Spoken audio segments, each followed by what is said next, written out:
Hello and welcome to Zondell, Lands of Discordance, a Dungeons & Dragons 5e campaign. We have 5 of our players here, and so we're able to play this week. And we will see how things go. Last we left off, the party was in the tower that Umbra had created, and recuperating after dealing with a rather large monster that seemed to be spitting tar and igniting it and things like that. The party managed to defeat it, and in injuring it in a particular fashion, caused it to vomit up one individual that it had captured within its belly. This individual ended up starting to help combat it, and upon some effect, was able to start seeing colors, mostly black and white and gray, around different characters that had been in the area, the players and the NPCs, and seeing how chaotic or selfless that they were, and other different aspects about them, getting a feel for who these people are. And as there is a blizzard that was ongoing and the possibility of other dangers while trying to tunnel forward, we decided to wait it out a bit longer in the tower rather than deal with another one of whatever this thing was, and recuperate it a bit. So, if you have not yet, you are able to take a full long rest, and everything associated with that will be available for you. So, at the end of the long rest, the blizzard seems to have died down and is not howling outside. There is still a breeze, there's still snow that is coming down. It is the Frostheart, after all, but it is far more peaceful, and you can see a lot further away from the tower itself in the direction of Castle Ebonpeak. You can see thick shroud of snow across the land, the rolling hills and peaks of stone that have stuck up, ice clinging to them. Here and there are small structures far off, and in the vast distance you can see the edge of the mountains that lead over toward where Castle Ebonpeak is.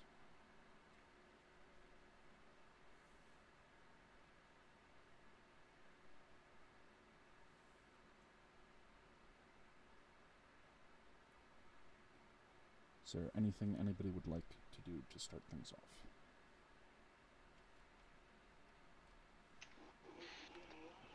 off? I can still check outside to see if it's still blizzard.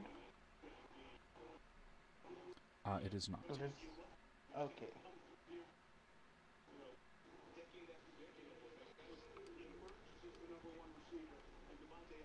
She's gonna say then, well, gang, let's continue on with our mission.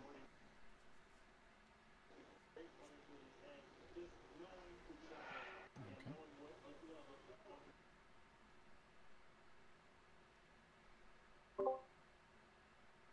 Darwin's gonna kind of get up from that point on and start making sure he's got all of his gear on him. He'll be like, "Are you sure it's fully died down out there? It was kind of blistering earlier."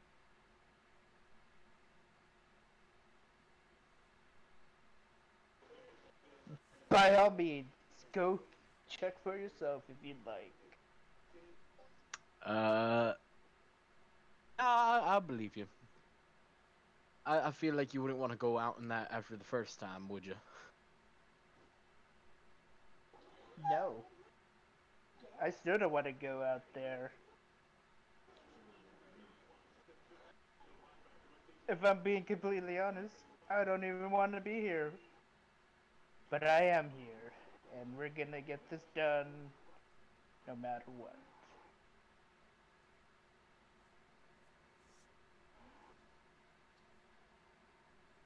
Okay.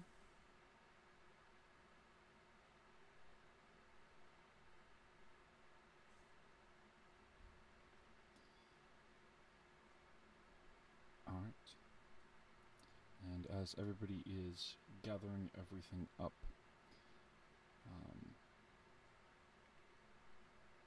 Torque, Mm. have you said anything to them about any sorts of plans or anything, or just simply going to travel with them for now?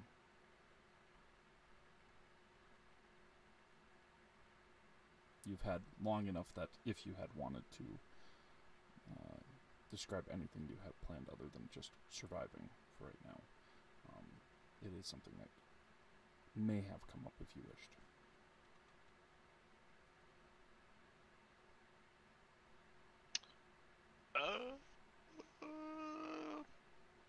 I'm not for sure what he was doing before he got eaten, or how far he's moved since he was eaten. Given the nature of the landscape, where you're at does not feel to be a familiar area. You definitely did feel like you were being jostled around quite a bit.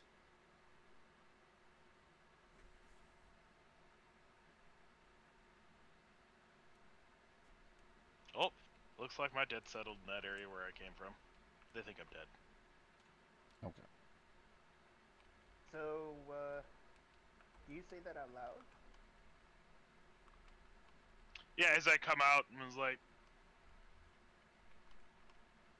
looking around. Yeah.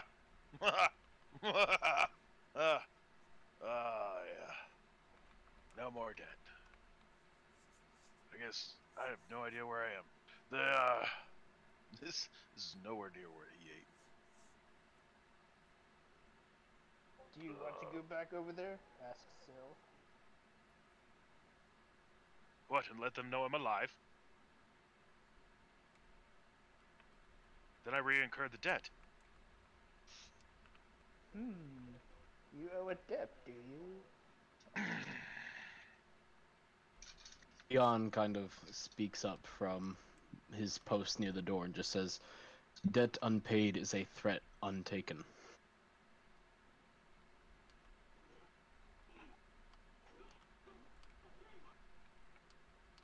Well, Perhaps I used the wrong word.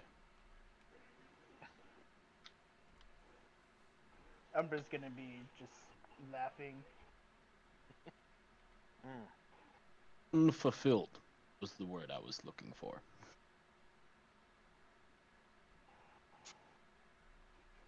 well, they don't find me. If Yeah. Or if no one sees your bounty, if they post a bounty.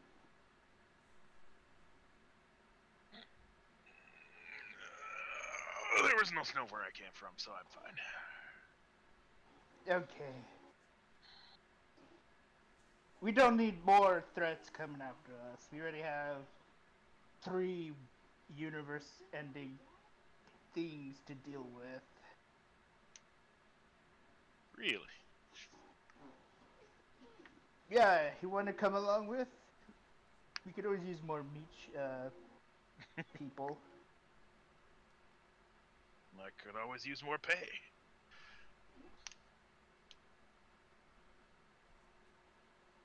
Yeah, there's tons of treasure where we're going. And You get a cut of it. who's guarding said treasure? We'll find out when we get there. You don't know who you're going to face. Well, if it's my old employer, then I know who we're going to face. And if this is a different place where I came from, then I have no problem getting that treasure. Yolanda would chime in. We think that there's 1, 2, 3, possibly even 4 threats where we're headed, which we had fled before. So we're not. You ran away from all that fun. We're not entirely certain if they've been fighting each other or what has happened since. And who are they? We didn't flee. We made a detour to get something to handle one thing.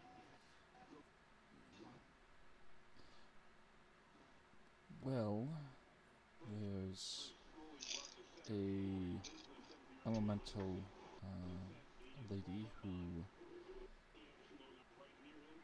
is fairly influential and potentially dangerous, depending on what her intents are. Oh, Umbra is looking through her journal, flipping through the pages. There is a huge slime that is extraordinarily magnetic, as well as shooting something akin to lightning. And there is something called the Heart of Darkness, which is something from a place that used to exist, the Shadowfell. I can do know what that is. Yeah, I would say history or religion.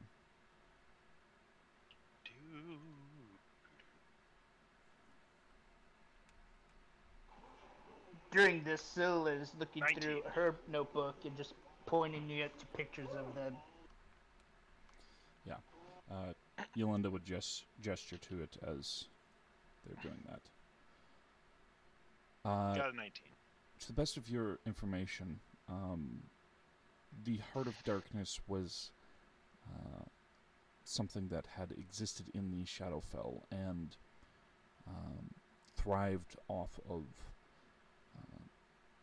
the necrotic energies in the area and sacrifices that were made by individuals there to try and buy time to get away and things like that.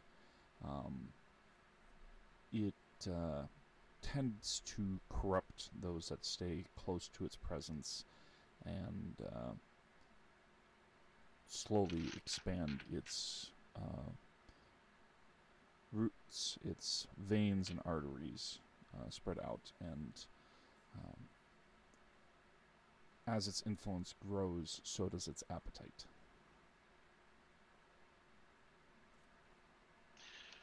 But the Heart of Darkness is supposed to be in the Shadowfell. What the hell is it doing here?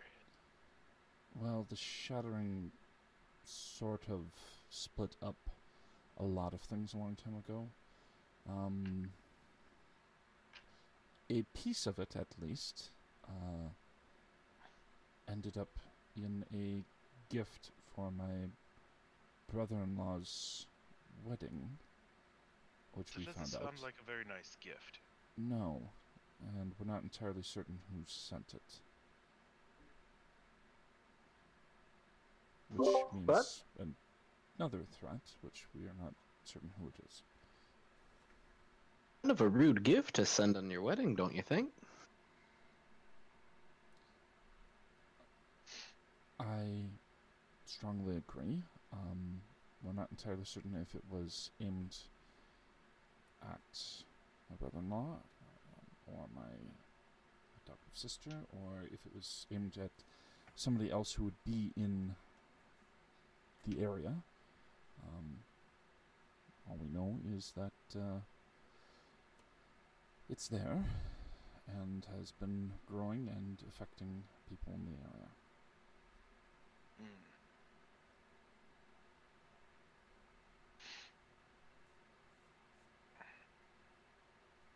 So, 3 major entities. And the fourth might be a split-off version of my brother-in-law, which possessed his body. And your brother-in-law is... Well, evidently now he is Duke Strahd von Zarevich Orkan. Am I as he familiar with the is- name? Yes. You were the one who told them that Ah. the wedding had happened a year ago, and that Giselle and Strahd supposedly had been there for about 6 months. In the valley. Did she give me this information before? Last session, yes. You had Okay. done a check, and that's what you remembered. Ah, yeah. So we're not certain So- if he's at Castle Ebonpeak or back in the valley. Well, he's been in the valley for a while now, according to last records I knew. True, but what we knew was that he had left only a short bit before we came back to the Frostheart. So there's something going on with time. Or it's someone else masquerading as him. We're not entirely certain which. So, Or it could be both. 3 major entities, and you wish to become Earth Supers. Again, back to my fee. We don't have Promising- any money for you. You can go.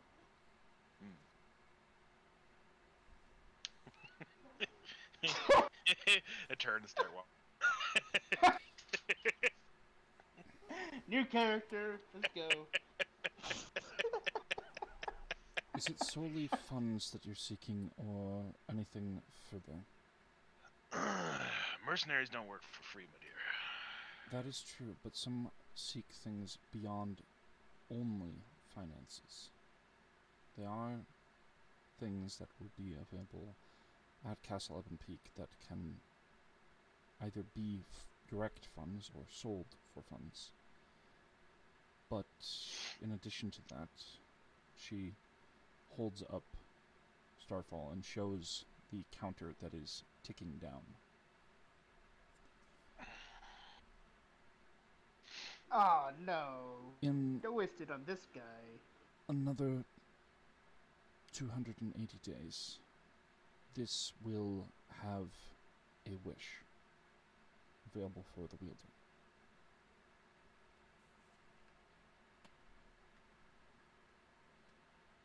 That's assuming that you're going to be alive in 280 days. All the more reason to keep me alive. Ditto. Again, we're back to promises and no down payment. As I said, there's plenty at Castle Ebonpeak that can be sold. As far as what we have on us, some of us may have more funds than me. I do not have much. 27 for perception for Miranda to size up what kind of individual he is.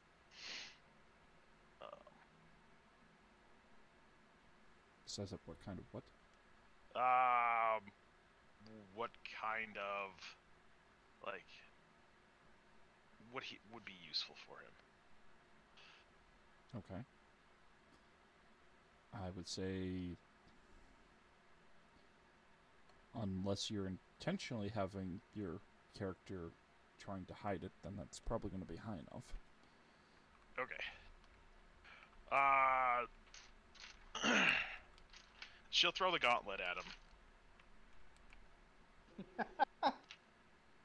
him. Catch. Boom. Heads up. Knocks him unconscious accidentally. Well, I guess we kind of got to take him with now.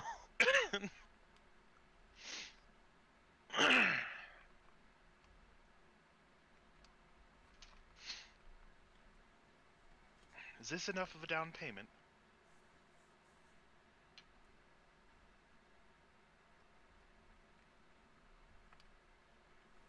What's this? It's fancy looking and all, but... And then she would explain what it does, and it was like... Does she explain it while in front of everybody else? We identified it in front of everybody else. I understand that. But does she say it in front of everybody else, or does she just go and whisper it to him?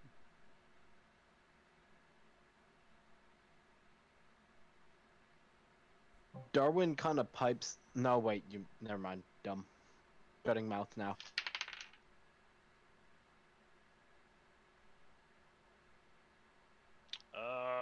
She will whisper. Okay.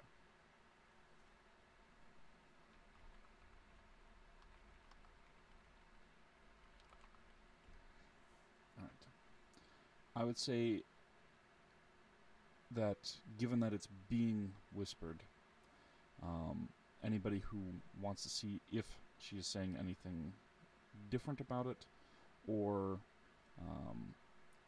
wanting to offer any boost as persuasion, they would be able to give you advantage on that. Just simply because since he wasn't there when it was identified, it might come across as more, I don't want to tell others. Was this the curse gauntlet?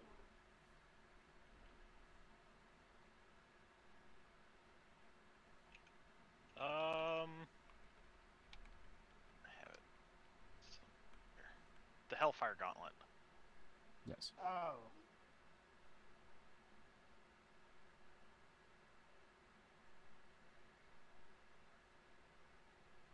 Well, you got a 29 in insight.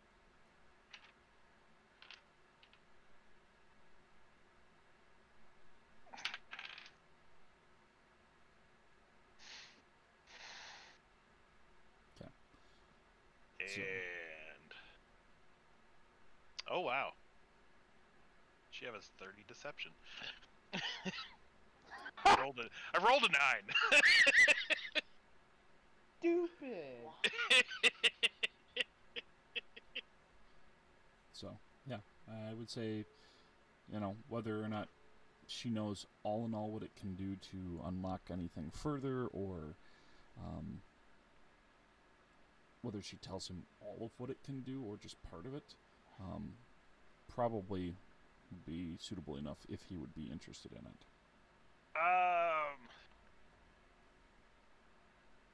I'll go with just the base portion of it and not any of the extended. So not that it can be awakened. Okay.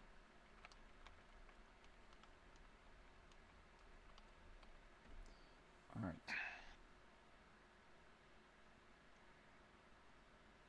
So.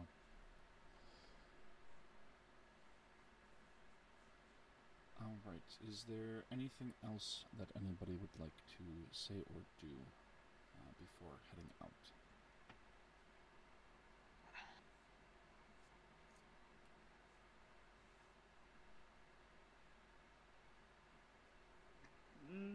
No. Good with everything. Okay. I'm sorry. I'm here. I look at this mercenary guy. I'm like, hey. What's so special about you, huh? Why do we gotta pay for your services? Why aren't you paying us? Punch the damn thing in the face. Did you punch the thing in the face? If you had given me No, a chance, you I were would have. chasing butterflies. What kind of master are you? The harsh kind. I walk up to him and throw him. What? Time out. I can't even roll for this. He's just gonna throw me. Well, it's him Okay. doing an attack against your AC. I will then, if that makes you feel better, grapple you and then throw you. Okay. First of all, let's get disgruntled then. All right, let's get disgruntled. What are you rolling, huh? What are we rolling here? What do I have to beat? Your athletics and/or acrobatics versus my athletics. Okay, what's your athletics, huh, buddy? That roll is a 35. Okay. I just want y'all to know I got real humbled real fast, but I'm not sure if I'm gonna make it out of this. But damn it, I'm going I out like a slipped this thug. gauntlet on, by the way, beforehand. Still's gonna toss you a platinum. Me or him? Torp. Okay, I'll grab that. Why are you paying him? You're not gonna let me, Master. Hey, I can go do this. if you want to go attack him again. Go for it. And then I'll throw him. Alright, so now, so you said 35. Then you said 35. Huh? 35. That's a steep number. But you know what? With the power of friendship. So I'm thrown. How far am I going? I told you, out of character, I told you to ask him for his stat. I told you yesterday, hey, you need to ask Eridel what he's running, because that dude's crazy. So, seeing as how you're inside the tower presently still, you're not going to get very far before you hit a wall. Can I throw him out the window? Hey, let's not get hostile here. Umbra, No. would the windows be large enough in design, since you made it, for somebody to be thrown out, or just large enough to look out? His big old head would probably fill up the window. It's Mr. Big Head to you.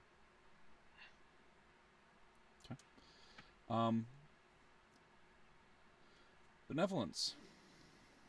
No. Make a dexterity saving throw for me. Oh, really? 31 strength, by the way. With this thing. Holy nincompoops. Okay. Yeah, because it An just says 18. +2 to strength. An 18.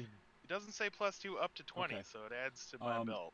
You manage to turn your head as you're being thrown so that you don't hit the wall, and it sticks out the window, and you manage to not get it stuck, so you're able to pull it back in, instead of having to have a whole bunch of butter or other things poured on you to get you through. It's like the kid who sticks their head in the railing. Hey. So I get out. So I get my. Can someone help me? Anybody got some oil, some butter?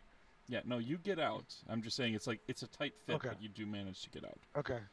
And I look at But that guy. if you want to come and try and hit me now, I look I'll at Sil. dance for a little No. I look at Sil first, and I go, Sil, I probably should leave this alone, shouldn't I? Phoenix starts Yeah. playing like a soothing music in the background just to try and calm everyone down a little. You bet your ass loves joining in on that jam with her violin. Yo. So I started dancing, and I was like, what you got, man? No, Sil, I shouldn't Knock take this my fight, fists shouldn't together. I? Sil, Yeah, I'm- no. No? So what if we both hit him? So this is your first lesson. Know your enemy before you attack your enemy. Hey, first lesson received. I run behind Fennec. Now, mind you, I just want to point this picture out for everybody. I'm about 6'9". She's about 5'5". What, like- Like 5. Oh, something. yeah. Oh, wait, no, hold on. She's Oh, like yeah. 5. Yeah, 5'5". Yeah, You're I 6'9". literally, She's literally the same height as Lilith. I literally run behind her and like crouch down, like behind her, and I'm like, he's mean. I was like, Finnick what? fans out her tails to try and add more coverage. All right. I knocked my fist together. What? You don't want to meet Tim and Mike? No, I don't want to meet Tim and Mike, because Tim and Mike are as mad as you. Meanie, I stick my tongue out. Speaking of which, I've always been curious. Is my tongue made out of stone, so does it make sound when it comes out? Or is it like flesh, since I bleed? That is a good question. This is an important question, because it means every time I stick out my tongue, I make an audible sound, and I'm not sure if I want that. It's like weird clunking noises. Like the thing, like the thing rubbed against his own skin. It's like two wet Yeah. stones rubbing together. Ha, get it? Whetstone? Okay, I tried it. Oh, no, that was a good joke. I'll give you credit No. for that one. I went there too. You're fine. No, leave it to Arundel's characters hate me, but Arundel himself loves benevolence, I swear. Like, Yes, it's called playing a role. all of his You characters asked me hate me. what I was qualified to get paid for. Toss your ass around. Eon looks over at Torque and just goes, "Who is Mike and Tom?" Tim. You're a big metal guy. Don't ask him about Tim and Mike. Tim and Mike apparently are like lightning and thunder. Fire tornado. They are actually. Thoughts and prayers. So I Sin lift up. death. I lift up my in the strongman pose, my left hand. This is Tim. Tim sets it up. He's the tailor. And then Mike, he shows you the magic. Eon just stares for a moment. Eon just stares for a moment and goes, "It's unhealthy to associate your hands with names. If you lose one, you'll become attached. Depressed."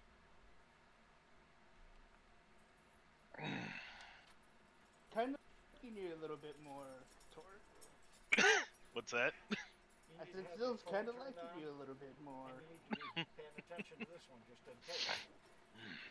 It's a wee bit of a chuckle, I'll say that much. No idea how that thing snuck up on me.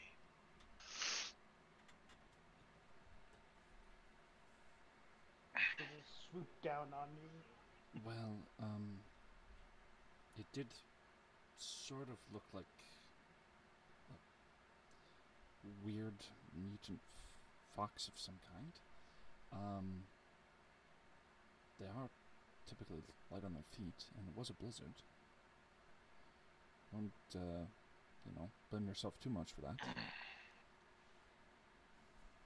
And I just do a big old outstretched, wings expanded. After that little warm up. So what are we doing? This feel a little stronger with this. I think I could deal with this.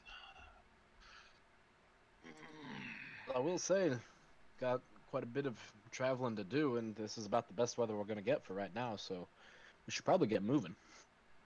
Right, and this is territory we're going through that I've not been in before. My sister and I and Linnea, and she gestures at Linnea so that Torque knows who that is, and Garnick and I all ended up going through a rift when we were on our way toward Strahd's castle originally, so I've never actually been in this part before. At least Well, there's a first for everything.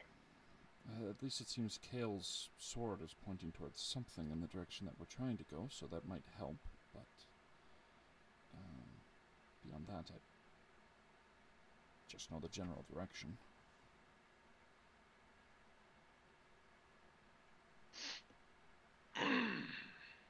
Umbra's gonna just jump up from the chair with an exclamation like, "Oh no!" Did you leave the oven on? If we are in an alternate timeline or universe, that could mean that there are duplicates of the people that were originally here. So there could be another Linda and another. She waves her hand to still that person over there. And another. Arwen just looks over at Silas and is like, "Are you okay? Are you good?" She was like, "Yeah, I'm good." Peachy. Okay. Sure.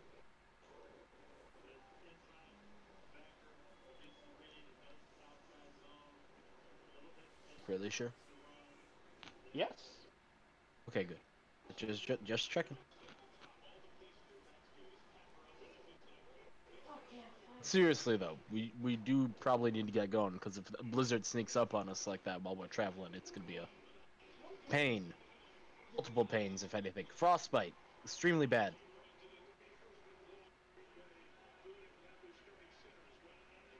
Mucho no How bueno. long? How long has it been since I cast the tower spell? Well, it's been 2 long rests, so Yeah, the tower spell's about to be gone, so we should go.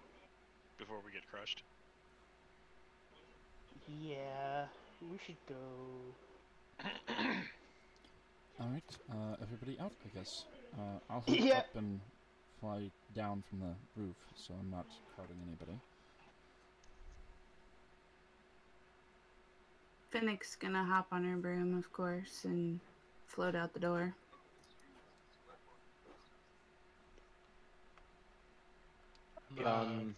I'm gonna low key try to hang on to that broom as far as that broom is gonna take me. Because right now, the only person that I know would protect me is Fennec. Finnick looks over her shoulder. Just stay behind my tails. I'll stay low. Let's go, darling. I mean, Darwin would protect benevolence. That's true, but I feel like he'd throw me and you at the same time. Yeah, but I can do something about it. But would he really strike a wonderful little lady? I don't think. Then I just look back. I was about to say you. I just look back and I just look at him. I'm just like, nah, Yeah, he he might probably- give a woman low key hands. All right, I'm Nah, not with it. You mean high key hands, not low key. He Nah, like I might. he prepped for that shit. He does a ritual for that. You know, he great crystal ball and just gives hand. Yeah, no. Cast So fist. I'm just gonna hold on to the broom and just kind of just holding on to it because it's not like flying off. I'm just like holding on and walking, kind of like when you were in like elementary and you had to like hold on to a railing or something. You know, you're just like holding on and just walking with it. I'll just like eyeballing this new mercenary. Be like, Sil, if he swings at me, you got my back, right?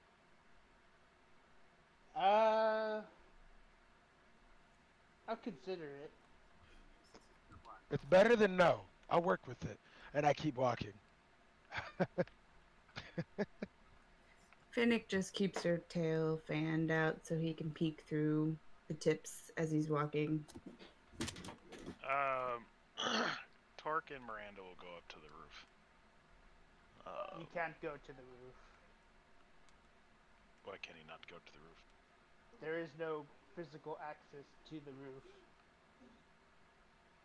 I thought Plus, you you went. can punch through the wall. No, she's been looking out the second floor window. Oh, Yeah, and Yolinda is able to shape change, so she's able to get through it.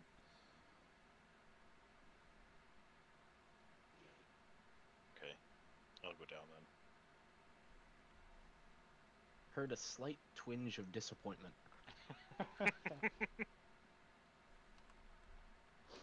Eon double checks that all of his gear is in order before heading out the door, keeping an eye towards the others, especially Lilith.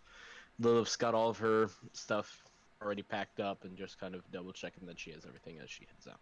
Darwin's kind of at the back of the pack because he's still slightly bamboozled and still trying to find things, and he's having a bit of a rough day. Weird awakening, to say the least. Umbra's gonna be packing up her things. And the egg. She's going to... this is probably a bad idea, but... She's gonna attach one of her elemental devices onto, like, the bucket to make sure it continues to stay warm. And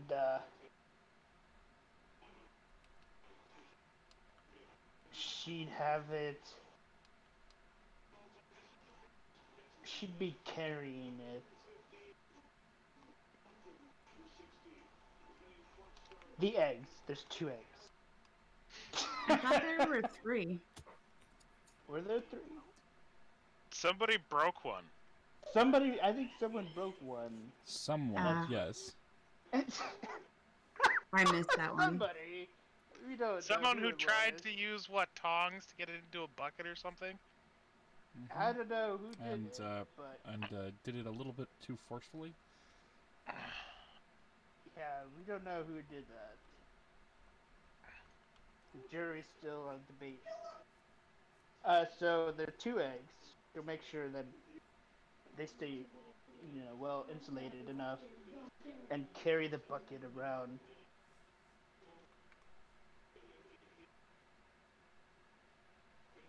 All right. And after everybody is out, then the tower spell is ending. And as Kale's sword is pointing in the general direction, I'd like somebody to make a survival check and do it at advantage. Who does? Anybody can. Just whoever speaks up and wants to lead the way.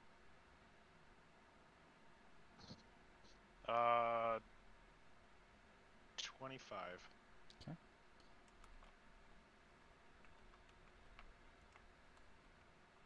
Miranda is going to cast Pass Without a Trace for 3 hours so that we don't leave marks from where we are now.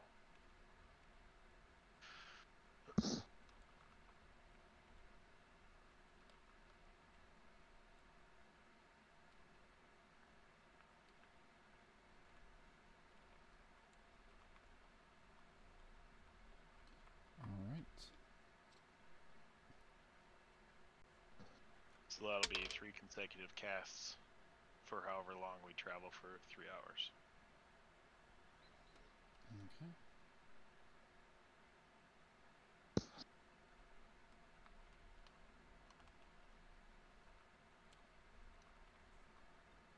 If anybody wants to be stealthy, you now have a plus 10 bonus. Actually, Umbra's gonna ask if the Nell wants to carry the bucket since it's warm. I'm okay as long as it's not blizzard with what I'm wearing.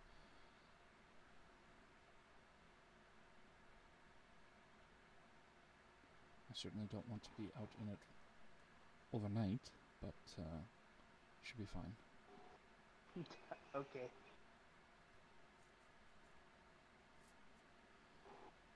So, Torque is gonna scout ahead, and be the lookout. go ahead and make a perception check.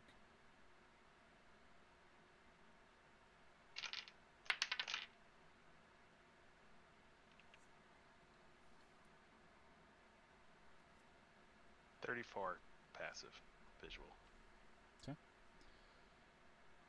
As you are scouting ahead, just a bit ahead of the group, the first 5 hours,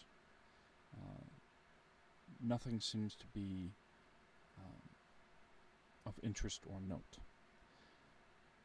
There's the snow plains and the fields, hills rolling here and there, but it is not until the 5th hour where you see there is a bit of rock outcropping that is sticking up. And you can see what would look like a cairn, except instead of small stones that has been put over a body, they are boulders. And on one of them there is something carved into it. Leon's gonna be one of the first people to walk up to that and. I thought see you if said a he can get- Karen at first. Yes, Made a of cairn. stone. C-A-I-R-N. Yo, I seen the parted hairstyle and everything. I was like, oh no. All right. So is it a certain look? Does it look like a language is carved into it? I'm sorry, I didn't catch part of that. Does it look like there's a language carved into Yes. it? Okay. Jan would walk up first and Yeah. give it a look over. I'll point it out to them and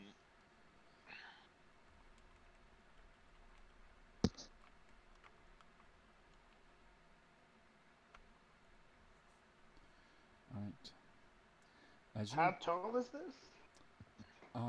well, each individual stone that would normally be, about 3 to 6 inches tall, is more 10 to 30 feet tall. This pile of stones that's been laid out, I'd say, is a good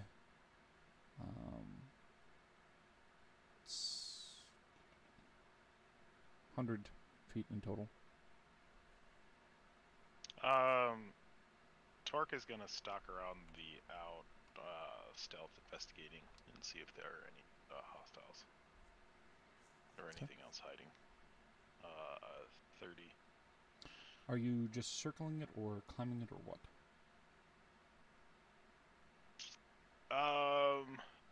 I will circle around first and then investigate up.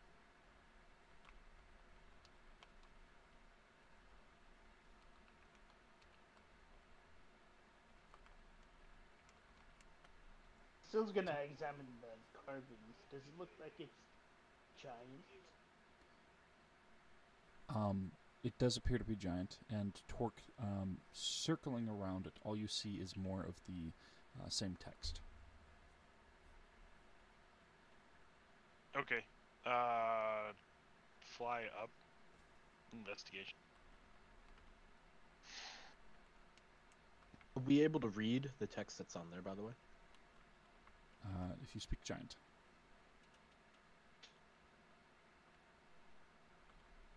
Damn.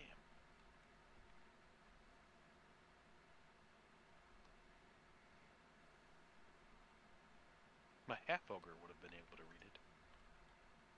Still can read giant.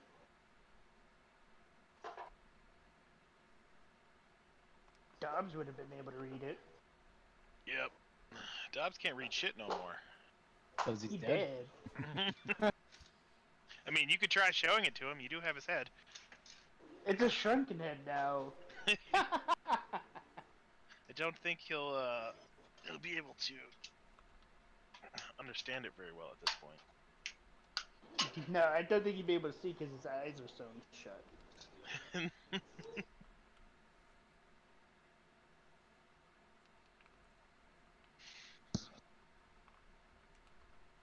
So what did the carvings say?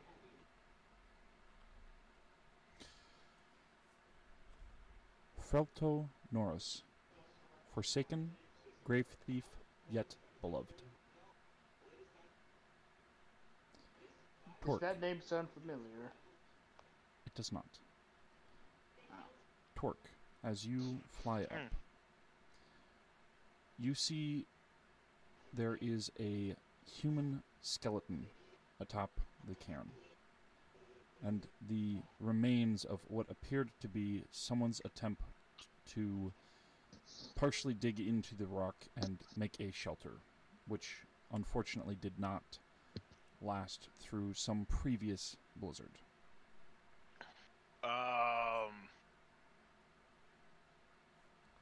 Investigate. Okay. 25. It appears that this humanoid skeleton, with how much time has passed and how much snow has coated onto it, it's difficult to make out at first what the skin color would have been, the sex of this figure is mostly just bone, but there is just a little bit of flesh clinging on, and you can see pointed ears. It's most likely an elf. That would be your guess, considering the height. Did it die from interacting with the stone, or? It looks like it is frozen. It doesn't look like there is any damage to the body itself, aside from just the wind and everything that's worn against it. There doesn't seem to be any burn marks or necrotic energy or anything. It just appears to be frozen, possibly some creatures that have come and ate away at some of the flesh when it was still more present. So it's death by exposure? Most likely. Investigate the corpse. 'Kay. Rifle through its belongings. Carefully.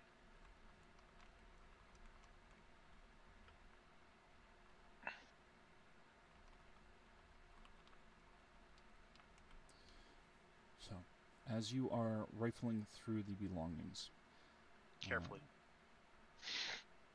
you see that, by and large, there appears to be a completely soaked through and then frozen and warped book of some kind. On the cover there is what appears to be a metal skull, half of it, the face part. And from that there are what appears to be spider legs that are arcing out from the skull in the design of the cover. There appears to be a small amount of assorted gold trinkets, a goblet, a mathe, some pouches of sorted different dusts and powders, few things that have soaked and clumped together and frozen.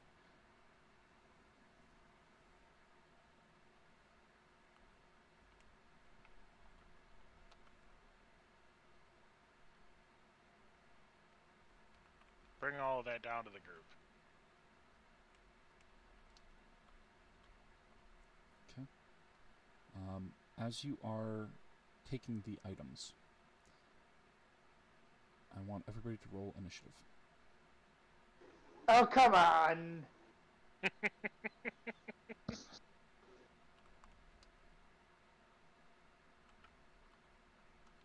Fennec rolls a 17. Okay.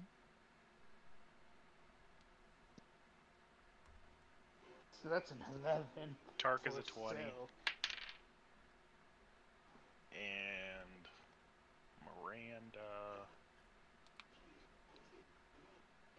is a 21. Okay.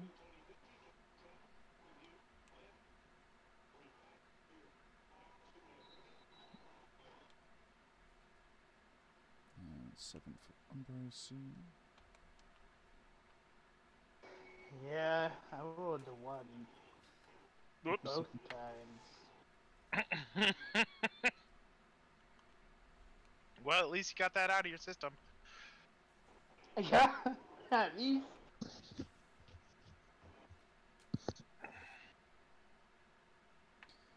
And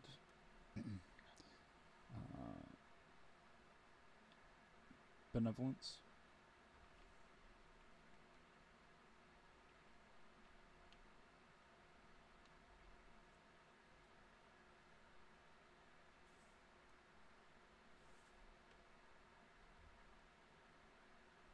Benevolence! My bad. What? Initiative. No. I'm still rolling up mine, so give me one moment. Oh my god, this is why I said no. It's like my character embodies my mindset. It's a 7. You just said no. In 8 languages. I speak 3 of them. But in the other 5, I don't know what I'm saying, but no. Okay. Benevolence and Umbra. What are your dex mods? Oh, she got it. I've got. She has 2. I'm -1. You have it. Okay, so between the two of you, Umber will be first, since you both rolled the same. All right. -1. And then Meryl, No you wonder are rolling AC's up low. Lilith, Aeon, Darwin. My AC's not made off my I'm dexterity just struggling anyway. at math at the moment because apparently I'm having brain problems. Must be that brain freeze that got to you. Possibly, maybe.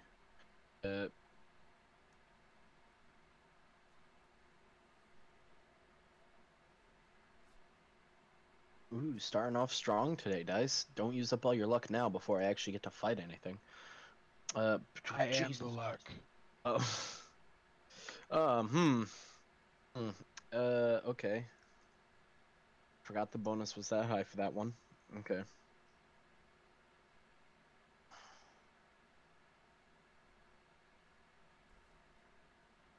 Forgot the bonus was that low for the. What the fuck? Dice, I don't need you to roll this high right now. Don't need high initiative. I need high rolls for other shit. What the fuck? Okay, there are the initiatives. Darwin's just gonna stick with 18 for now, and then things are rough, then he'll use the time skip to act on both 18 and 17.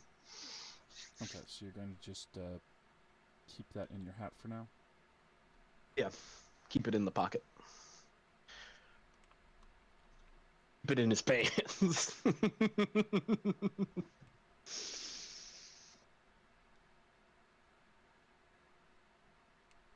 Alright, and Torque and Aeon, what are your dex mods?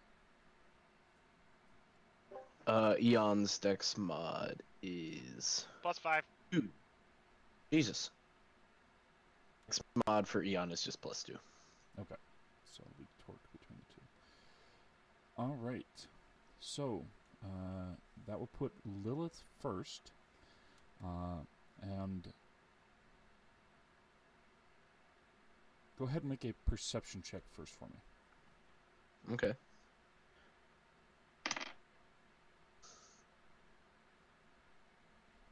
Wrong character sheet. Who's doing a perception check? Lilith, since she's starting out. That roll wasn't very good, but I forgot I've got a +12 bonus to perception on the list. So that is a 21. Yes, 21. For perception on the Lilith. Okay. From your position, you can't quite see where Torque is, but you can see coming up out of the cairn near them appears to be a spectral form that is headed toward where they had landed. So like a ghost of sorts, basically? Of some sort, yes. They are about Big 100 feet away. ghost. Lilith's just gonna basically shout, "New guy, watch out, you got a spooker." And then... Whoa.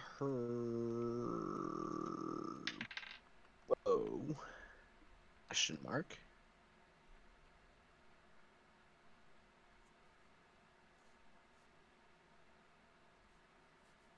Okay, so she'll go ahead and draw her bow and fire off an arrow towards it.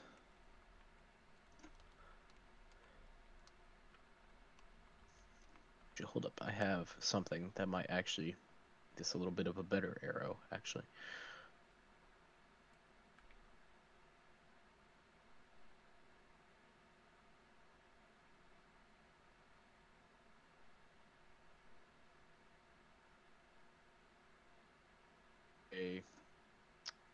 Arrow off towards the ghost. Okay. Sorts, whatever it is. Alright. And we're going to get a 16 plus 12 is Why is this 28? That math is really hard for me today, and I don't know why. Yes, that does hit. Okay, and that is 1d8 plus 5. We have a 1d8. There he is. So this is just straight up standard pierce. So that's 8 damage total. Okay. Please tell me that's magical. I mean, it is a +1 longbow, and it's like the only magical item she has, so I mean... Okay.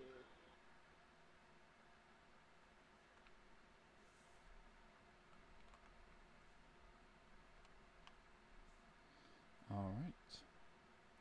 And anything Sure. else she is doing?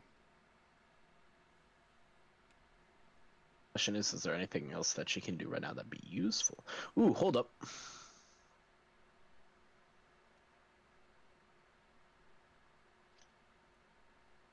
Ooh, yes.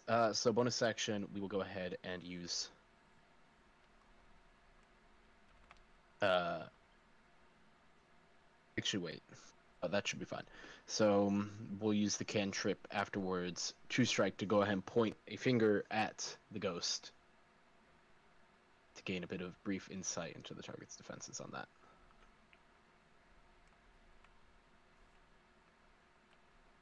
Okay, you said True Strike? Yep.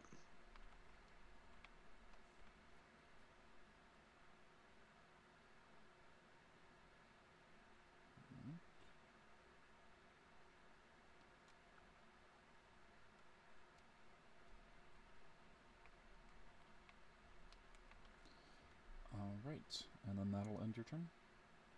Yep, that'll end Lilith's turn.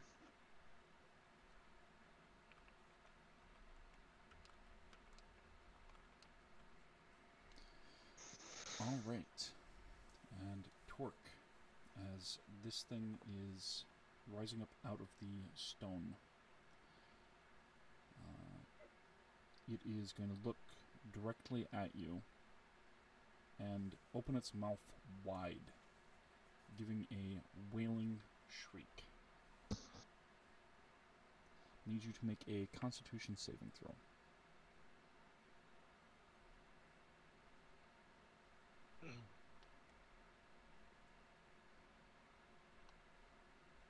Wait, you cut out right there. You didn't say I did you? No, Torque does. Dirty 20. He's not gonna make it. And throwing people out windows.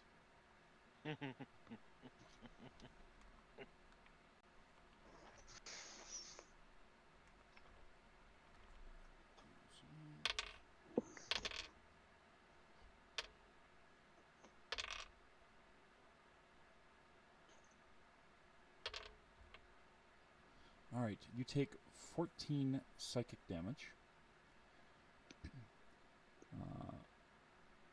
And as the wail echoes out, the stones start to shift.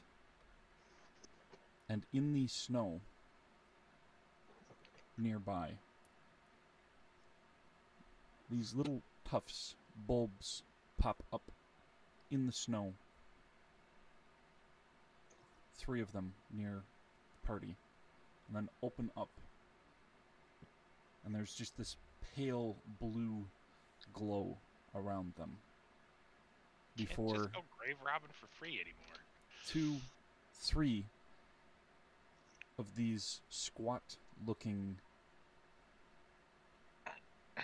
creatures, appearing to be in armor made of vines and metal and some slick ooze that has been frozen over. It's still shifting inside its casing. They have one singular blue eye that is glowing as it is looking out, and small little tendrils waving from the bloom atop their head.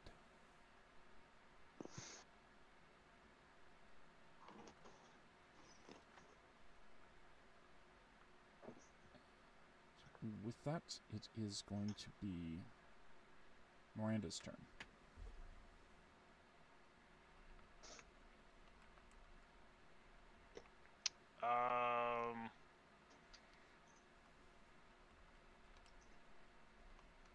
She'll fly.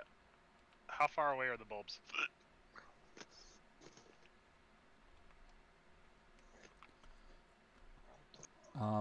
At present, they are 20, 25, and 30 feet. Okay. She'll fly up and away.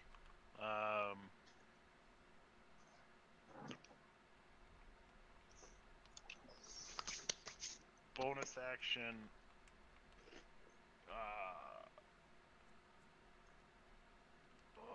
Hex. On the apparition.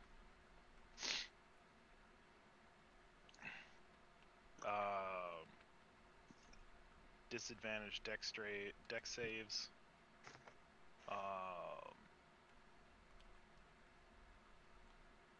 And then do an Eldritch Blast.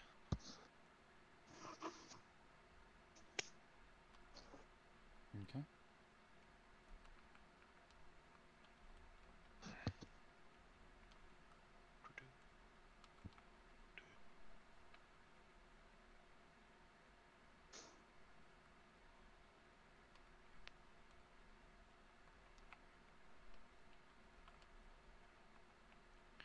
Does an 18 hit?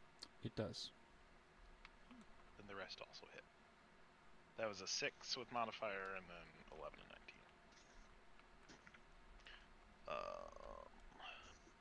Okay.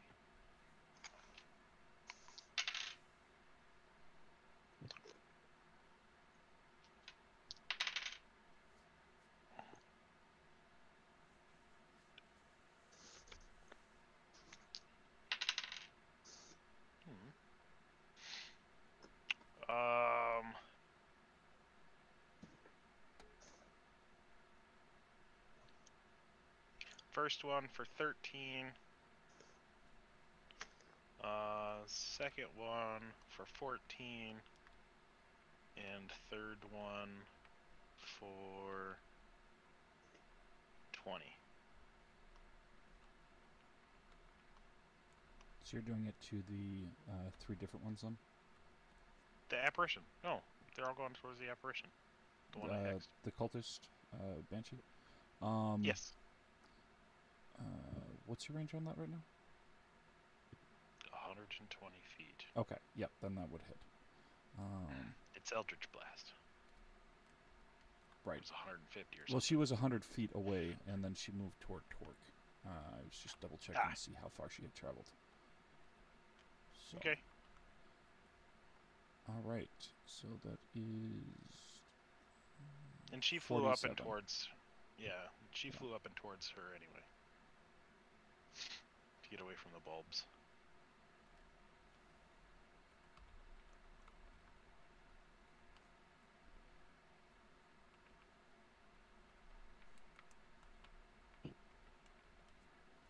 All right. And anything else? Let's see. Not yet. She used the rest of the movement to get as close to the Banshee as possible. Right. I was just thinking in terms of something else that is happening. Let's see. Then that would be Yomunda's turn. She is going to fly up as well. And try to slash away. She misses.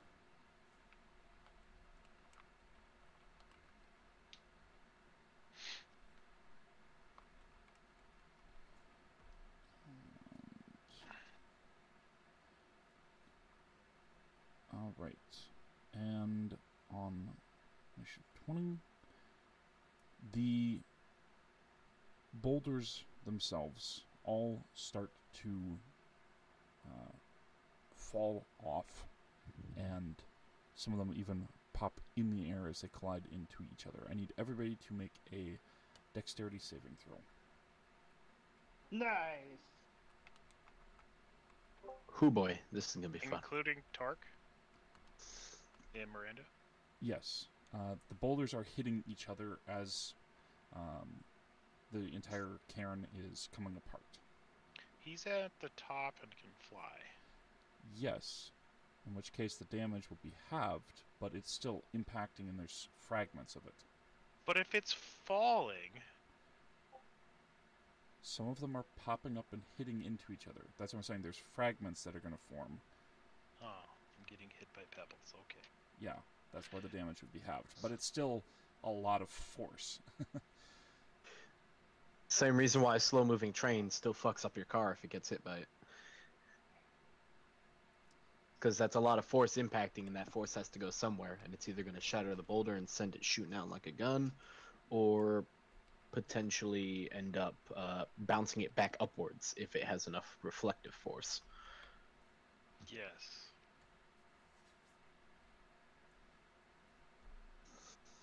I was arguing getting hit by the boulders, but if they're going to be No, you're not going to splintering- get hit by the full boulders.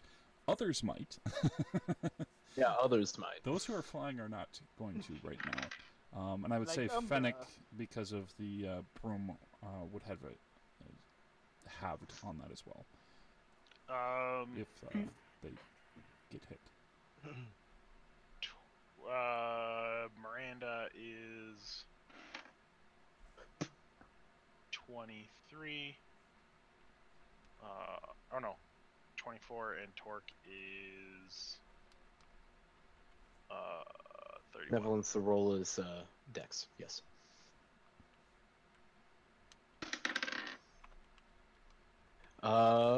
Eon's gonna go ahead and use one charge of his Indomitable trait in order to reroll the saving throw. Okay. I have the feeling that first roll was not good. That's much better. Okay. Indomitable. I had a little noise on my side. What was Miranda and Torx again? 24 and 31. Okay.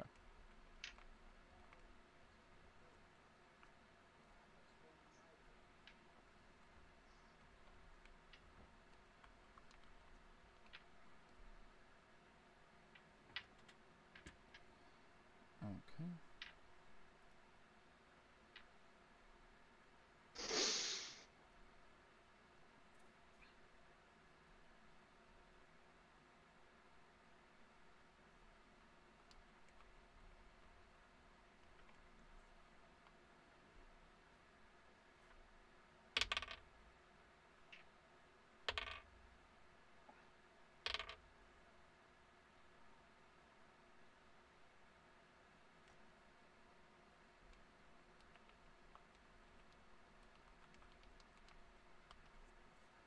Alright, so Umbra, Benevolence, and Darwin take 29 bludgeoning damage.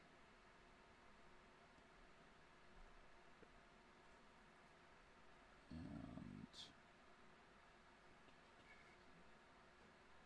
everyone else, we're going to take 14 bludgeoning unless you're flying, then it will be 7.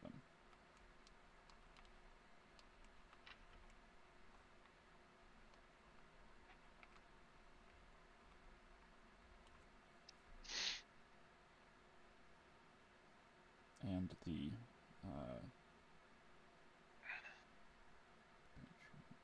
7,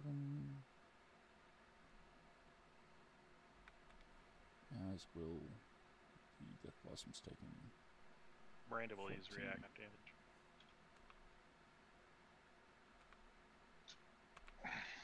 You said Miranda will use.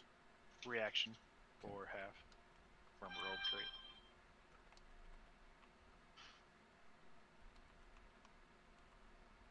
Alright, so Miranda will take 3 then.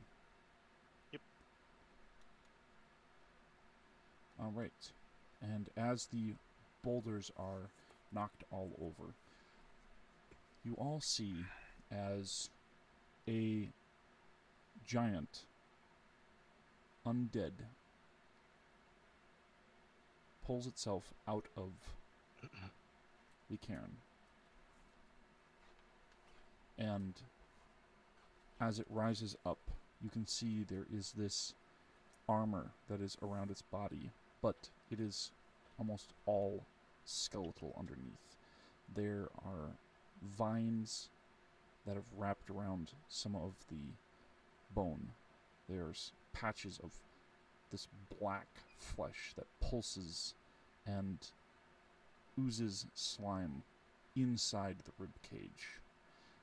There's little bits of fungus growing, despite the cold, inside it, and more of these blue blossoms that are clinging to the inside. You can see several other skeletons that are sticking inside its frame and its armor. As it rises, it is holding an axe in one hand. And now it is Torque's turn. How tall is the guy? Presently, he is 80 feet tall. So he's humongous? Yes. We fought bigger. You've ran from bigger, you mean? No, we fought that adamantine Fucking titan. roasted. Even I couldn't cause that much fire damage with Agnonar's Scorcher.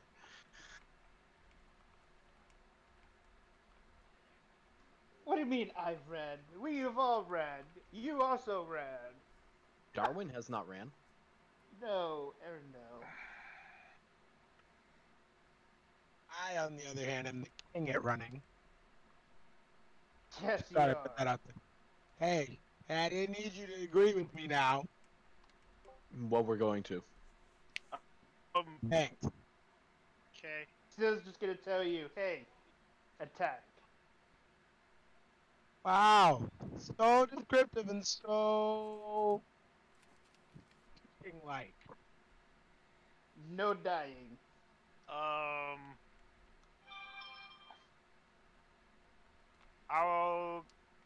How far is the Banshee away from me at this point?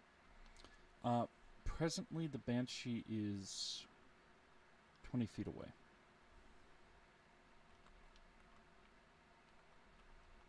I'll fly toward the Banshee. Okay.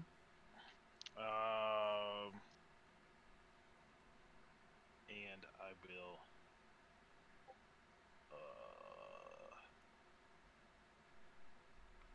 I'll haymaker attack. Okay.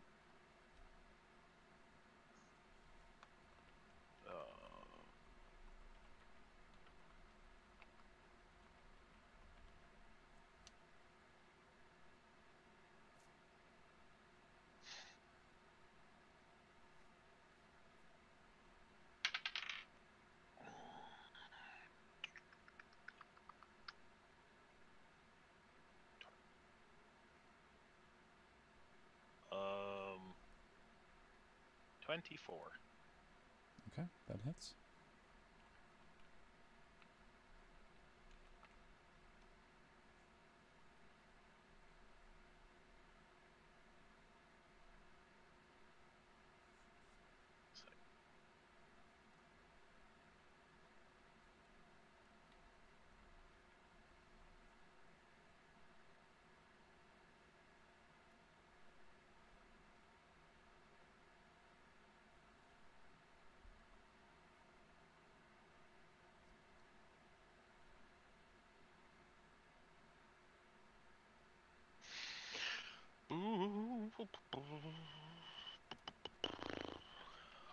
Oh yeah.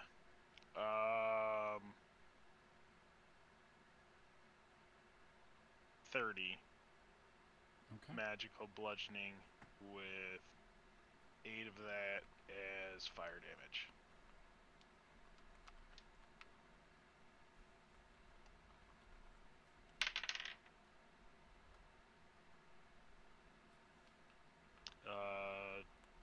It has to succeed on a 23. Hold on. +5 +8. Yeah, 23 strength save.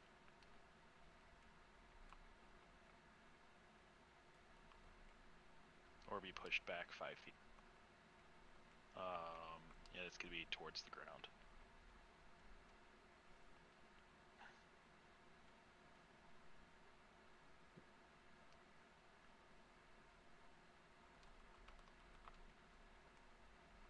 This is gonna be the only annoying thing about this. Like, must make the save or be pushed. It doesn't mean that I may act the ability, so I gotta keep following these things. So, as you hit it, and where are you aiming your punch?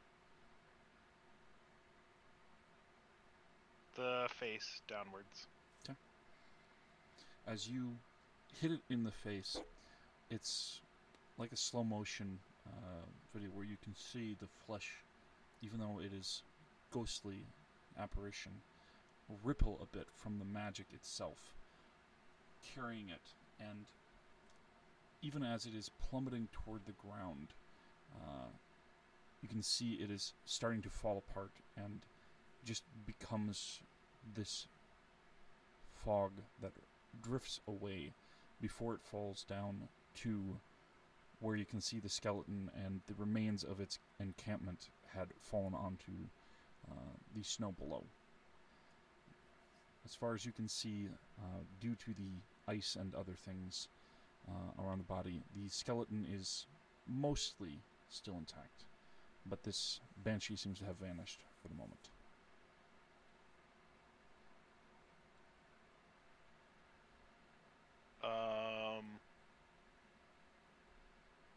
Does a 34 perception see anything? You don't see anything presently, but you do know that banshees and other ghosts sometimes, if they're not dealt with fully, may return to an area that they are cursed to wander. Certain things can put them to a final rest, such as destroying the body or finding out what has cursed them and breaking the curse, or managing to destroy them again within a short period of time of them reappearing. Okay.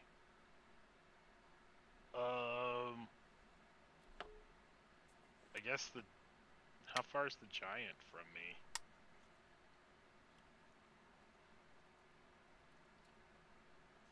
About 30 feet. Not far enough.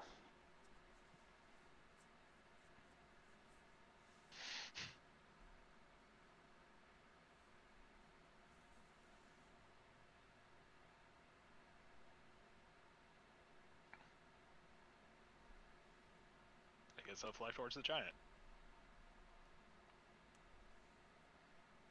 I've got 20 more feet of movement. Or no, 10 more feet of movement, sorry. So it's 20 feet away from me now.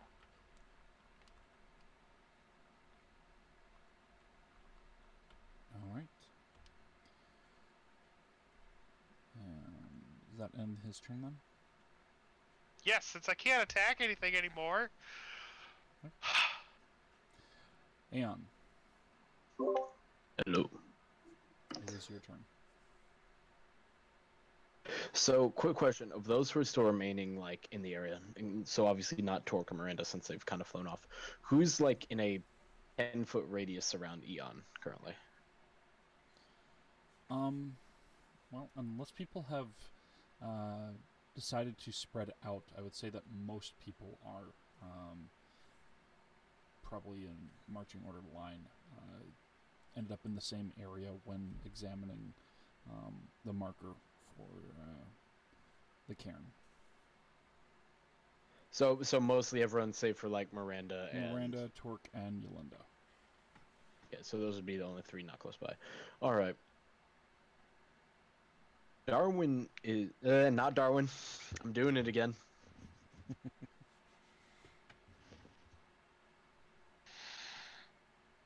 John's gonna go ahead and put his hand to his chest and mutter in his own language, Jab al-Zlam, and trigger his Veil of Darkness. So essentially those that are still within, as long as they don't move out of the kind of 10-foot radius, receive, what was that written down as? 1d4 to next save while within that bubble. Last one turn. Basically, a cloud of smoke kind of begins to pour out from his chest and spread outward from that point. Okay. And anything else? He's then going to take his little wrist-mounted tachyon arrow and fire it off at... How close are those bulbs to the primary group? They are 20, 25, and 30. We'll go and go for the 20. Go for the 30. So he'll mutter again under his breath, dust and ashes, to use one of the charges on his, what's it called? Tactical objective, and he's going to fire that off towards the feller. Why the fuck am I failing at this math right now? 15 to hit. Just misses. 15. Yeah, it wasn't the best roll. Look, stop laughing at me. I'm just going to grumble a bit and just says, needs recalibration. And that'll be it. Just a little bit. Umbra can help you with that. Oh, yeah, definitely. Okay. So, as your turn ends, Frelto glances about. The smoke and such doesn't affect perception, correct? No, it doesn't affect the ability to see. It just makes it, basically, they're harder to hit, essentially. Alright.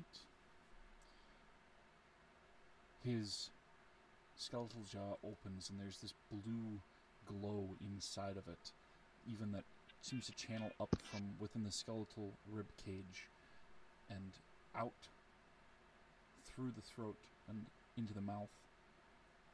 And he gives a heavy breath in and out before exhaling, and a cone of frost breath is going to strike down at the group near the bottom.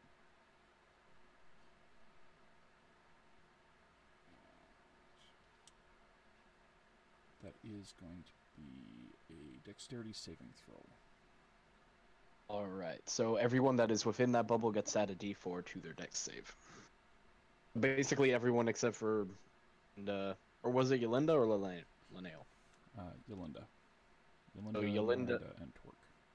They're going to be like the only ones not affected by it, so it's fine.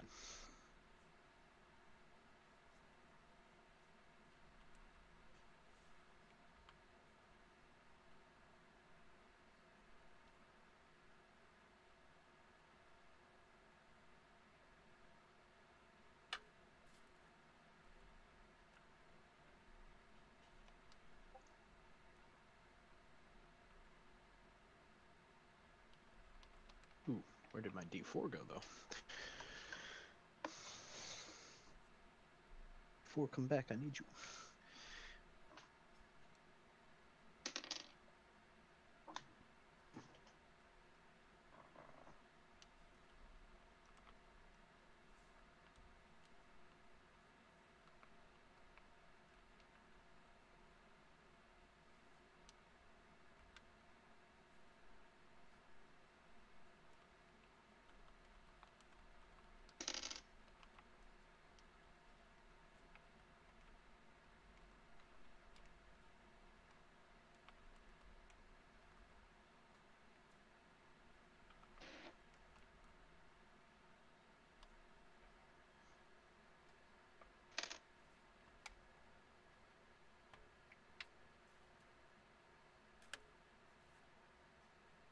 say D4 and still make a difference.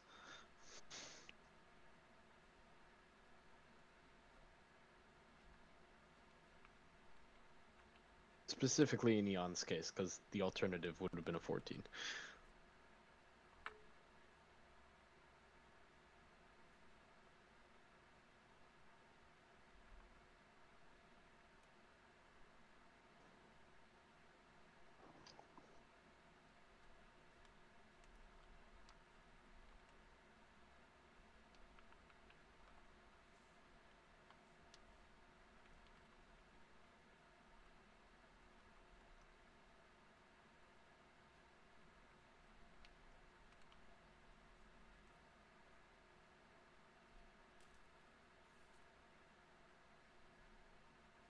Would Barbarian's danger sense trigger with that?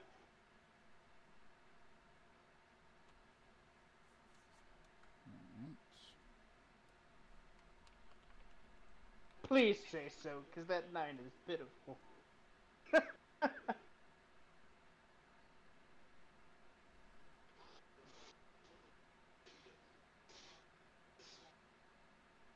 Well, you can see the fact that he was breathing in and out, and the blue that rose up from the chest through the throat and into the mouth. So yeah, you're not blinded, deafened, or incapacitated, and it is something visual. Okay. Whew. Hopefully that 19's better.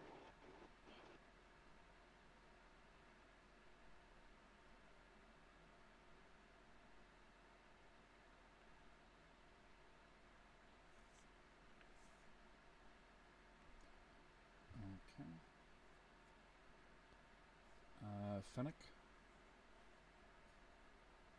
Yes. dex save. And it was plus what? Plus d4.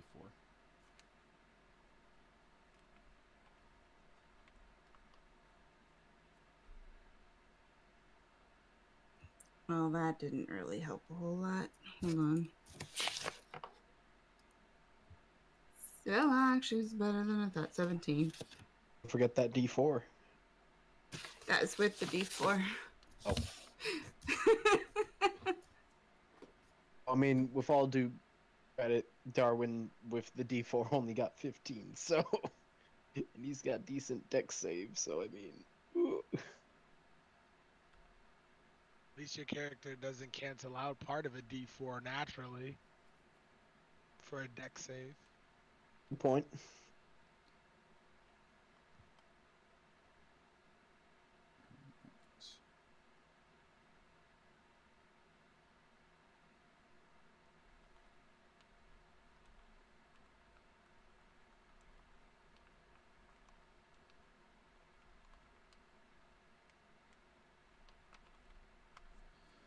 Alright, as he breathes it out, Darwin, Linnea, Yolinda, and Fennec take 32 cold damage.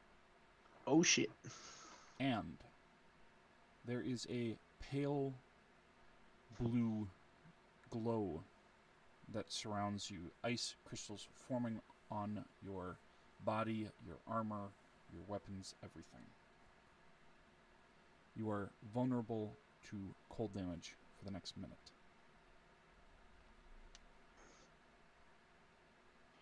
Everyone else who was attacked takes 17 cold damage.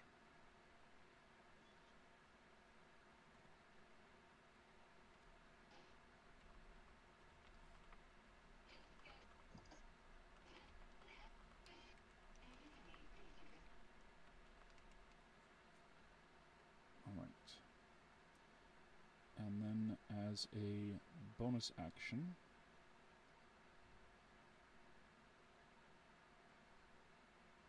he gestures with one hand across his chest plate, and there's a shimmering, a racing of white and blue across it, as there's these marks that have been made, gouged into it, not naturally put into the plate. And you can see a shimmer of blue and white that surrounds his form, spiky, sticking out. And Arendelle, since you were back now, go ahead and roll the dex save for... oh wait, no. You just have Torque. Sorry. Torque and Miranda are both fine for it, so... Yeah, I never thought it mind. was up to the group. Yeah. Okay. So that will end Frelto Norris's turn, and it'll be Darwin. All right, so you bet your ass Darwin's using his time skip now for the 18 and 17 acting on initiative. So he's going to start off by hopefully praying that he didn't just lose his testicles to frostbite, but are going to go ahead and use a 5th level mass cure wounds. Who are you praying The god of to? manlyhood. Testicles? Okay, and then what were you doing? We're starting off with a mass cure wounds at the 5th level, targeting. As soon as I can pull up the thing to write down all the names, you're going to The target. frostbite hurt. Yes, shush. So we've got Syl, we've got Lilith, we have Nick, we have Bene, we have... Oh, Yolinda's not here. Linnea and Umbra, which are going to be healed for... I have too many tabs open.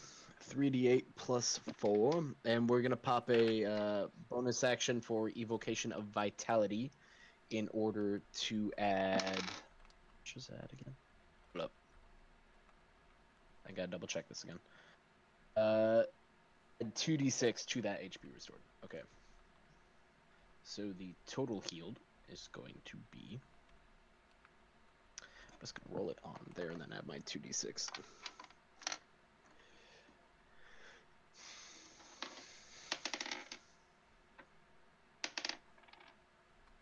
Total of 27 health back to all those individuals. Okay. Nice.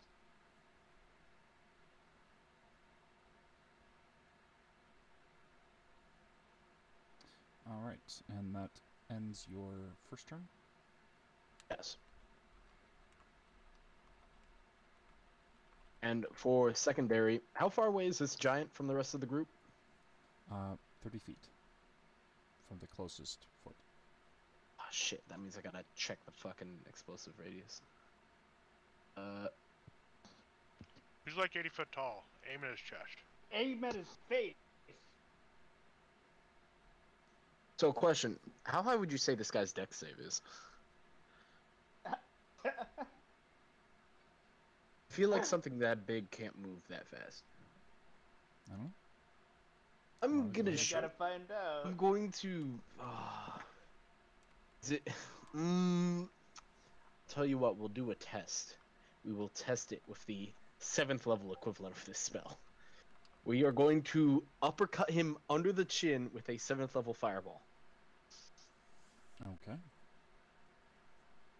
Which is a Dex 17 save.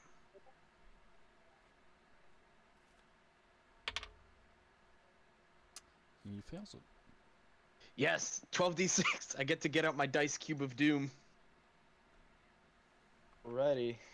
Ready for the insane clackety clack noise of 12d6 rolling on my dice. My desk.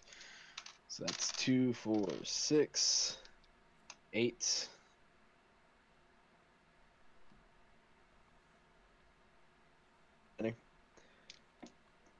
10 and 12. Okay. So that is 12d6.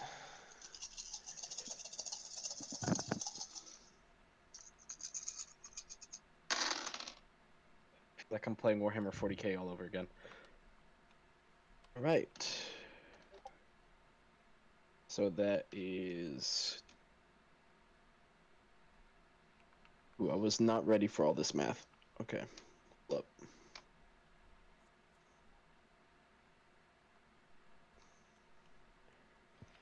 Arrange it in groups of 10. That's what I'm doing. Let's see here. That is 10, 20, 30, 35 fire damage 35 fire damage? from a 7th level. That's 35 fire damage. And that is my 7th level spell gone. Okay. Way to be average, yo. Hey. Shut up. Like, the dice are rusty, don't worry about it. And Funny then when you to wanna follow keep that doing up, that. we're going to use bonus action to cast a firebolt at this big frozen bastard. Because fuck this guy. Let's pray he doesn't have as high of an armor class as I expect him to have. Yes! Okay, that is a 27 to hit. Okay, that hits. Right, and so that's a 3d10 of fire damage. Is that a d10? Yes, that is.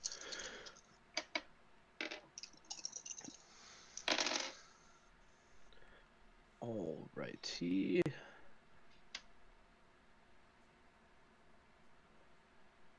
Oh, these numbers aren't easy to add at all. That is another 18 fire damage on top of that. Okay.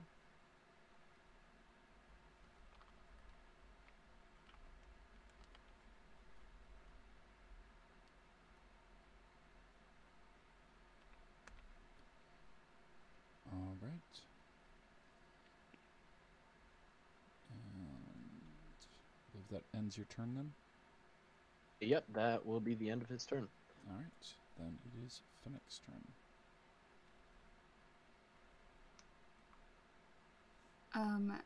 Finnick is also going to cast Mass Cure Wounds to try and help heal up the rest of the way.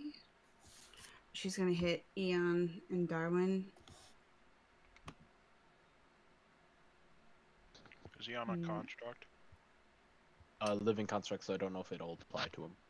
Well, Oh. not unless it specifically says... unless it specifically does not say doesn't affect undead or construct. I'll have to double check that again. I could have sworn I had that saved here somewhere. This spell has no effect on undead or constructs. Okay, so then...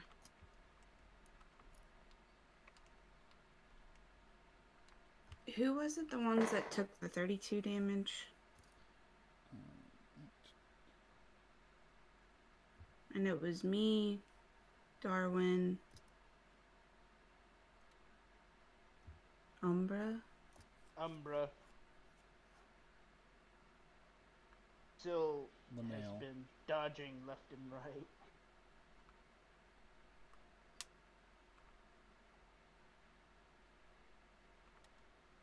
That was Darwin, the nail, and Finnick. Ooh, okay. Actually, real quick on the living constructs thing. Living constructs can be affected by spells that target living creatures as well as by those that target living constructs. Damage dealt to a living construct can be healed by a Cure Light Wound spell or Repair Light Damage spell, for example, and a living construct is vulnerable to a harm spell. However, spells from the healing subschool provide only half effect to a living construct.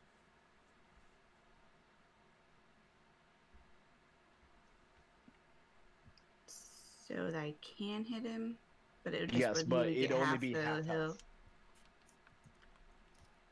Shoes, I don't think it gives a good enough example with just the Cure Light Wounds, because I don't know if that... Hold up.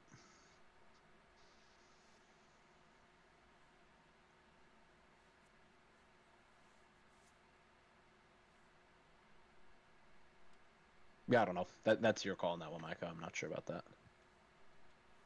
Well, it would be half in that particular case if that's a feature of the living construct one.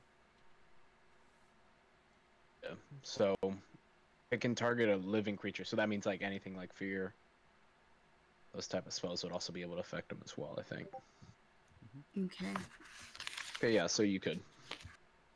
So then Linnell, Darwin, Finnick, Umbra, Sil, or 1, 2, 3, 4, 5. Yeah. Sil and Eon. Still does not need to be healed. Sil does not need to be healed. Did you heal Benevolence? He's taking some damage.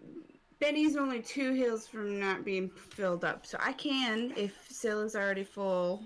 Yeah. Okay, so replace Sil with Benny. All right. Be feeling like the baby brother in the squad, and I don't give a damn.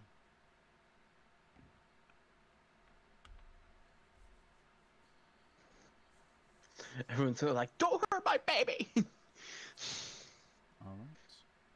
And anything else you're doing on your turn? It says like kick the baby. I am still just pretty much hovering over the ground. How close are we to those little... How close am I to everything else? Those little things on the ground, the banshee, and the giant.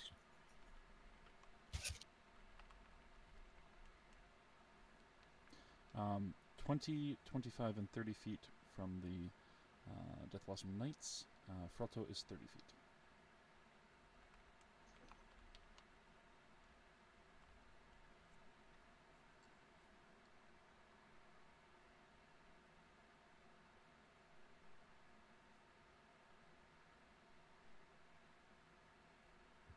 Okay.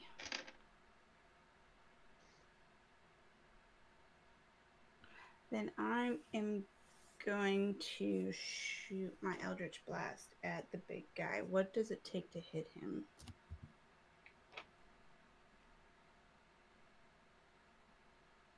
Well, you'll have to roll and see. We'll have to find out together, because We don't haven't know. tried hitting No! him yet? A 15 missed him. I rolled Oh, what, like a 24, I think, earlier for. Yeah, on that hit. Oh no, Yeah. it was 27 that you rolled. 27, not 24. I can't math. Seems like Benevolence is gonna have to come in and save the day yet again. Gets punted by the giant. Team Rocket's blasting off again. Does an 18 hit?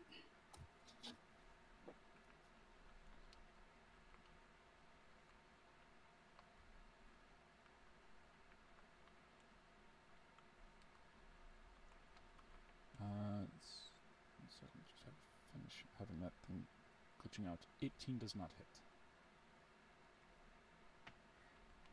Well, now spike What it does a over 23 hit? 23 does hit. Okay, so one hits him.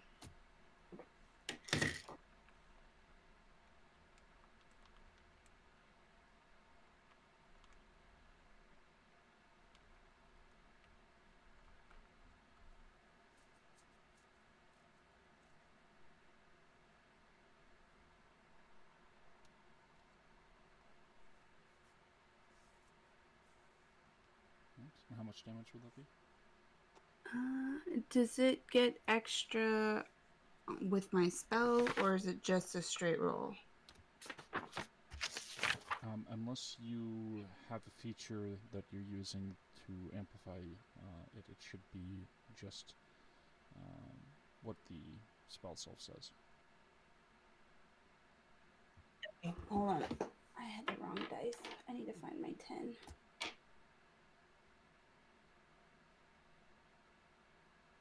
Yeah, you could just, use a d4. 8 damage.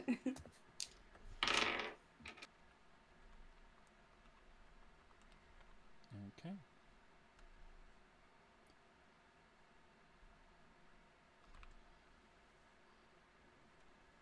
All right.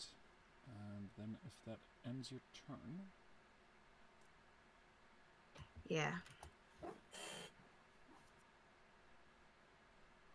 right. He is going to use a legendary action,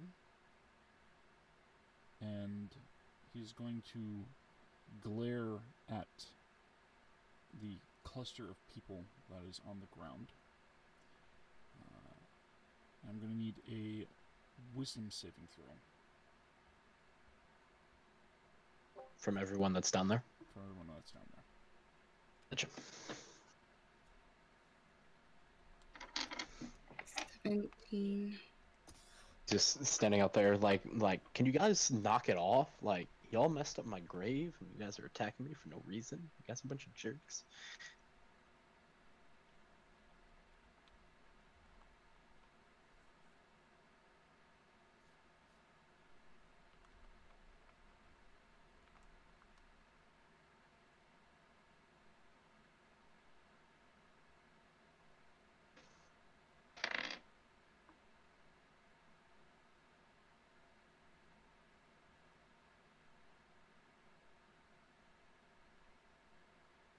What are we doing now? Those who are on the ground are having a wisdom saving throw. Suckers. Since Finnick is floating, does that count? Or is it just because she's in that area? It's in that area. Okay.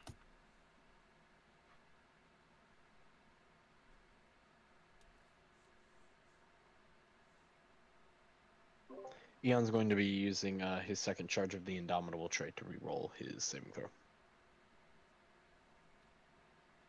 Okay.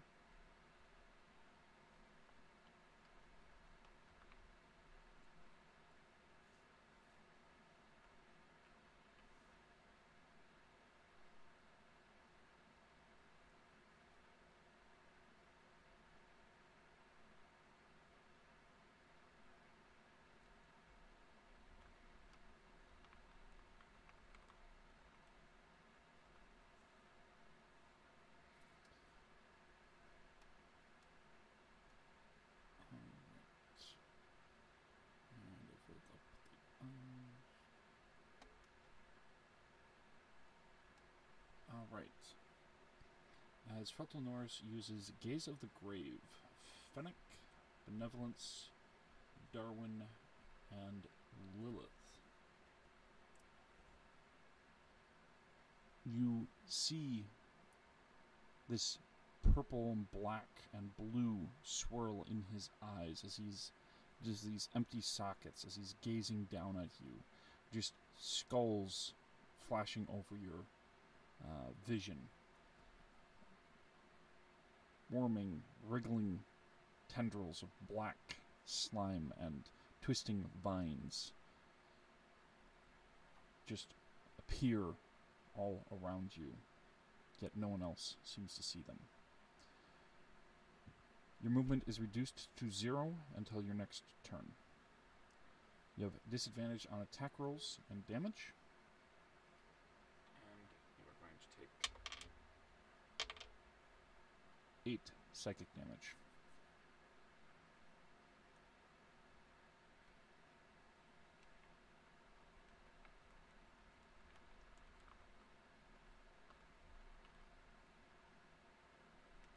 So for those that was not affected by it, is it clear something just happened to those that were? To the best that you can see, they're rooted in spot. And depending on a particular person's temperament, they might be shivering, shaking, or otherwise exhibiting signs of some sort of discomfort.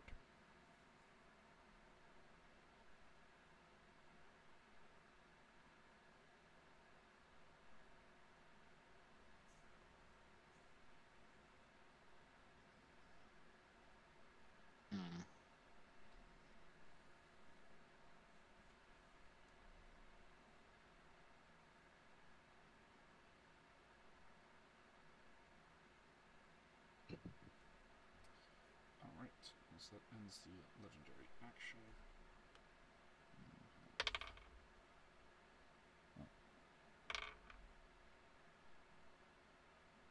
The 3 and a 7, Kale is going to miss on his attacks. Even with his modifiers, that's going to be too low. Alright. The Death Blossom Knight. The first one is going to make its turn. It is going to move up toward the group. And he's going to make a multi-attack. And 2 attempts to slice into Darwin.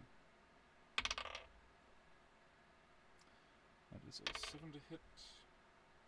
And another 7 to hit. Both miss. I think he misses.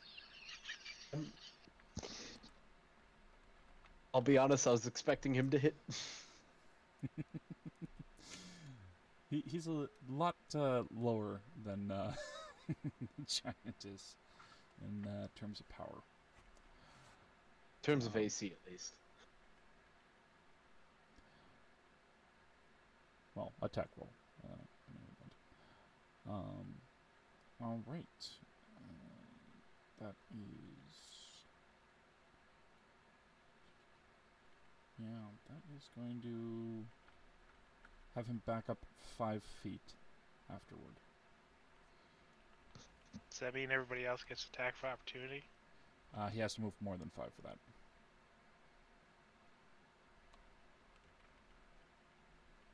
Really? Yes. You're allowed to back up to 5 feet.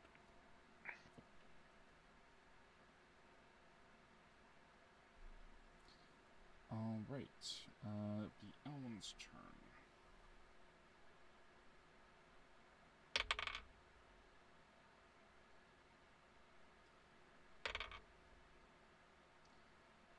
He's going to hit him with both attacks.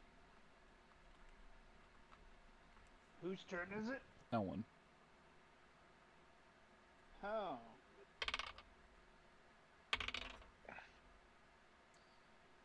That is going to be 30 fire.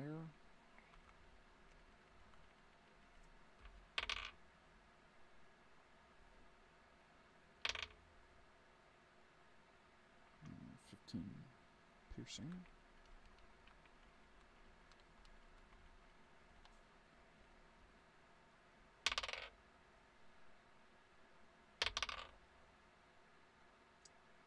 That is going to be 27 piercing on the second.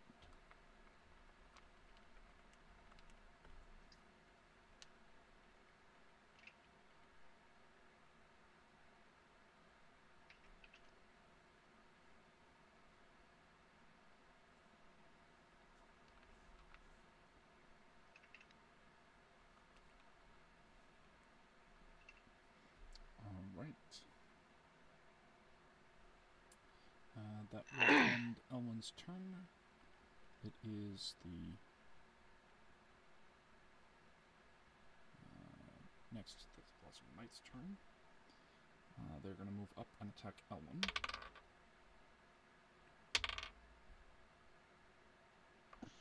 And they hit on one, miss on the other.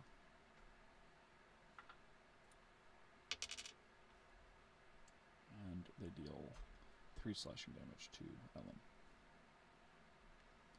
Is that target within 5 feet of Still? Which target? The one that attacked Darren, Elwyn. Yes. She's gonna use her reaction and Sentinel Feet to attack that creature. Okay.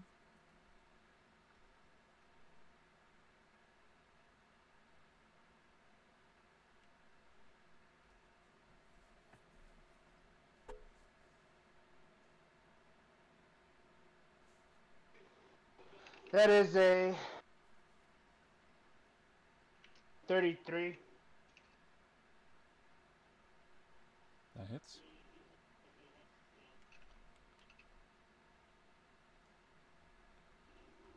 Can you use sneak attack on opportunity attacks? No, you cannot. Oh, I don't believe so. I will double check though.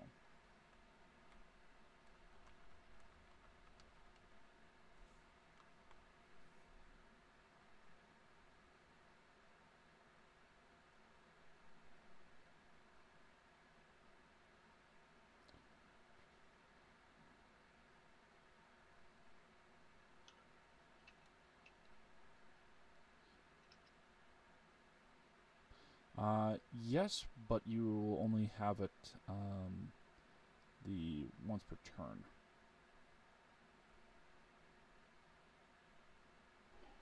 So, it is possible if you wish to use it on that. Would she be able to use it once her turn begins? You wouldn't be able to unless you have a feature that lets you use it more than once. Because it's once per round. Okay.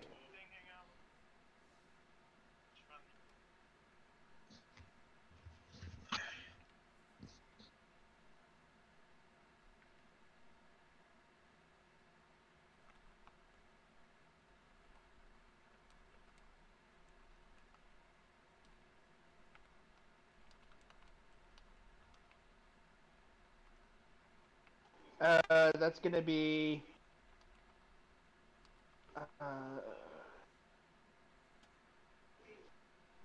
22 slashing, magical slashing, and 11 lightning damage.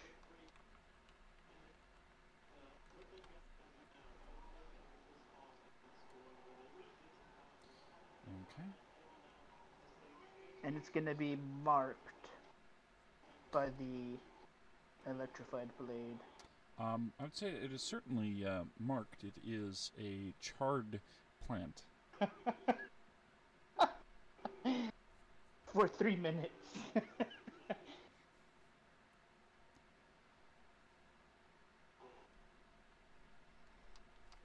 Alright, that and her reaction.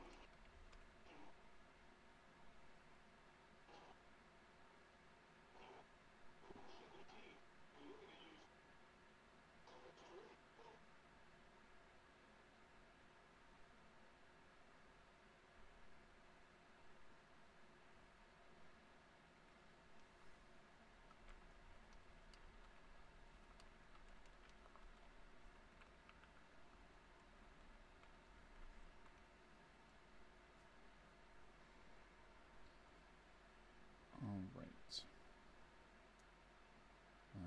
Neil is going to attack. And misses both times.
Alright. So, the nail having missed is the third Death Blossom Knight.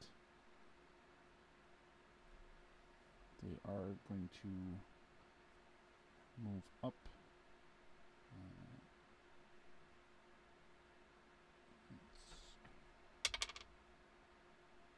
Gonna move up and try and attack Fennec. We're going to move all the way up and try to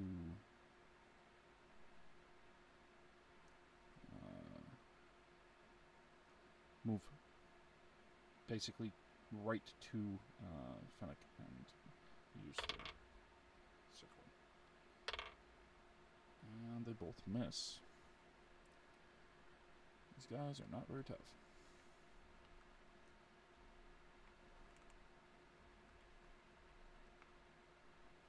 Okay.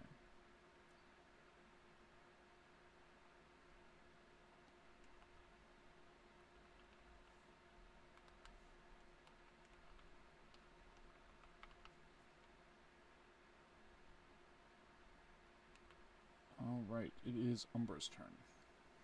They're going to stay where they within 5 So- feet, just backing up slightly.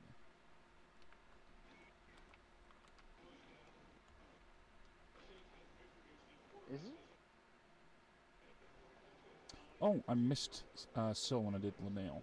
So yes, do that. So. No, I had scrolled and it managed to just catch right there. So it's 30 feet away from us, this big guy. Yes. How far is it to his patella? Or its patella? Why are you targeting the patella? Try to bring it down to our level.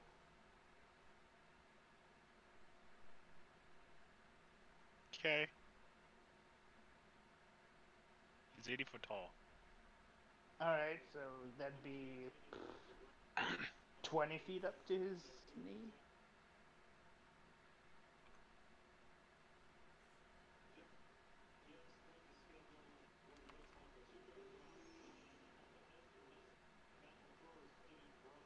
I'm sorry, could you repeat that? Would attacking it in its knee, dealing enough damage, make it kneel? Have to find out. Okay. And its knee is 20 feet up? I'd More say that's or less? about, yeah, close enough to there. Alright. So when you use the bonus action when you dash, does that still half your climb speed if you don't have a climb speed?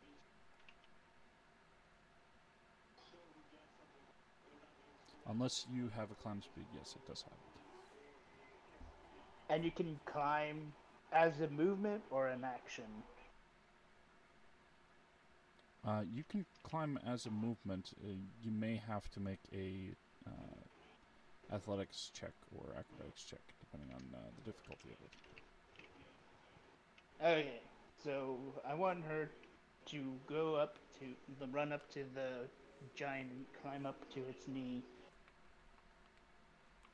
And using the bonus action to dash. Which would give her 90 feet of movement. Okay. Alright. Do I need to make a... Yes, athletics or acrobatics. Hey, nat 20.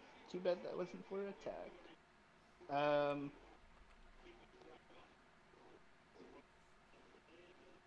That is a 32.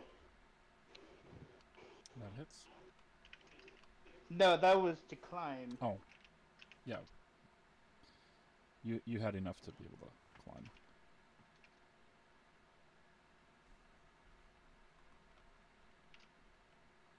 Alright, so now to attack. That's a 28.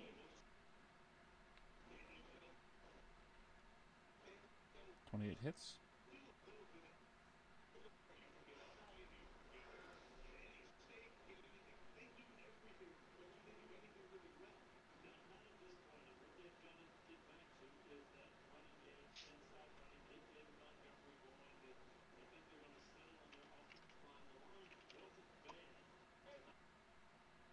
Oh, but there's no ally within 5 feet of this, so she can't use her sneak attack.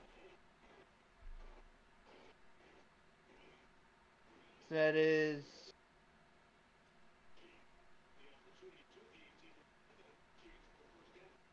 12 magical slashing,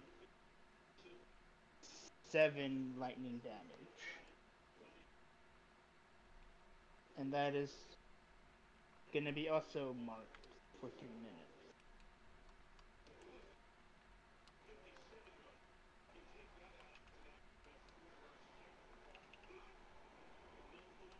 Okay, what was the total? The total was 21. Okay.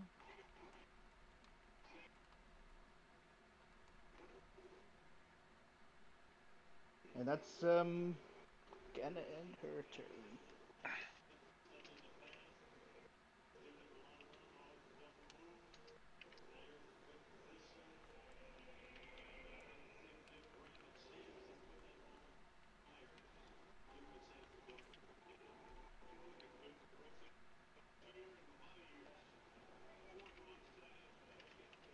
Then we will go with Umbras. So we just did it a little out of order, but they did nice. Shotgun or revolver? Well, we still have those two creatures nearby, right? Yes. And how far away are they from Umbra? 10 feet? One of them is within 10 feet. And the other one? 15. Any allies in that area? Say a 20-foot cube? Yes. You can hit the one that's 15 feet away as long as you can move just a little bit to adjust your aim.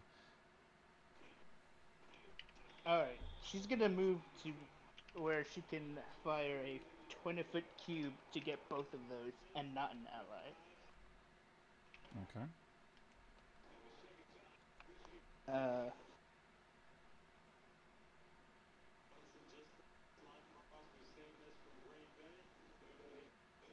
So, I think that requires spells.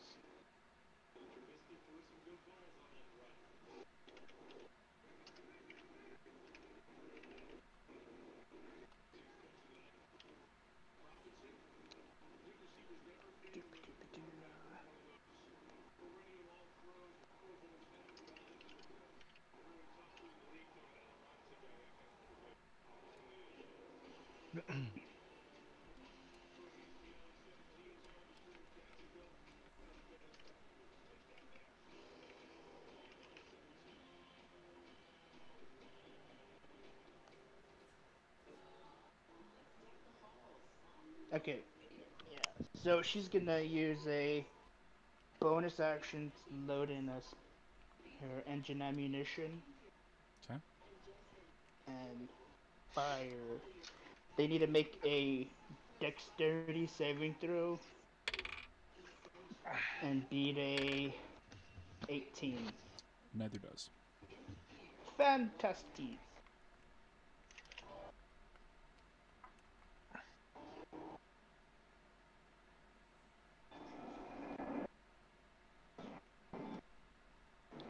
That's gonna be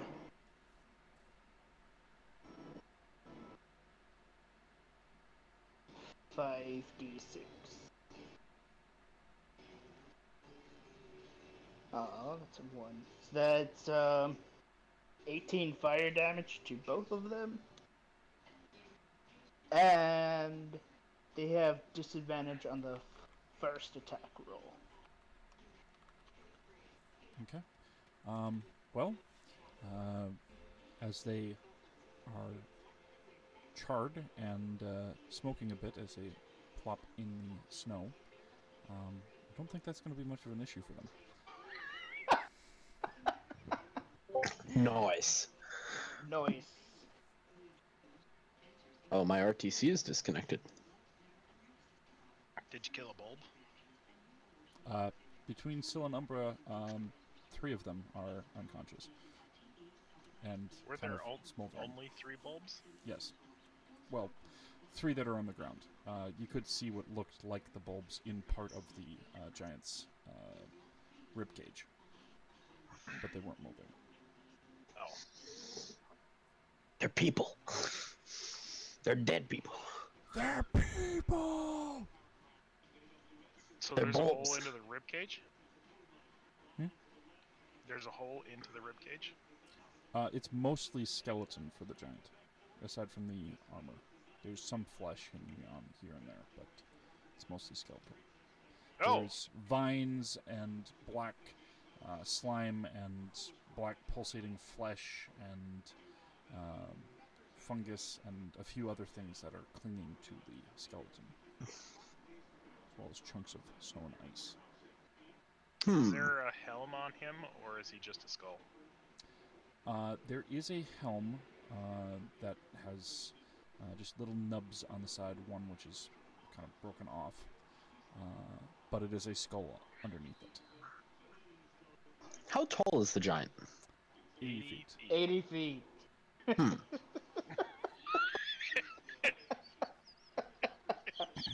Not the number I wanted to hear. It is the number It's that has been said, however, humongous. like 10 times. Yep.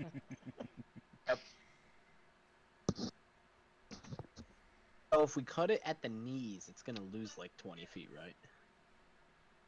That's the plan. Unless any of you want to throw Eon. If any of you can. I think the people who can are either Actually, wait, hold up. flying Yeah. or on the giant itself. Just had an idea. Is just it a remembered good this. idea? Oh, it's a fantastic idea. Let's not get ahead of ourselves. Yeah, Oh, and no, it's that great. reminds me, I did roll strength to see whether or not it was able to continue standing, and it is. For now. After Sill's attack.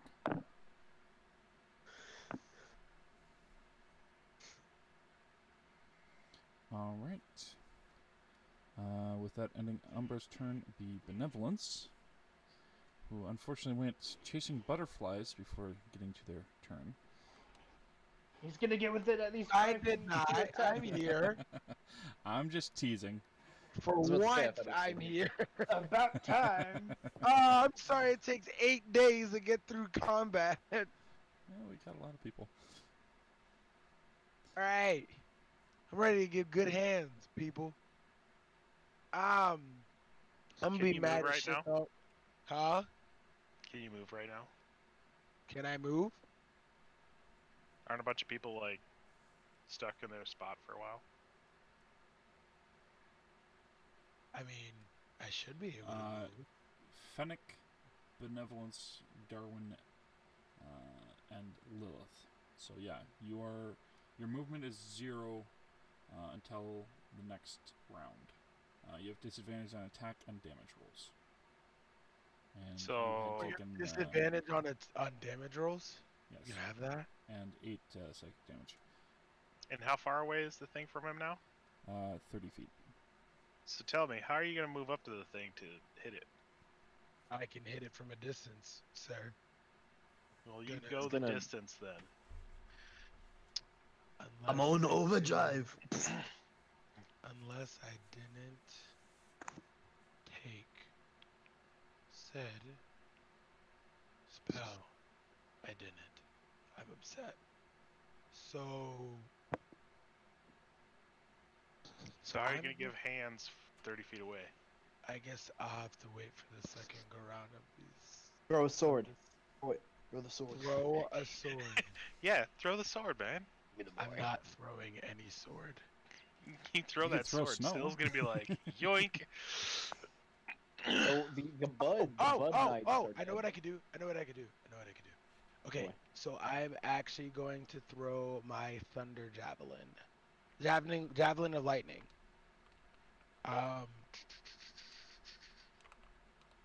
When Yeah. did you get that? I've had He's it for had a it for a while. I had while. it before the katana. It's just I never really had a reason to throw anything, but now Yeah, that I it do, was back Well- from the armory. But Benevolence hasn't been in combat for a long time. Obviously. Well, if you do it's funny assume because we benevolence always has get in weapons. combat like towards the end, and that's like because I'm an hour ahead of you guys. I have to go to bed, so you know, it's whatever. It's fine. I'm here. I'm here. You don't I'm here. have to. If I want Yeah, a you job, just- yeah, I well, do. I mean, I sleep like 4 hours. It's fine. Yeah. I never sleep. And you're I'm one of always the- awake. And you're one of the greats that I wish I could be like. Well, you need your beauty sleep, 10 hours? I don't know about 10 hours. God, I wish I could sleep So, that long. so what you're saying is that we have to make a sequel to, like Mike and make like Micah. I want you to know that if my camera was on right now, I'm scolding you. Hard. I was expecting Now- a facepalm, but you know the laugh from Wolf was good enough. Anyway, Yeah. you know Boulder can't get every bad joke. Okay, so I'm going to throw javelin of lightning. Hopefully it doesn't dodge it. Just remember you have a disadvantage on your attack throw. Thanks. I keep forgot. Your master is, kind of in the way.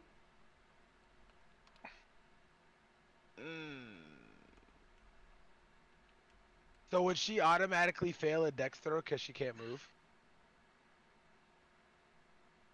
Well, you're next to Fennec. You can't move, but you could throw it up at an angle. You don't have to throw it like directly over her.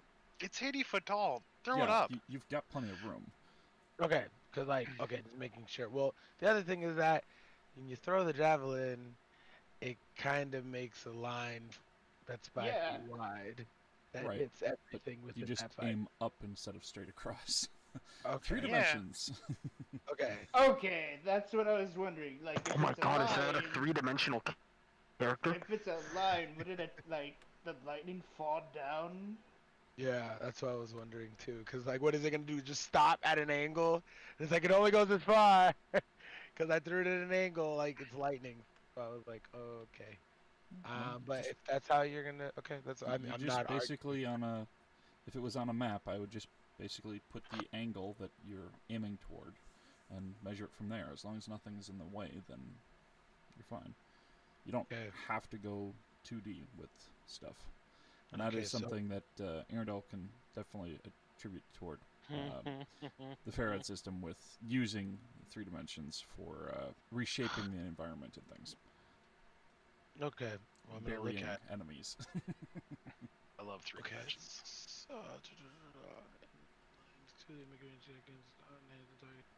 It's certainly easier to Okay. attack them if all they're sticking out is their head. Okay. So like I don't have okay, so I'm gonna throw it at him. I'm gonna throw it at him. The thing it doesn't have to hit for him to have to still dodge the javelin damage. The lightning damage. Because I can hit for the javelin and hit for the lightning. Either way he's taking it. If I throw it past him. Yeah, it's a line shot. I get it. Yeah. So It's either the way. regular lightning bolt is 100 and what, some odd foot straight, 5 foot wide. Yeah, something like that. So yeah, 120 feet straight. So yeah, so we're gonna throw this at an angle. So obviously, if I miss, well, I'm going to miss by technicality, so I don't hit anybody else. Oh, okay. So if that's the case, then and I'm throwing it at an angle, so I'm not throwing it at him, unless it's just that tall. You're Then it's 80 feet. You're 30 feet away from it. Do the angle math, man. Yeah, you It can is throw it straight up. 120 feet. You just aim toward the head. I'm going for a headshot at this point. Cool, got it. Or cut him with a javelin. I'm just saying, you can aim for the head or the chest. The chest is, wearing metal armor. The head is wearing metal helmet. The knee is wearing. Try and steel. decapitate him. Aim for the neck. Aim for the Right. joints in the neck bones. All right, so I have to speak its command word, and since I bought it from an armory, they told me the command word, but I don't remember any of you specifying it. So the You would command be word able is to pick Shazam. Shazam. Okay. It's Shazam. Okay. No. Trademark Ah. lawsuits. Okay. All right. I see how it is. Oh no, it I'm right. kidding. It's Oh, pop right. culture. okay, pop culture. No, Alright, here we it's, go. if you're not using it in a fashion that is intended to, right. do that. Oh. So that is a dex saving throw. Ham. So that is a Dex 22. He definitely passes. God, He the- That is a takes nat half. 20 plus 2. Yeah. Oh. So he takes half damage, and then so I have to roll 4d.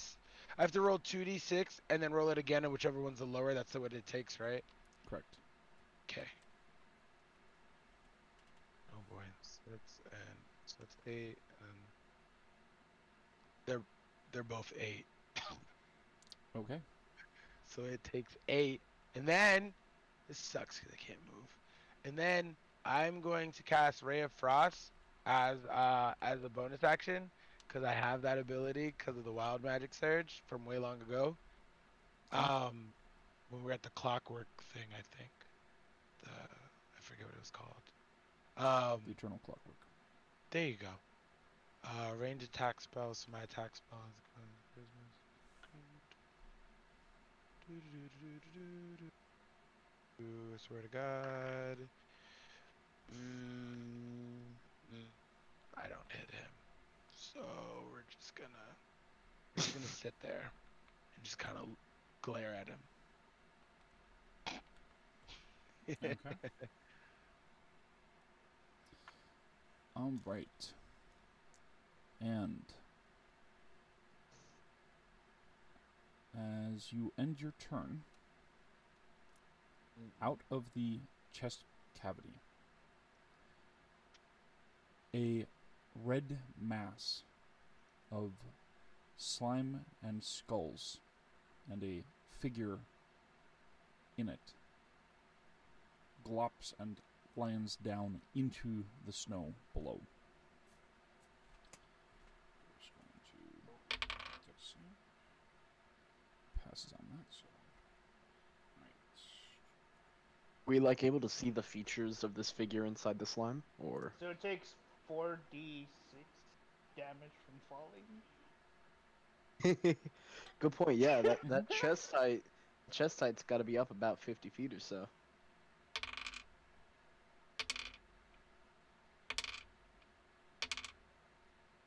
It's right.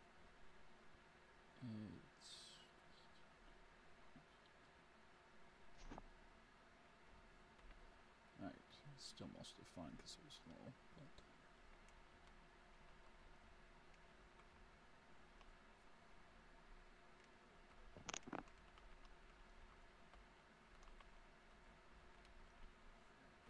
all right. So it is not prone since it passed its dex, but it did take some damage. As you look, this figure appears to be a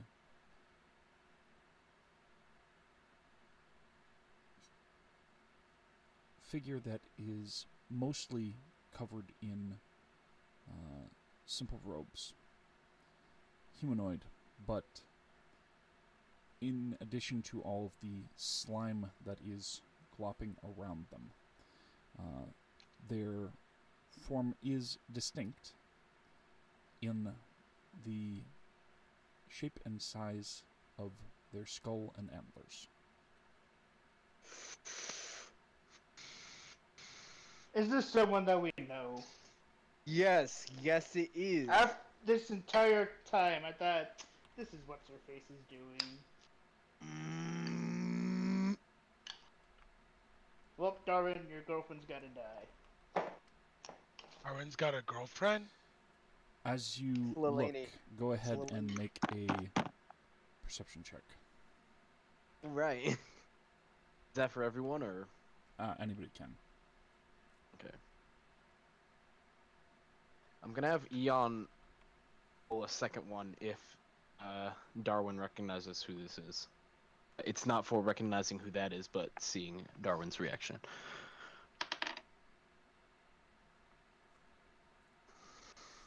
Okay, so Lilith does not see whatever happens. That it doesn't matter how high the book. We're actually 3 plus 12. That's 15. Actually, that might matter. So Lilith might see it. Yeah. So 15 then for Lilith.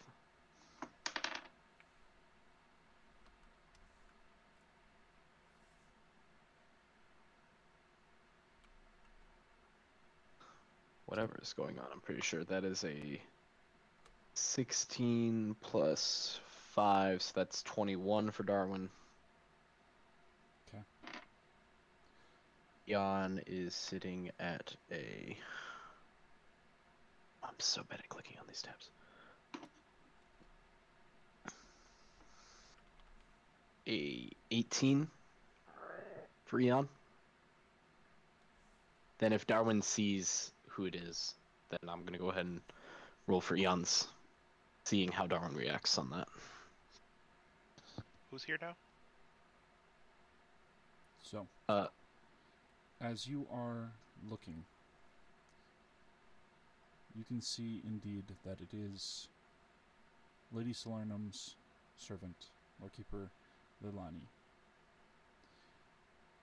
She does not appear to be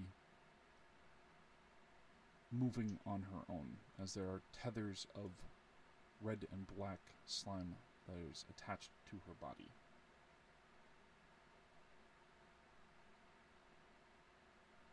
Where did she come from? She is attached to the Elder Oblex. Kill her with fire. The Kill elder her with what? fire. The Elder Oblex. It is a red and black slime filled with skulls. And presently Oh. has Leilani tethered to it. So it's not the giant. So we now have that and the It giant. dropped out of the giant's ribcage. Is the giant still now?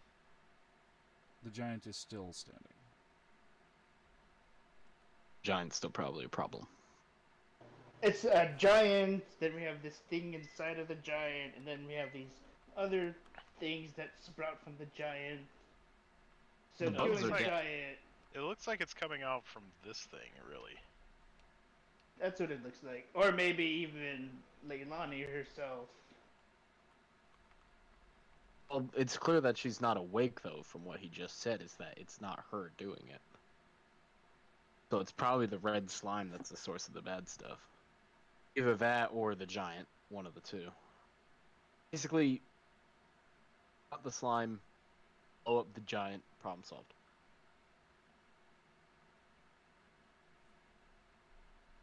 And burn the deer-headed skull lady. No. No. Fine.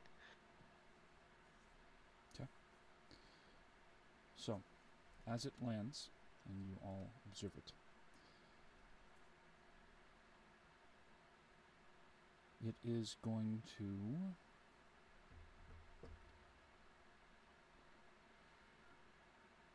move closer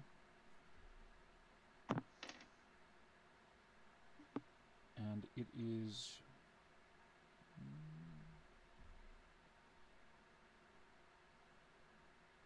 it's going to look right at Syl as it moves up to the group.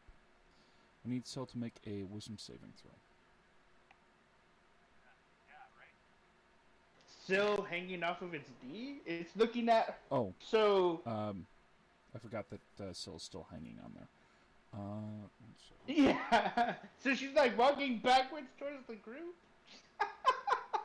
Or is it even scarier, her head is completely 180 looking at her? Because that would be freaky. Yeah, it doesn't have a climb speed, so it wouldn't be able to do that. It will instead move toward the group, and that is Darwin. We're gonna have to kill Darwin. So it's looking at Darwin.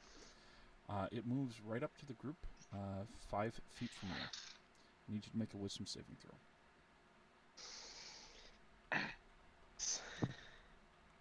If ever for you to roll really high in order to make something very magical in terms of story happen, now would be the fucking time.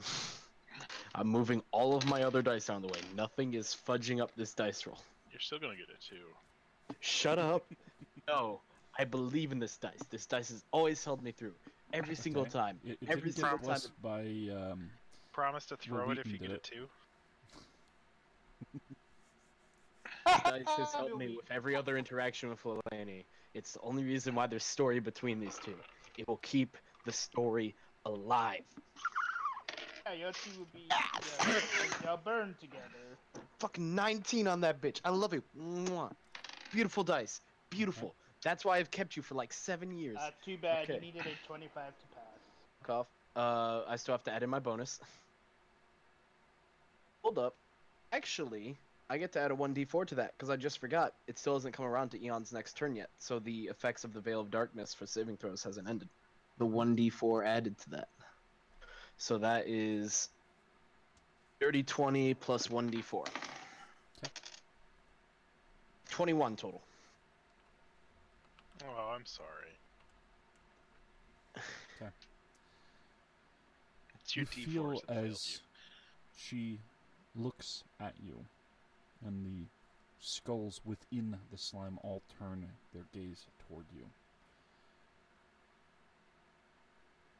You feel for a moment as there's this pull on your mind, as it seems to be grabbing hold and trying to twist and rip memories out, but you pull back, resisting it.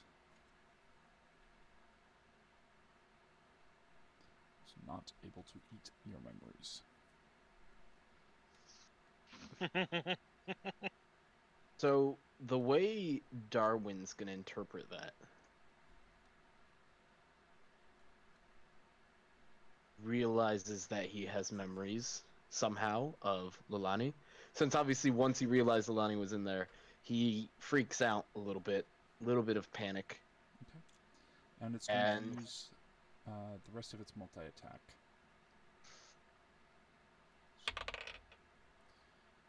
It does not like that you resisted it first. That is a 24 to hit. Real quick. And a 10 to hit. 1 second. But first, I still need to roll that perception to see if Eon realized how, what's it called? Darwin reacted.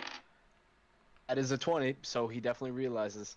So he knows there's momentary panic there. And he kind of stares for a moment as the slime walks up and kind of realizes what's going on here. He's going to use his reaction. Okay. Guard's Cowl. Don's using his reaction for the Varguard's Cowl.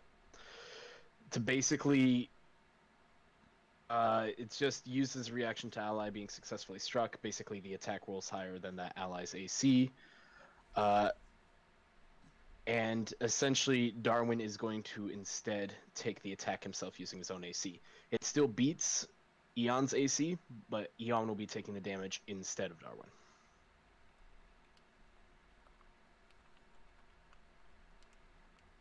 Alright.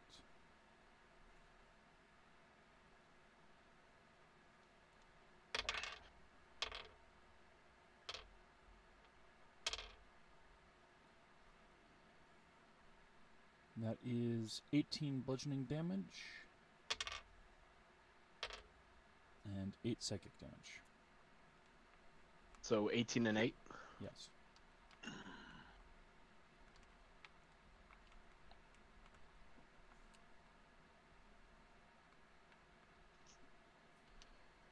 As a bonus action,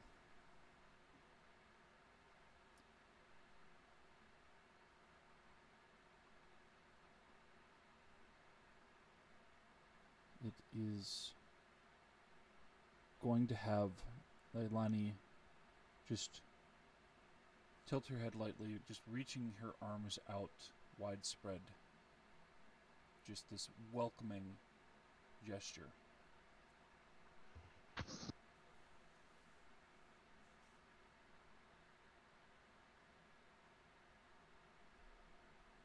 That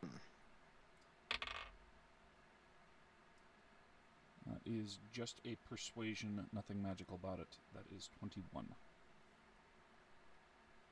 Persuasion to who for what? To Darwin, to come closer. He cannot move. It doesn't know that. Yeah, so even if he could... Right. He wouldn't. Just he probably would. because you have 0 movement doesn't mean you can't dodge. Well, we'll see what a 12 gets Darwin. That's a whiz save, right? Or is that a... That would be a... One second. Would that be a charisma? Pretty sure it would be charisma. Oh, if it's charisma, then that makes it a dirty 20. No, then it's definitely wisdom. Hey! Don't give me hope like that and then crush my dreams. It's so fun, though. I know it is, but that's still rude.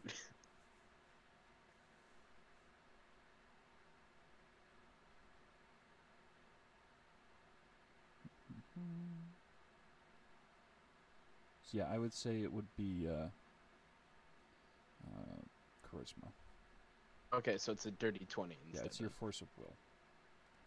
Is that the total? Yes, total is a dirty 20. Okay. Oh, not including the 1d4. The saving throw, so 1d4. It's his turn, he's still not coming around. So that is a 23. Just enough that you don't show a sign of trying and wanting to come closer. Aren't just going to shout, stop using her like some kind of puppet. It's clear he's getting angrier and angrier having to deal with this. This was not something he was expecting to have to deal with. Now, is the thing Abominable. tethered to the slime? Yes. Yes. Are we able to attack the tether? Try. We can see the tether, right? Yeah, it's multiple strands of red slime. Ooh, Eon could deal with this very well.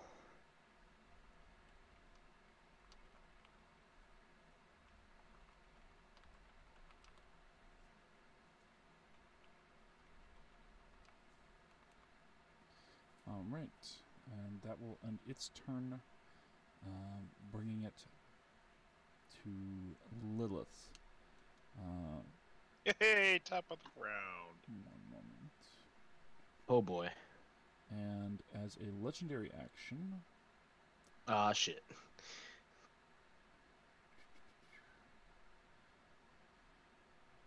So that Banshee disappeared, so that 2-strike from last time doesn't even matter anymore. Frelto Norris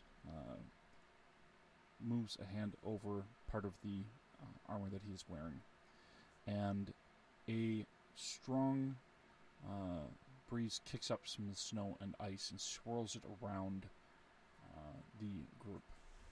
I need a con save from everybody who is down on the ground. Boy, this is gonna be interesting. Hey, guess what, guys? That Veil of Darkness, 1d4.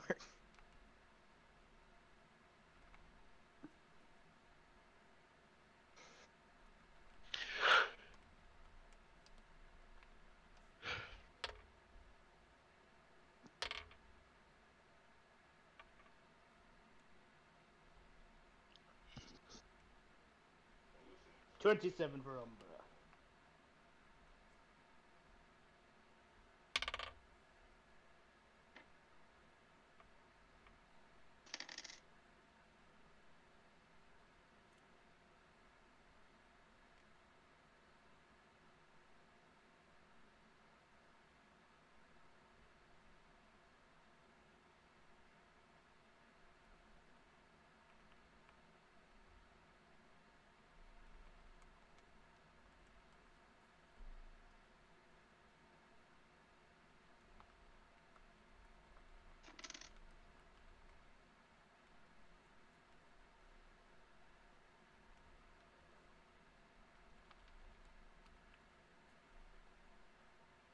There are the saving throws for Unloth and Darwin.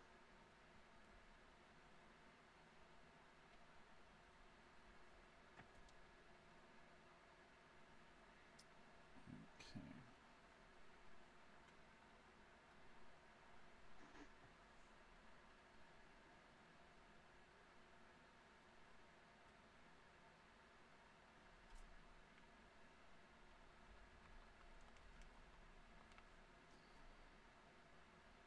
Alright. The Nail, the Elder Obelix, Lilith, and Darwin failed. The others pass.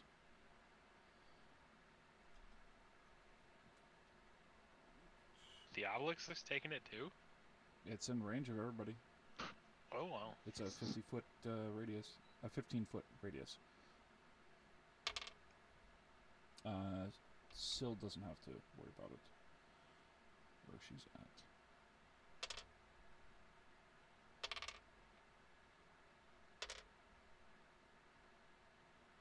That is 17 cold damage and 1 level of exhaustion.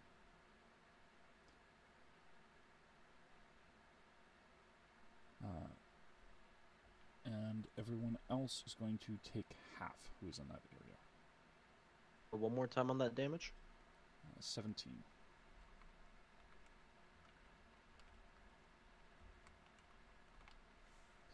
As you are buried in snow and ice. The others are not.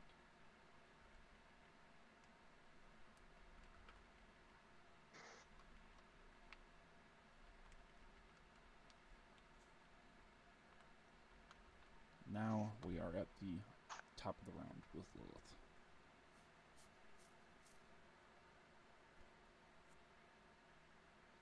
Lilith. Alrighty. Oh, yes. You are considered restrained unless a radiant or fire spell is active within 5 feet of you, in which case it will cease. Otherwise, it will affect you until the next round for the restraint. Is that from the spell that was just cast? Yes. So, if I was to use Divine Smite, Oh, hello. What just then happened? technically, technically they would get unrestrained, right?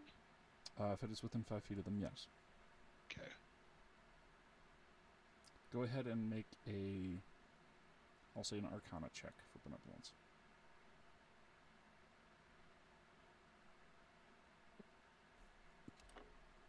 I rolled in that one. I'm going to say that Benevolence probably doesn't know that in character. You can certainly still do it if you don't think that you have something better that you can do. I mean, I just used Divine Smite because the wind blew wrong, so.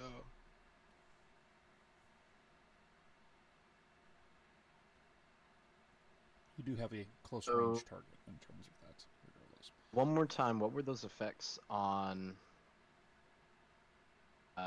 the conditions that were applied because of that spell? You said restrained and what else? Restrained, 17 cold damage, and 1 level of exhaustion.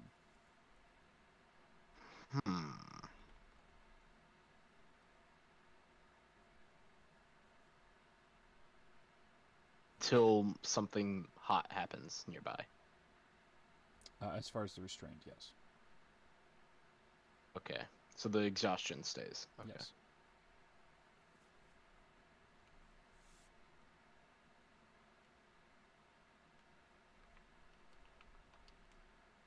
Okay, so lesser restoration does not help with that.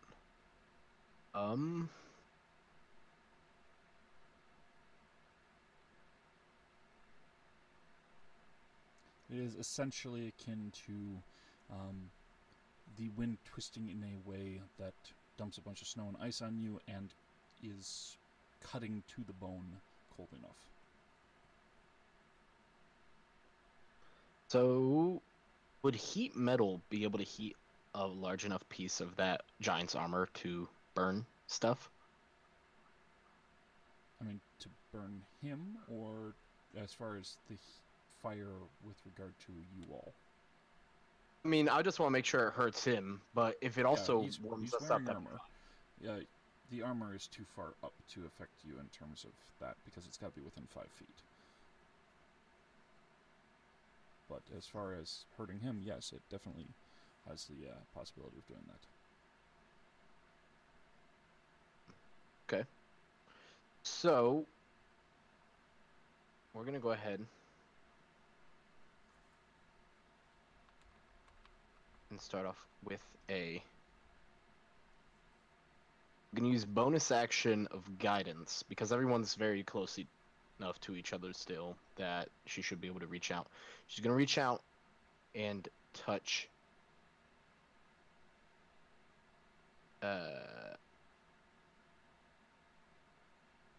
Darwin and give him the 1d4. Look.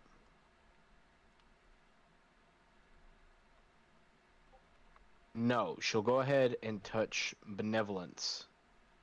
Give him guidance. Actually, restrained. Would she physically be able to reach out and touch for guidance?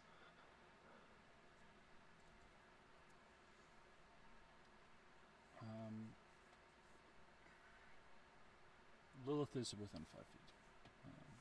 Everybody is within 10 feet except for those flying up above. But in terms of arrangement, would be close enough. Okay, yeah. So that's what she'll do then, is she'll give guidance to benevolence. So a d4, and add that number rolled to an ability check of choice. And then we're going to follow that up with a 5th level heat metal on a piece of the giant's armor. Preferably a piece that is closer to the group, but obviously there's a limit to how much that can... There's the chest plate, the axe that he's holding, and his helm. Well, he hasn't used the helmet for much, and it'd be nice if it was off his head. But he is 80 feet up, and this only has a 60-foot I'm more range. afraid of that axe that he has yet to use. Yeah, good point. We'll probably go for the axe. We're gonna heat up the axe, and we're just gonna cause it to melt his bones. Heat metal on the axe.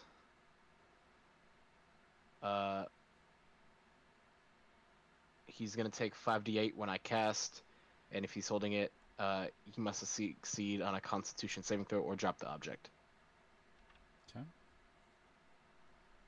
So that is 5d8, of which I have to manually roll because it's not giving me the option here for some reason.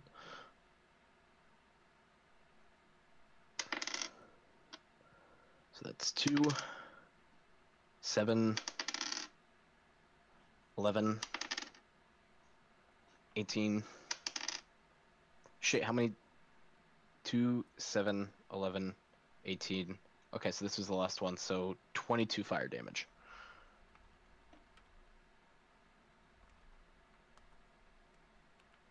Okay. Alright.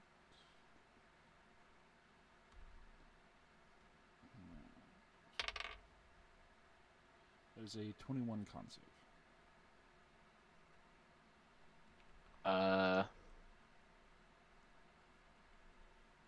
I think that passes. It doesn't actually tell me what the saving throw is for this. It would be Yeah, your so it does that'd be pass. his- Yeah, so it does pass. I see it now. But so if it's not dropping the object, then it's gonna have disadvantage on attack rolls and ability checks until the start of Lilith's next turn.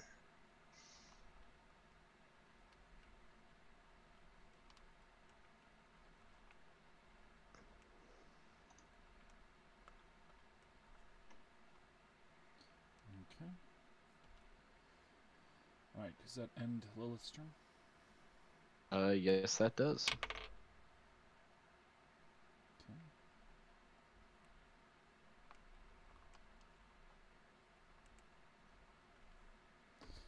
It is Miranda's turn.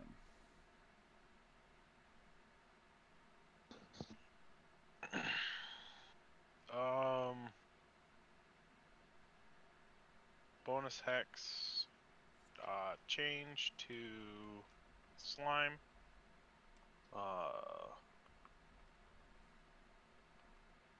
Again, dex saves, disadvantage. Gonna aim for the tethers.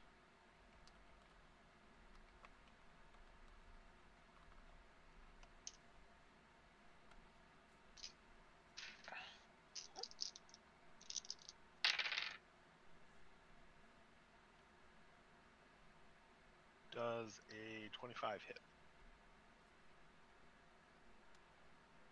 A 25 does hit. Okay, so the other two will as well. It's 13, 15, 15. Are the tethers individual or are they considered the same? They are considered individual. It can use them for multiple different creatures. How many tethers are there? There are 8 total. How many are connected to her? 3. Okay, so one for each tether then.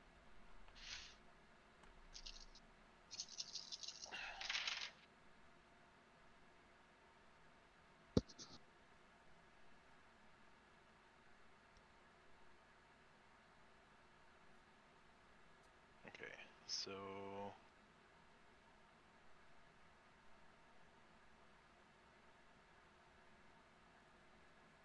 Um, 14 to the first one, 17 to the second one, and 16 to the third one.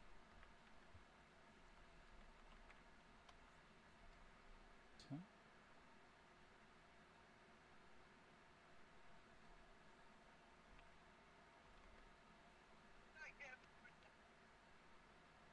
All right.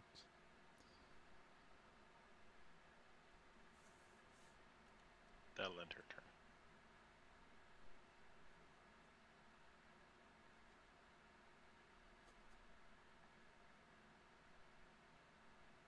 Do they seem to be significantly damaged? The obelisk does seem to be being damaged, but it does seem like the tether itself is just, as the first one is being hit, being replaced with one of the others. Are they being damaged or destroyed? It is not destroying them. It is hurting the obelisk as a whole, but it is not Okay. seeming to do anything specifically to the tether separate from it.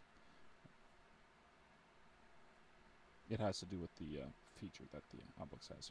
Technically, the tether is immune to damage, but it's still considered part of the obelisk, so you still damage the obelisk in that case.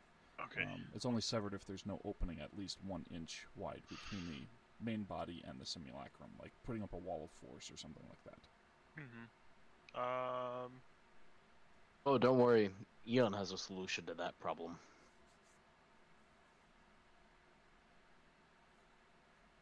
Eon's going to look at the rest of the group Hold on, and hold on, just... hold on.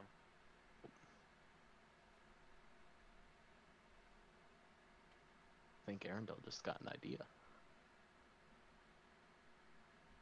Yeah, basically from the attacks, you would see that it basically is just reattaching anytime that you try to do that. Okay. You need to cut all of them fast enough.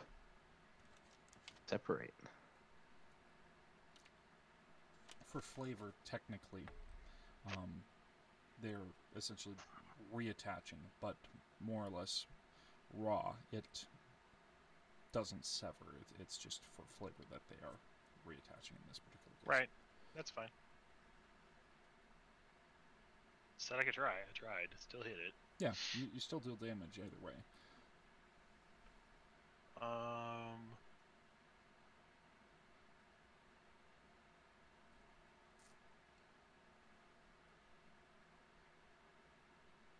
Is fear a charisma save or a whiz save?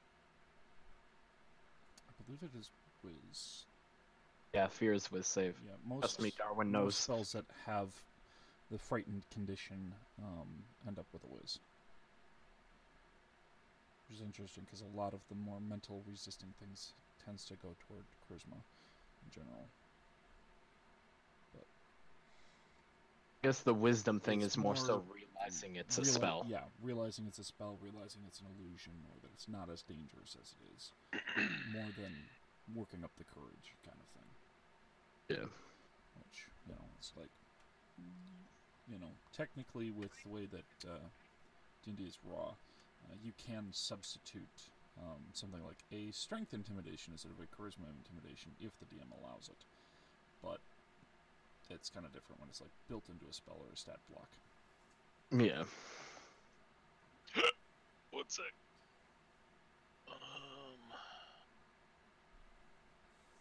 1,000.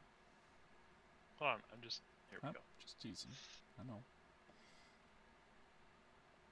Gotta check all the angles.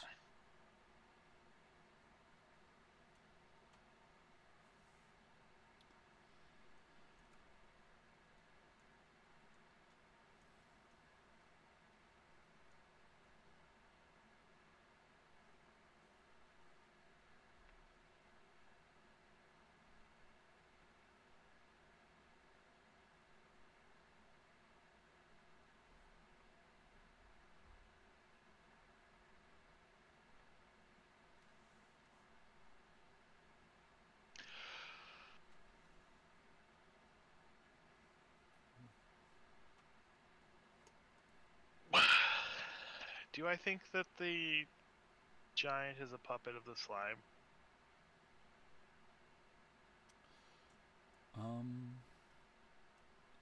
Say you could make a.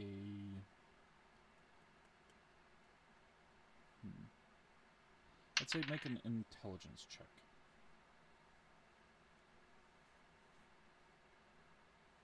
It's not precisely Arcana or history so much as just general.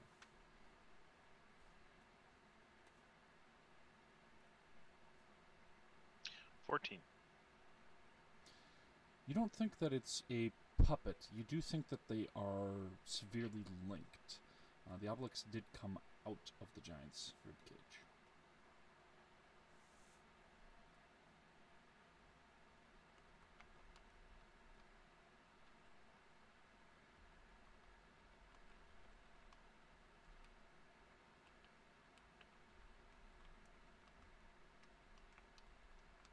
Action Surge, Tash's hideous laughter on the giant. DC. It's gonna be interesting. DC 21 whiz save.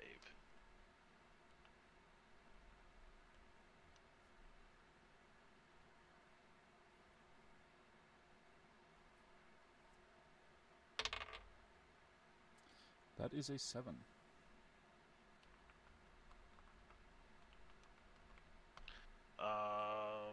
So a creature perceives everything as hilariously funny and falls into a fit of laughter until concentration 1 minute. So my hex will fail. Okay. Will go down and then be replaced by that. Will fall prone, becoming incapacitated and unable to stand up for the duration. At the end of each of its turns, or each time it takes damage, it can make another wisdom saving throw.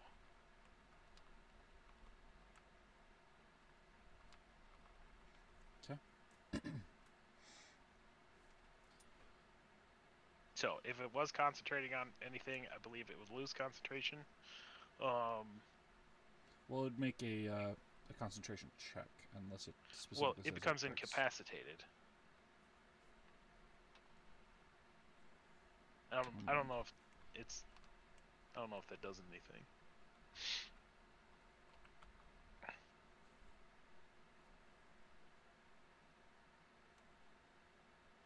Actually, yes. That would do. That would do it.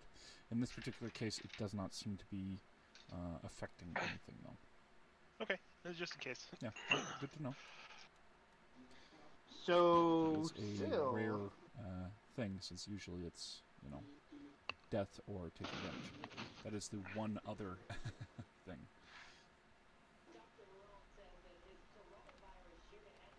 is still being crushed I mean, because it went prone. well, How's this gonna work? Right. So, which way does it fall? I have a D8 for which directions. A 1 is going to be falling toward the party that's on the ground.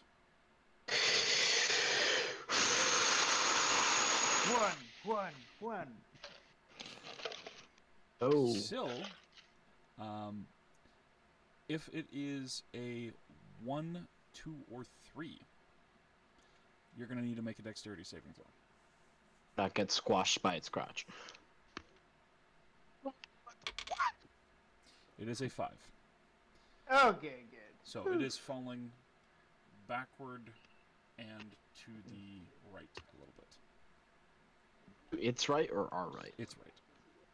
Okay. Your left.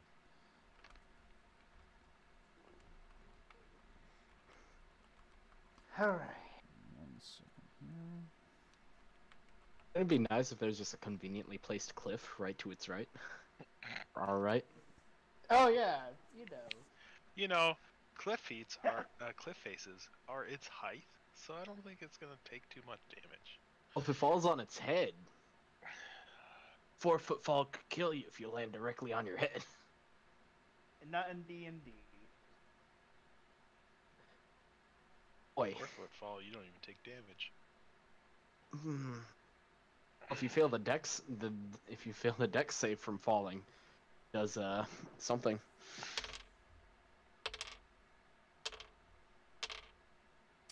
And he takes 10 bludgeoning from the fall. Nice. See, I told you he'd take damage.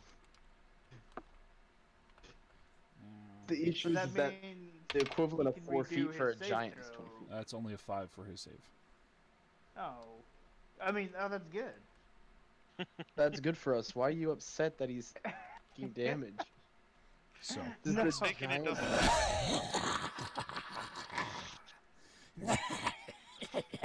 Hopefully, if it doesn't have any plus or only has negative, it will never make the save. funny thing that. Just saying.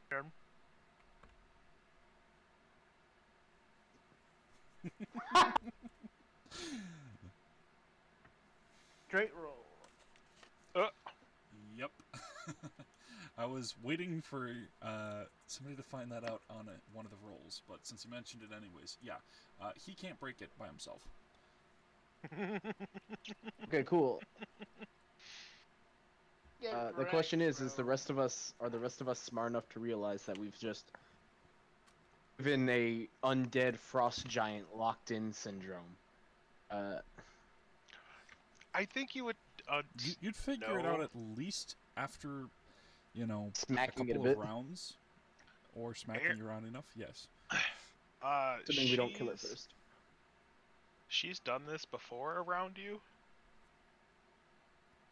Hideous laughter. Yeah. Oh yeah, she has. So, I mean, we don't know that it can't break it. We Right. as players know But that at the it very can't least, break it. you know We know that it's really on effective. the ground and it is laughing. Phil just knows that she has advantage on the attacks. She's just gonna lay it on him. But you do have 10 rounds of not having to deal with him. Dab or slash. That we can slash, focus on the slash. slime. But that will end her turn. Now, for realsies.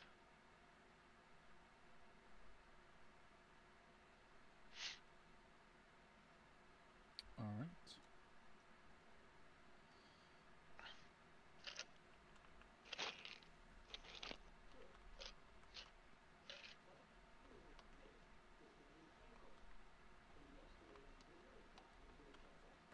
So, then with the end of her turn, it is Yolanda's turn. She is going to try and attack the Elder Obelix. That's a miss. That is a hit.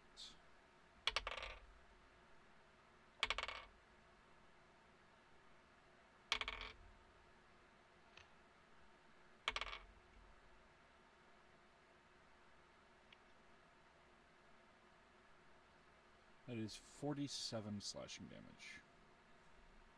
Ow. You go, girl. Woo. Is it dead yet? Glad we didn't have to fight you yet. Question: is it a bonus action or is it just a free action to switch out a weapon in your hand? Depends on if you have it like stuffed in a pack or if it's something that's accessible. So like something that's holstered would be fine. Yes, that'd be a free action. Right, cool. You'd have to basically drop the one and then just grab the other one. If you're going to put it into a sheath, then that would be using a free action. And you can't use 2 free actions with how D&D is set up. Gotcha. The fair system, you can sacrifice a quick action for another 2 free actions. So, things. All right. That is going to end Yolanda's turn, as she just flew down and did that. It is Torque's turn.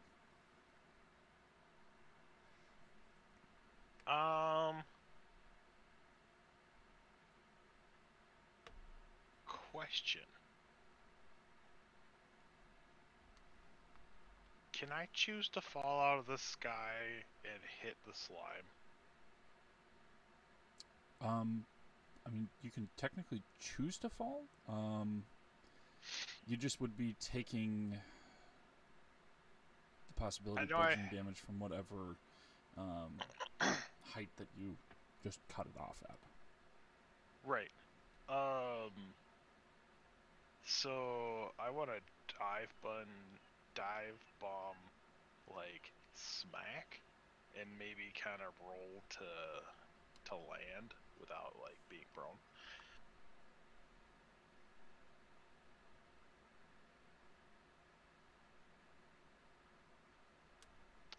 Is that a thing I could do? I mean, you can dive bomb. You might be. I mean, you're going to take the bludgeoning from that. The dex save might help because you're landing on something that's softer. But you're also like landing on something acrobatics that's a or slime, athletics. so you know, there's that. Well, I mean, maybe not directly on it to go into it, but enough to hit it on the way Right, down. it's just that most slimes are caustic if you touch it. Yeah, I understand. So that's what I'm saying is, before you do that, just remember that is something that Torque would know. I do understand that much. So I'm gonna bonus action to brace up. That reminds me when that druid had to eat the pudding. Oh my god, yeah. And he was taking acid damage. The fucking Minotaur just sitting there shoveling down black pudding like there's no tomorrow. Good times. Alright, go ahead and punch the acid, man. I will gain 7 plus 5 plus 6, 11, 18 temporary HP from bracing up. And then I will dive bomb. And then try and flip and stick the landing, as it were. Superhero pose.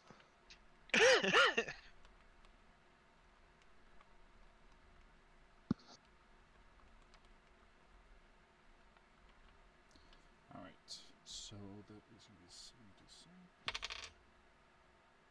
I mean, You're doing it from the full height, correct? yeah. Okay.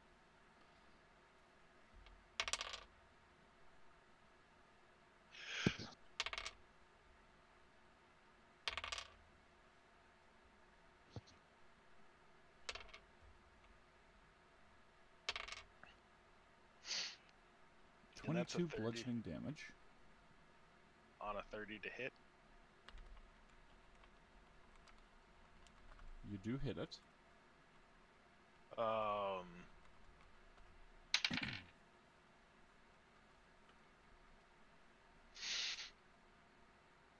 that 22 will be to both you and it. Yep. The dex save is 21, or acrobatics of 23, or athletics of 38. Okay, that's fine. The dex save was what I was going to ask for, but that's more than enough to avoid landing in it. Unlike most slimes, which Torque wouldn't know, the Elder Oblex does not have acid attacks. So he would have been fine anyways. Okay. Just something in character in terms of that. So. Yeah. Alright. What are you going to say or do as you are dive bombing onto and then rolling off of this thing? Fuck yeah. That's all I need. Just see you drop an F-bomb mid-flight. Just, fuck yeah.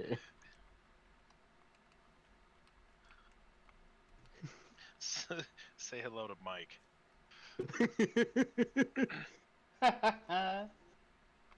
Might just make Eon chuckle with that. You do not make Eon chuckle with that. If he could smile, he might. So, as you dive bomb down, say hello to Mike, and you do that, you smack into it and roll out, avoiding crashing into the cluster of people that are around it. And just this blood and slime and skulls splatters everywhere behind 22 you. to the punch as well for that first hit. Splatters everywhere around you as it ends up coating your new allies and the snow around it in fragments of slime and blood and bone. And immediately the form of Lordkeeper Leilani vanishes.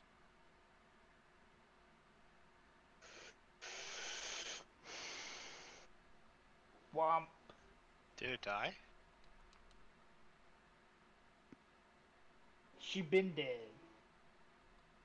No, did the slime die? That's what it looks Well, like. you did bludgeoning and a attack on it on top of the fall damage. So, And when the Leilani fell, the damage from it transferred to the obelisk, right? Leilani didn't drop off. She disappeared as this thing was splattered all over. No, I'm talking about when she first appeared and fell down. The damage she took from the fall transferred to it. You'll have to investigate to find out what's going on with that. So, Does Oh, you bet your the ass Darwin's giant stop investigating more. laughing? the giant does not stop laughing. That's creepy.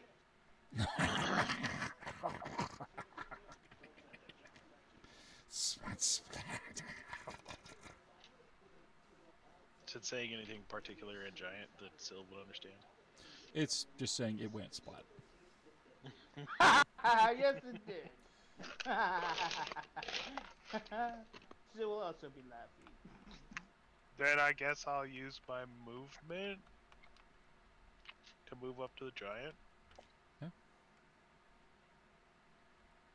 And how much falling damage was that? That was 20 out. That was 22. Okay. Or no. Yes, 22. And then there was the damage you did with the punch as well to the other obelix. So 5.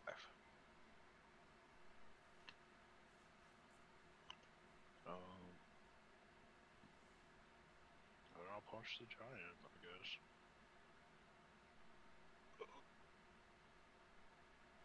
Okay. So, let me get this straight. Are we ready? 25 to hit. Oh, he's not dead. Okay, I thought he was dead. The slime might be. The giant's not. Darwin's soul might be. Oh, But, that's also advantage. Oh, that's crit. I'll take the crit. All right.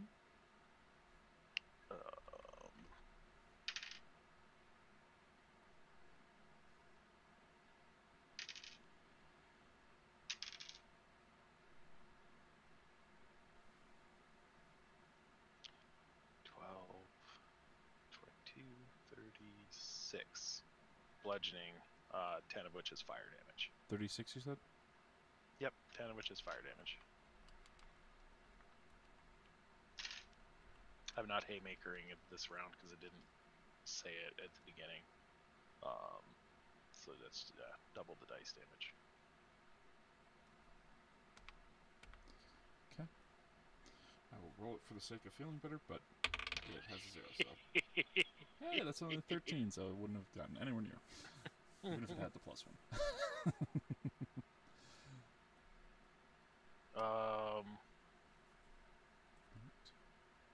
And I'll action surge to hit it some more. Okay. Since I'm going with advantage at this point. That's a hit. Non-crit.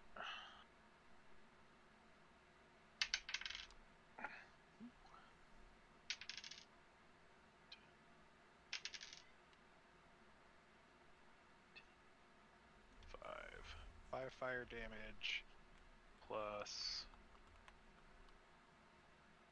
22 bludgeoning. And 15 on the dice, so it's a hit non-crit.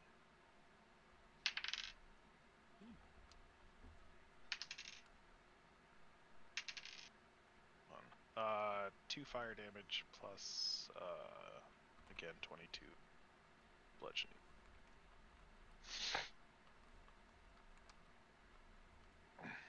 Okay. And that will end his turn. Alright. It is Eon's turn.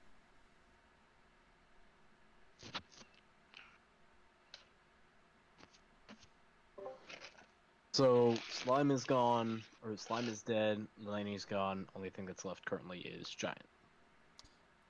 There are the remains of things, and then there's the giant, which is still laughing. Nothing else seems to be a threat presently, at least. It might be worth attacking the remains of the slime so it doesn't recongeal. Or could Eon, technically speaking, prep himself so that if the slime recongeals, he has just swords ready to swipe, slice it up? Well, Basically, hold off. Because the thing is, I don't. The thing is, if a creature is unconscious, they don't have to move to show that they are, as they are recovering. It just means that it takes time for them to do that. Something that is more bestial or humanoid is a lot easier to tell if it is breathing, but something that is, say, undead or a plant or slime, things like that, you might have to do a check to see whether or not if you can realize it or not.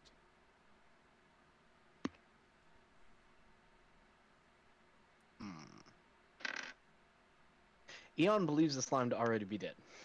So he's going to... I was gonna... I rolled very low, that's all I'm gonna say. Eon believes the slime to already be dead.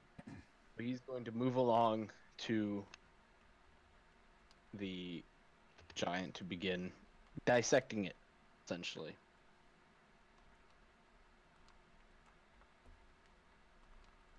And he's gonna start off by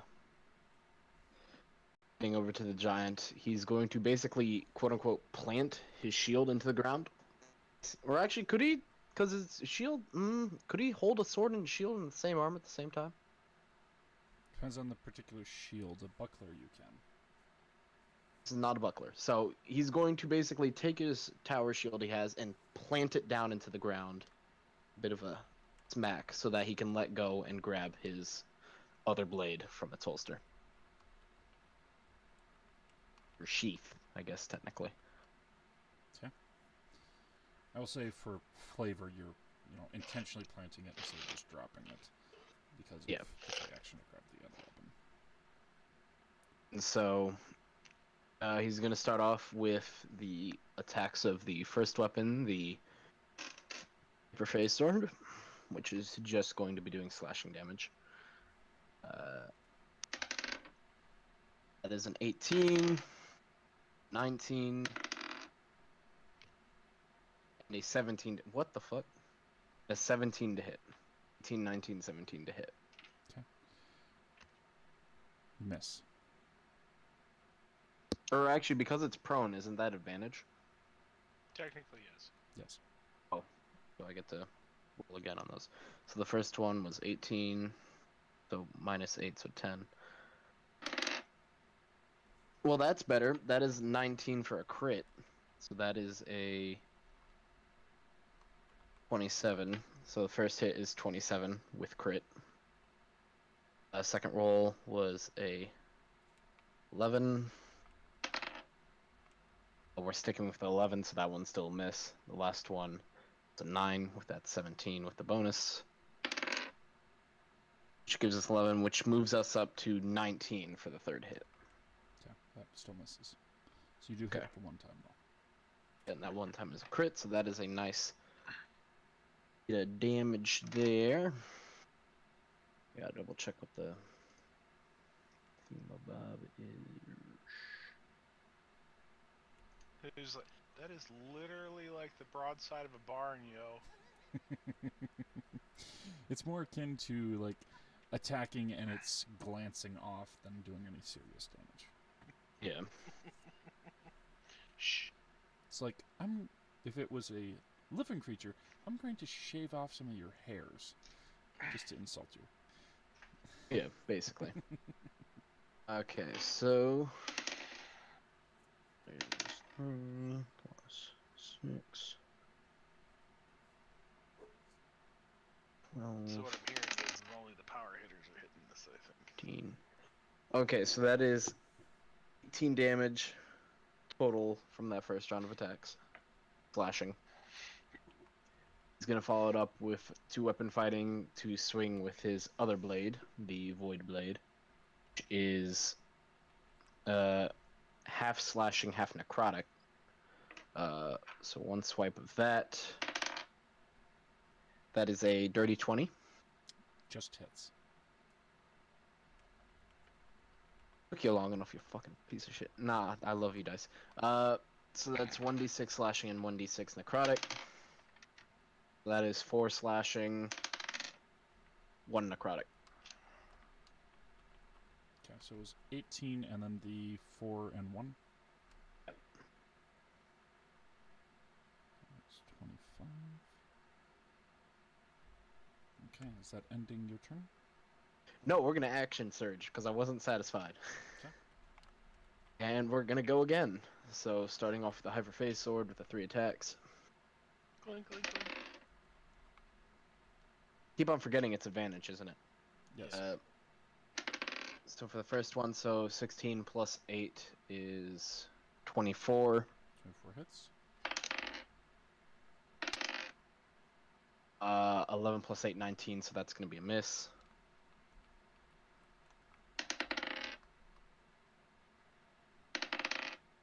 And that is a 19 plus 8 again, so that is a 27 with another crit.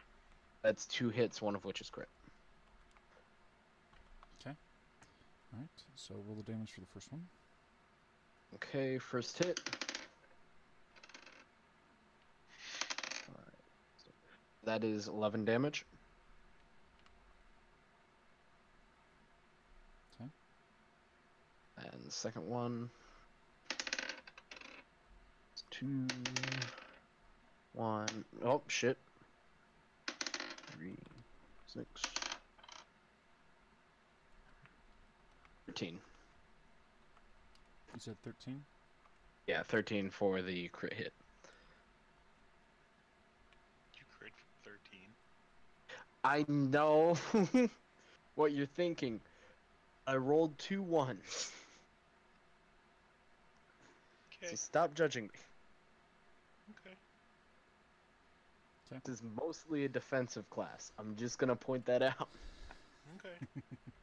And As Judging you. as Alvin. you are attacking, and you slice and miss and slice and carve away at it slowly through these multiple attacks, it starts losing the glow in its throat and mouth and stops laughing. Just this gurgle as it is stopped suddenly, and your blade strikes it again.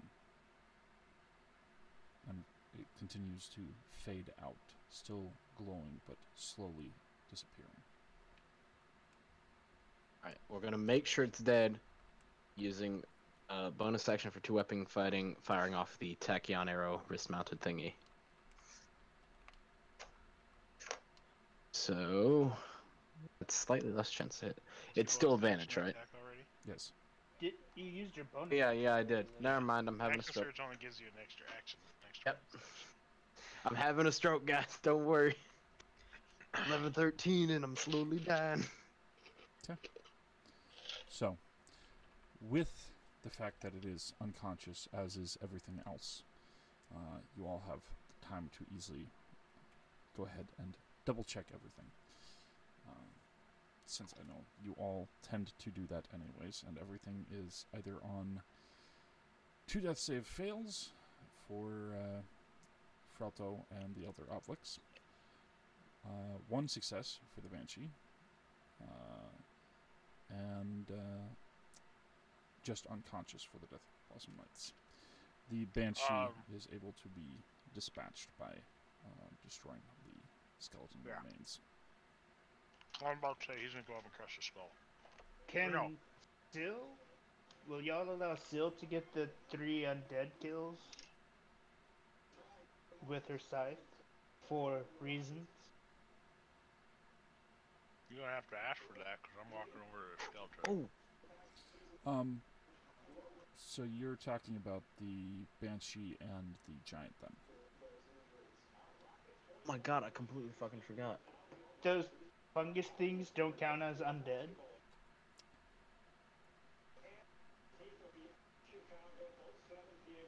They There's are 2 night, tiny 3 plants. night creatures.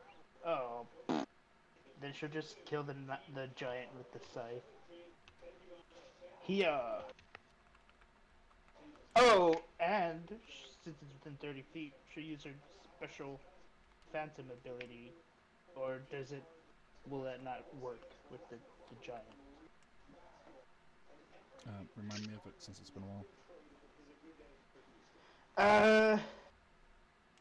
That's the wrong character.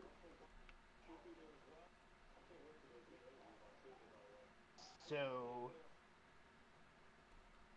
when the life ends in your presence, you are able to snatch a token from the departing soul. A sliver of its life essence from that takes a physical form.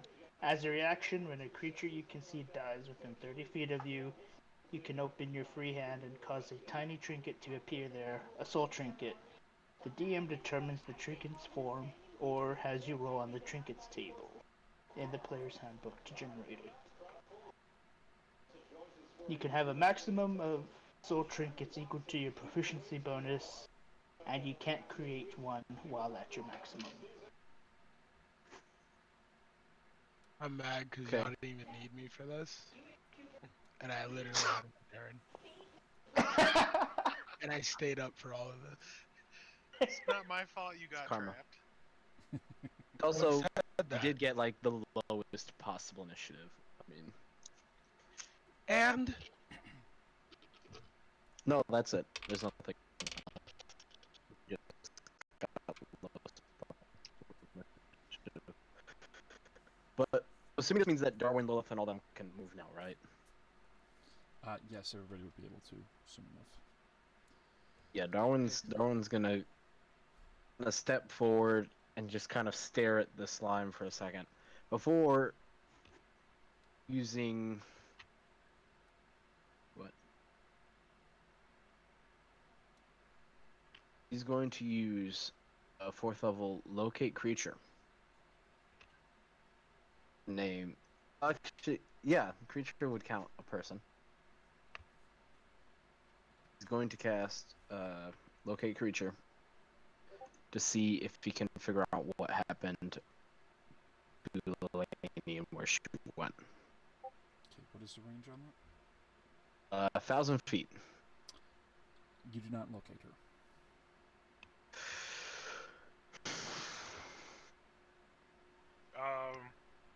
Clark should go up and crush the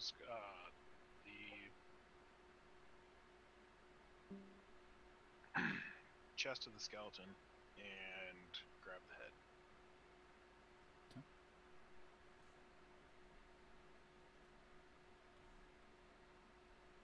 So the chest of the skeleton will require first just cutting the straps for the armor, but you are able to do that after a bit. Okay. And then I guess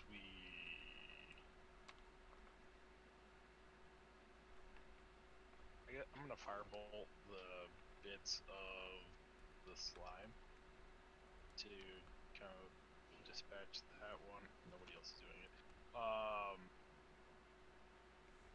Well, no one else has been able to get their turn yet. Talk. I told you if What- you wanted to kill the technically kill the undead, you gotta let me know because I'm gonna be doing this stuff. Yeah, she needs to awaken her sight so it can be better. Well, I mean, you've got a chance here real quick to steal the kill for the giant who's technically dead. Well, if you She just needs. request that to do it, then I will let you. Well, right now she's focused on the giant. Well, you can take care of the banshee. Okay.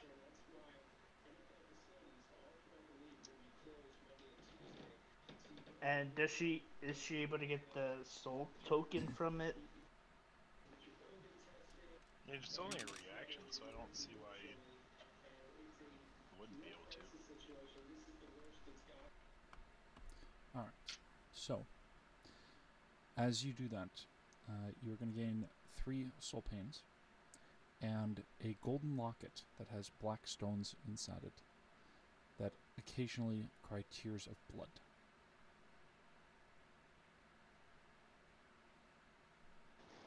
Metal.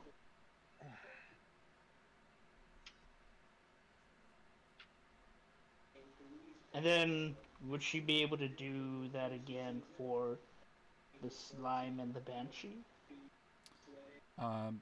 The slime is not undead. No! This is for the soul locket tokens. Okay, I thought you said before it was undead that you were talking about, but The undead is for the scythe. This is for the soul tokens, which is she can take as a reaction whenever Okay. something dies.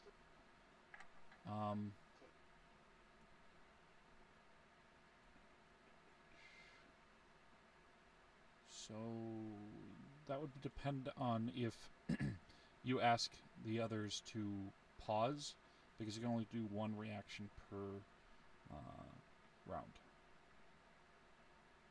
So otherwise, if everybody is making sure they're dead, then you wouldn't be able to get any more. Okay, yes. She will ask politely. Yeah. It's like, hold up a second. And yeah, so out of thin air, like this, the locket appears in her hand, and she'll just wait. Are they all gonna be the same locket, or are they gonna be different? They'd be different items, but go ahead and make a persuasion check. I'm good with those. Proceeds to roll a 1. That's a that's a 24. Okay. Darwin, Yes. the elder Obelix that's before you, that has been splattered, rendered unconscious, perhaps, was still asking, would Darwin have wanted to not destroy this thing for what it did?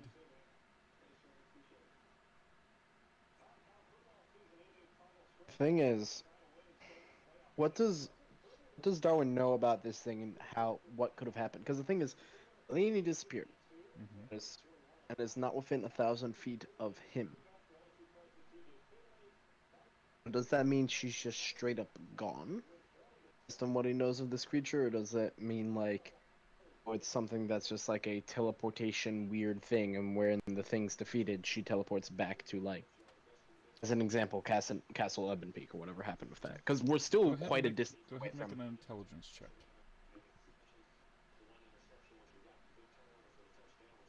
It could have merely been an illusion too.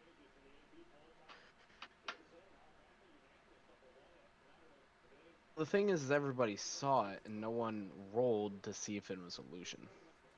You're right. It's a great thing about illusions. If you don't actively try to investigate them, you just go with it. The other thing is why would it choose specifically that out of anything? It's Logically inside the speaking, chest. not there's. It had some time inside the chest to do its own little digging to find the information. Roll your dice. Or it could have swallowed her up already and killed her. Hope not. What does a 15 find? You vaguely remember hearing something about a form of slime that occasionally had humanoids and other creatures with it. You don't recall quite what it was called, but to the best of what you can recall, they are able to form a simulacrum extension of themselves based on something that it has consumed memories from, whether it has fully feasted upon a creature or simply managed to steal some memories before the creature fled. And you So- remember it trying to grab hold of your memories. So the thing inside is not real. It is a formation of. It is part of the objects. That is why the tethers do not technically sever unless it is stopped. In which case, then the slime would just have that part of itself just on the floor, just as slime, without any movement. So it she means could there's still a. be alive. She could be. She The thing accounts is for why at is least. that all the way out here? 'Cause I'm assuming we're still quite a distance away from Castle Ebonpeak, right? Yes. Like definitely a lot more than 1,000 feet. If this is an alternate timeline and the wedding happened a year ago, or 6 months ago, or whatever, they had plenty of time to get here. Point, yeah. Then it raises the question of what happened in that time then. 'Cause that's a Yeah. lot. Yeah, that specific Lilani might not even be one that knows you. Of course, Darwin's not going to think that No. far. This raises up a whole bunch of other problems that Umbra's just now realizing. The thing is that we went into the same rift that bad or fake Strahd inside real Strahd's body went into. So Are you sure though? Darwin's just gonna be taking a knee for a moment, just kind of staring there while he's thinking through all this. I would say to the outside observer, it's clear he's not a good spot.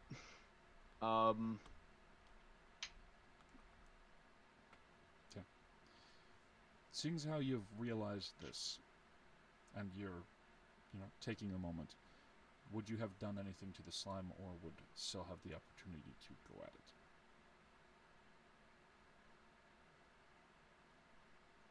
I'm switching up my order, so at the same time he's doing the thing, I hit once the slime.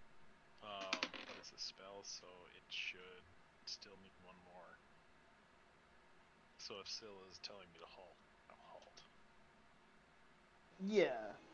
Darwin's not. What is there that he can do to the slime is the question. The same thing we're all doing is we're all just kind of singeing it or trying to make sure it's dead. Cleaning up its entrails. Eat it. So it doesn't reconstitute itself. Trying to see if I have a spell for something. I don't think I do. Are any of the bones deer head shaped? They are not. Oh, okay. Well, it didn't consume her at least Recently. recently. Yes. Well, for an area that seems very, very barren, there's an awful lot of skulls in there. So I guarantee most of the skulls aren't from recently either. But Darn's just gonna ask around real quick before they do anything to it. It's like, is there anything else you know about this thing? Anything else?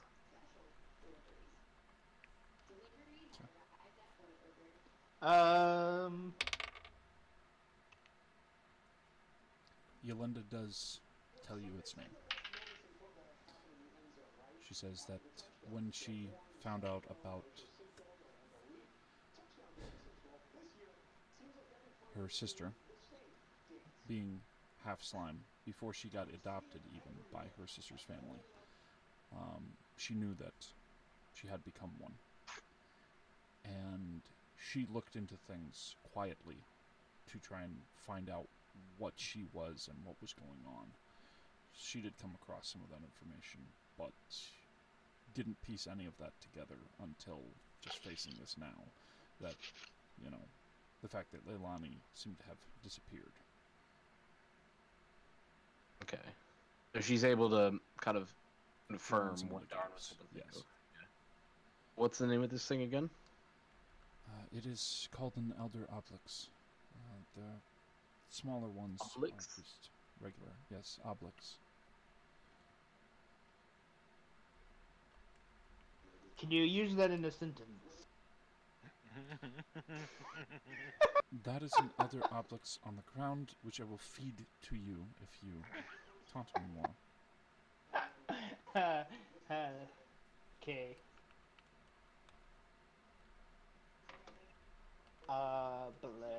How many U's is in that? I'm sorry, what was that? It's just like, how many U's are in that?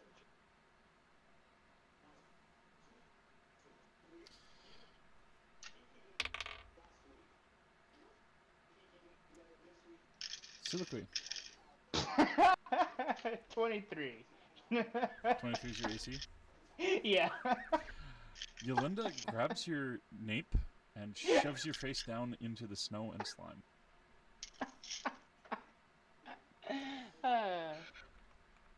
Good times. I'll just have to keep checking as we travel along. What has changed while we've been gone? So I wait just enough for Syl to be able to grab another trinket before I finish singeing off the slime. And then she can kill the Banshee. And then Miranda and Torque, I don't know who else, is gonna go loot scavenging. Because nobody ever remembers to scavenge. Well, see what happened when you scavenged the first time. This could have Yeah. been completely avoidable, bro.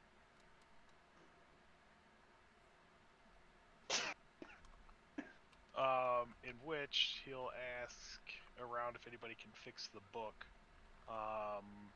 Miranda's got mending to like repair the damaged book that Torque found.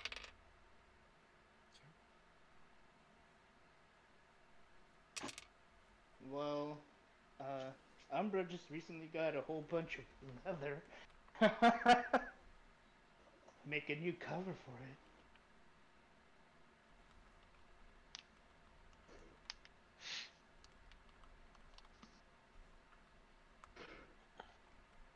Like he'll show what was on the Banshee's corpse. At least. See if anybody recognizes any of it as magical in nature.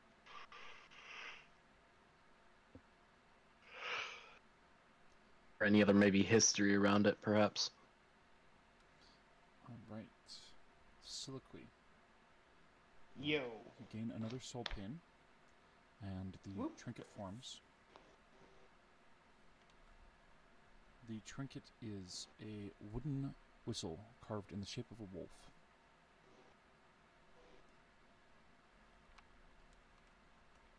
Does it Awesome. sound like a howl when you blow it? So, Does it? go ahead and make a performance check. Okay.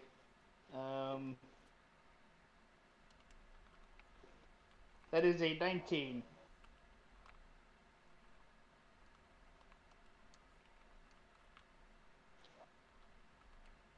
You summon a pack of wolves. Not just any wolves, those first wolves we fought when we It first got here. sounds like a low howling, and distantly, far off away from you, you do hear 10 distinct howls spaced out. They do not seem to be coming closer, but they are answering. What do the werewolves in the party think of this? Yeah, Miranda Mhm. is. And Umbra. She's technically in her hybrid form for the cold.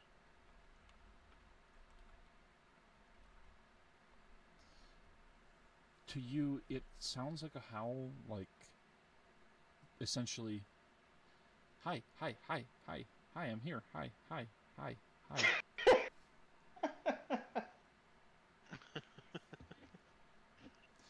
Okay. Yeah, that's gotta stop.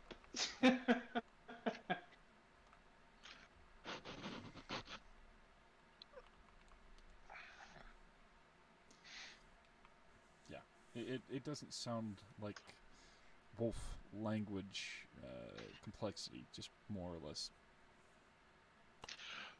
Miranda Greetings. speaks beast. Yeah. Like if it was a common tongue to her. Right. And in this, it's like when somebody meows at a cat. The cat technically doesn't meow to other cats typically, unless it's been trained to do that. They don't meow out in the wild. So it's kind of because of humans, and therefore it's not technically a language except what you learn from it.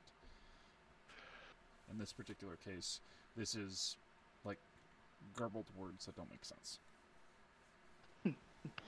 Taxes. Alimony. Got something you want to share?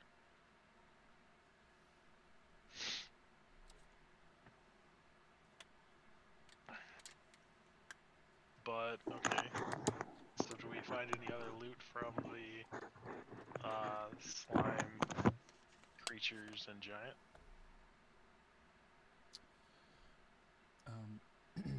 You would be able to find, obviously, the remains and such. The helm does not have anything magical to it.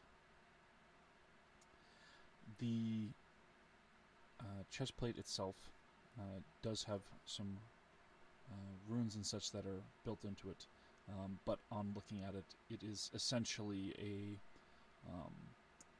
an arcane focus that was designed into the armor instead of into a staff or the like. Would she get a third one from the Banshee? A third one, what? Trinket? Trinket? Yeah, because I let her kill the banshee. Okay.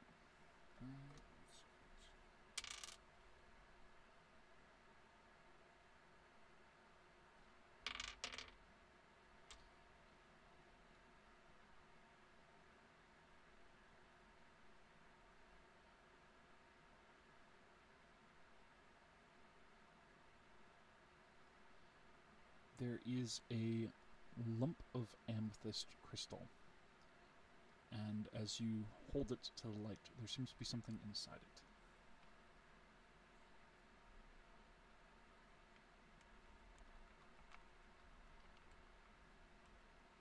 it. The question is what? You also get Yes, 4 what soul is this? pains. Sweet. Jeez, you're collecting soul pains like they're Pokemon cards. It's gonna be They even are. harder to kill her for good now. Yeah, that's why she's collecting them. She makes enemies everywhere she goes, so.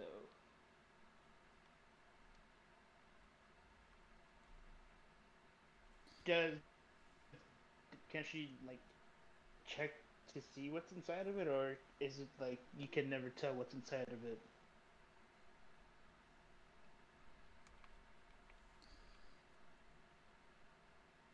So, it appears to be something shifting, smoky, shadowy. Occasionally, you catch what you see. Looks like a flicker of 2 yellow eyes. It's the Banshee soul. There seems to be what, on turning it a little bit, looks sort of like a helm or headpiece of some kind, though it's difficult to make out. If it makes you feel any better, that was an elven skeleton. Nice. Even better. She'll kick it. Meh. Stupid Anything elf. about the axe he was carrying? The Carry axe around is that not gigantic axe. enchanted or anything. It's just simply a giant's axe. Okay. Anything in the slime news? The slime itself does have bits of slime and bone, but it does not appear that it has any sort of properties in and of itself that wouldn't need an alchemist to figure out what they can do with it. It doesn't seem like it innately has some magic separate from it having a mind that can do things. Can Umbra collect the bone? You certainly can if you'd like. How many bones can she collect? Specifically from the slime or in general? There's a lot of bone here, guy. Yes. Oh yeah, there's a freaking giant bone too. Oh boy. Well, firstly from the slime, and then the giant. Jeez. Want She to doesn't have fashion enough. a weapon? Doesn't have enough bags for the giant. No, she'll use the like the carbon from them whenever she's smithing. Well, I mean, if you some of the hardest parts of it, you like peel off enough to make a shield or something. I will say there's enough bone between the dozens and dozens of skulls in the Elder Obelix and the sheer size of the giant that you can definitely get as much as you can carry, and more beyond. Well, her You could fill an entire bag of holding and what you can carry up to your limit for the entire party. she'll carry about There's a lot of bone, yo. 20 pounds of the bones.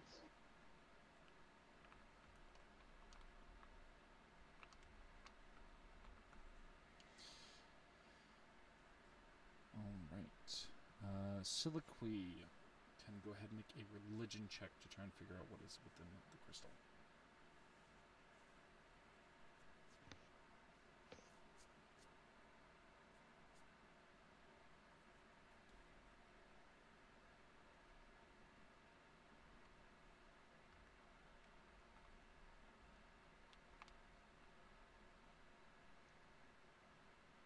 Hey, that's a nat 20. Plus History or religion? Religion. 23.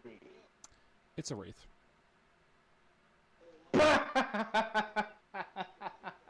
You're gonna be my new best friend. Is that what's inside Just straight the, up. It's a wraith. amethyst? Yep. And Ghost you, squad. Is what it says when you what's it, say that it's going to be your new best friend. is What it does it a say? comment It says or kill what? them all. Does she feel compelled to do that? No. Oh, okay. Maybe next time. No, that's kind of. Oh, you're cute. How did I know you were Dude. gonna say that? Soon, and she just pets the rock. All right, still has gone straight up like cat lady, but with rocks. Okay. So at a 29. It's amethyst. No, amethyst is a type of rock. A shiny rock, but a rock nonetheless. Which is a So metal at rock. a 33 Yes. perception, So known as fancy rock. do I hear what the rock said? And what? You do not hear what the rock said. You definitely can hear what Syl said. Soon petting the rock. No, it's like, you're my best friend. You're gonna be my best friend. And then the Yeah. silence. It's Nobody can hear it soon. unless they are touching it. So, just for future reference. Fair enough. And she's gonna put it in a pocket. Boop. Give it a Alright. warm pocket so it doesn't feel too cold. So, as the book is repaired,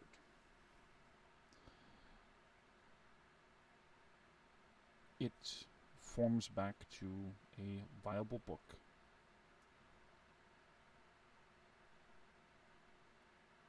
Some of the pages are recoverable that were stuck but not too badly damaged for the ink itself.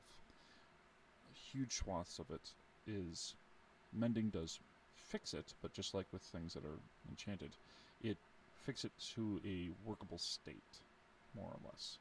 It doesn't bring back ink that is completely gone. Okay. But from what you can read and gather, this elf had written in something other than common. What languages do you have? Me, I speak common. I ask around. Why don't you ask the elf? I mean, Darwin does speak Common, Dwarvish, and Elvish. If it's Anybody able to make this out? let's see here. Lilith also speaks Deep Speech, Goblin, and Orc. Ooh, deep speech.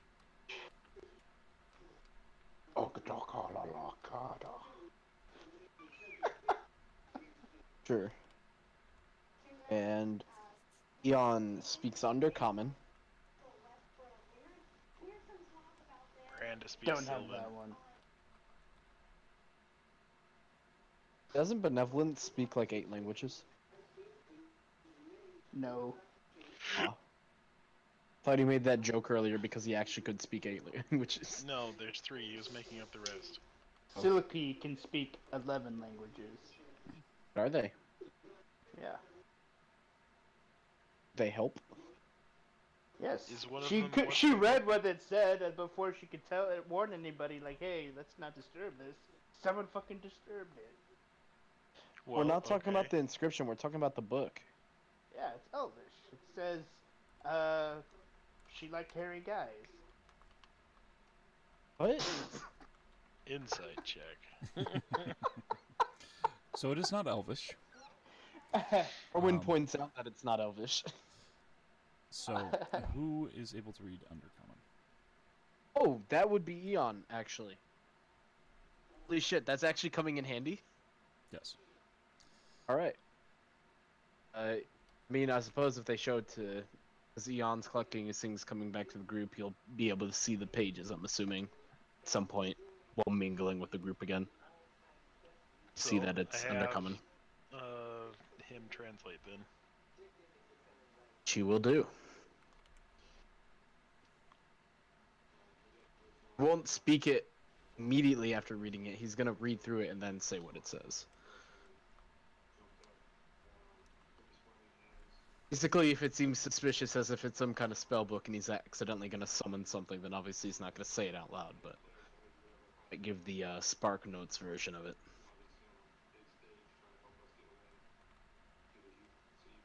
Alright. So, this elf had been part of a cult dedicated to a goddess of the undead. Oh no. This was. Who was fairly well expanding her influence in the Barrows. Following the destruction of Shadehaven, the Untergast and other assorted creatures from that line were able to fester the city, consuming remains from that which was not completely charred, and rapidly expand outward. Seeking further things to amplify creatures other than mere humanoids, several of the cultists were sent out to other realms. This one arrived in the Frostheart. Upon arriving near a tower on a mountain range, they saw frozen tundra overrun with abominations and monstrosities that seemed to come from the same source. A castle further along in the mountains, where humongous slime and black tentacles and vines wrapped around it. A piece of the sky itself seemed to be cracked open, and along that part, the clouds rapidly sped across the gap of sky that was over the castle and the valley and region near there. She witnessed as things emerged from outside of the castle grounds, coming up through the snow, and moved quickly to a space that was around this hole in the sky, and where the hole was beaming down, they suddenly slowed back to a normal sort of a gait, still horrifying for some of them with how quickly they could move, but some far slower, but certainly faster within whatever invisible barrier there was. These creatures would prove very useful to her goddess if she could find a way back.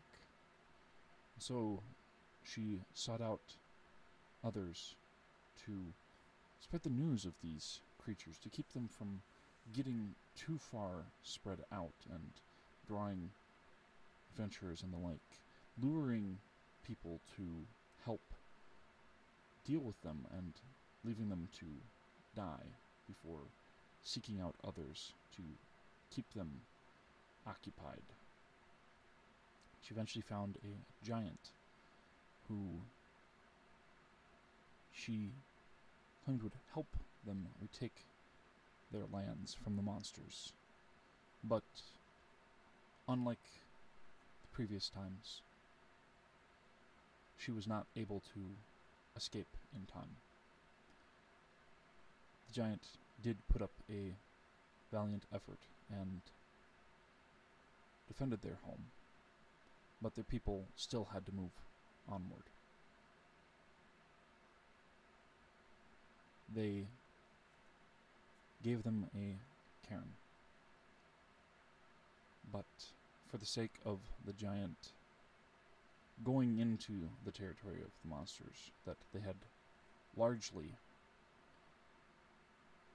managed to keep out of their territory and drawing them toward the tribes in their act of trying to annihilate them.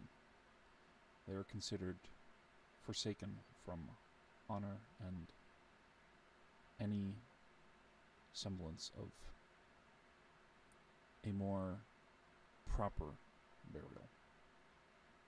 And as they laid there, the Banshee, rising up in power of their dark goddess, still urging them onward to continue their work as best as they could, even while tethered to that area.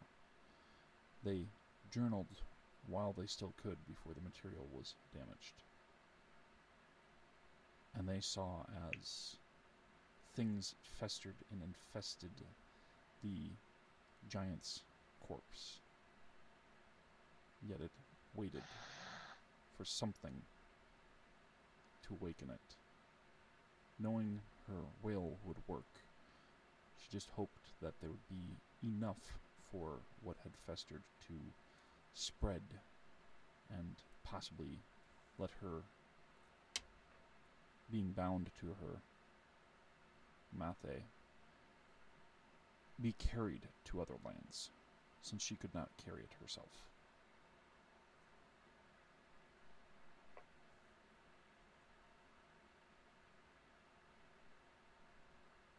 So that's all it says in there?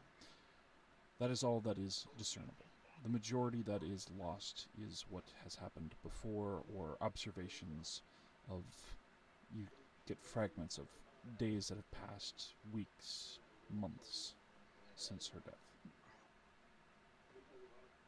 Is this one of the sisters? It does not appear to be. Okay. Is it the So same- Eon does pass along all that information and then asks, is that thing it mentions in the castle, is that what you're heading towards?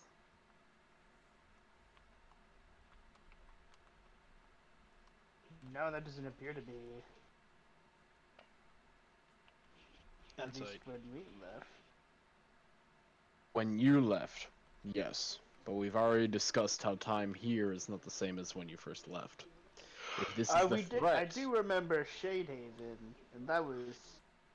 And Stefan, he still owes me money. But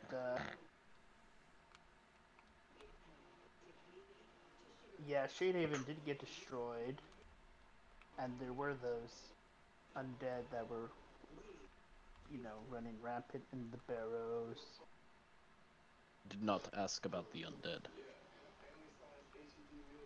I was asking about the strange, slime, viney creature that was inhabiting the castle described here. Sounds like a mixture of all the big bads that you guys are all trying to attack. It does sound like a mixture of all the big bads, which is a big bad. A higher threat than anticipated. I say we just find a rift and go back home and go back our own separate ways and forget out about this unpleasantness. Unfortunately, I do not believe that is an option. As described here, it appears it's now opening its own rifts. If this creature is allowed to continue existing, it shall continue to pose threats to all other worlds. No matter where you go, even the safety of my tombs could not promise as much. It's just a long, waiting death for those who still live. This is something that needs to be dealt with at the source, or everything will be gone. is no running from this one.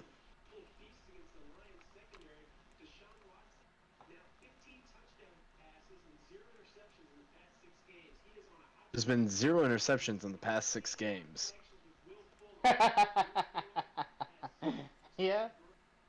Texans. Um.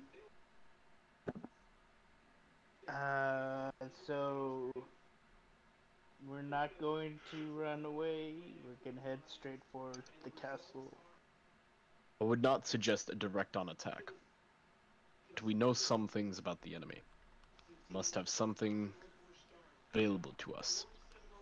Will allow us to deal with all 3 threats. Even if they are combined. And at this point, Eon's going to kind of look over to Yolinda for some kind of information or inclusion of something that perhaps she knows more about this type of stuff than he does. Since not his realm, he doesn't fully know much about these 3 things right here, besides what they've said before.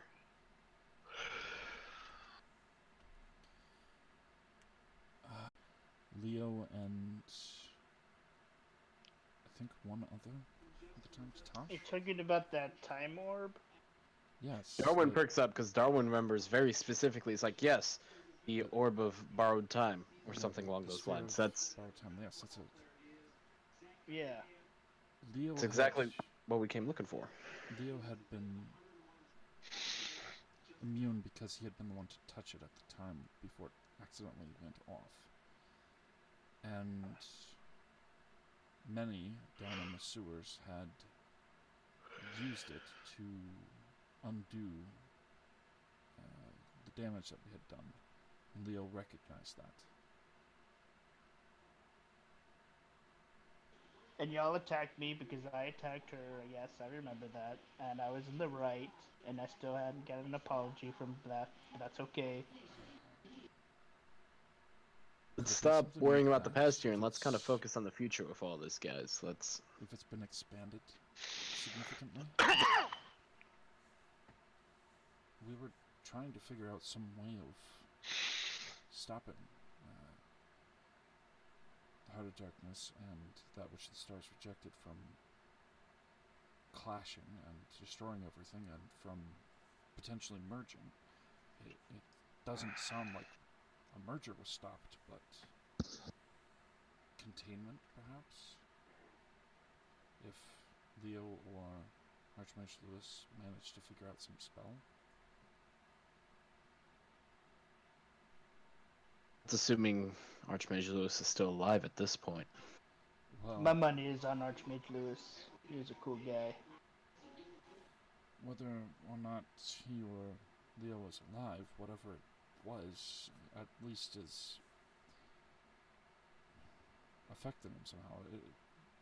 They're moving faster inside of it, but yet not able to get out. I'm not entirely certain what that means. I would think it would be slower, but Thing is, that thing's not gonna age and die, so I don't. well, We're gonna I have to see when we understand- get there. I understand that, but if everything that is inside of there is moving so fast, why hasn't it, this merger, gotten out?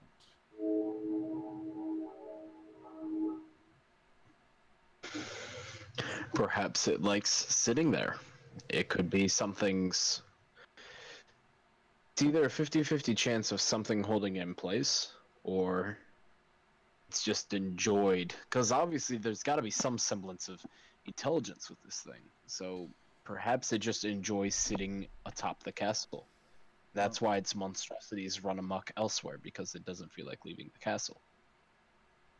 That, but what if it's creating these things to try and stop whatever's containing it, but it can't figure it out? What if it's I mean, if looping? that's the case, it gives us some way to defeat it at least, since we know it can't move. What if it's looping? What if it is sped up, but because it's looping, it loses everything each time that it happens. And so each time, not knowing what it's done before, it just keeps making something new. And, I don't know, maybe even seeing some of what it's created outside of the barrier. If that's the case, we might be able to catch it just before the merge then. Be able to defeat the three of them while they're separate rather than having to deal with the forces merged if it's being put through some kind of loop. Well, if it's looped at that point, then yes, but we won't know until we get closer. Mess. Well, we should probably keep on walking then and at least make some more distance.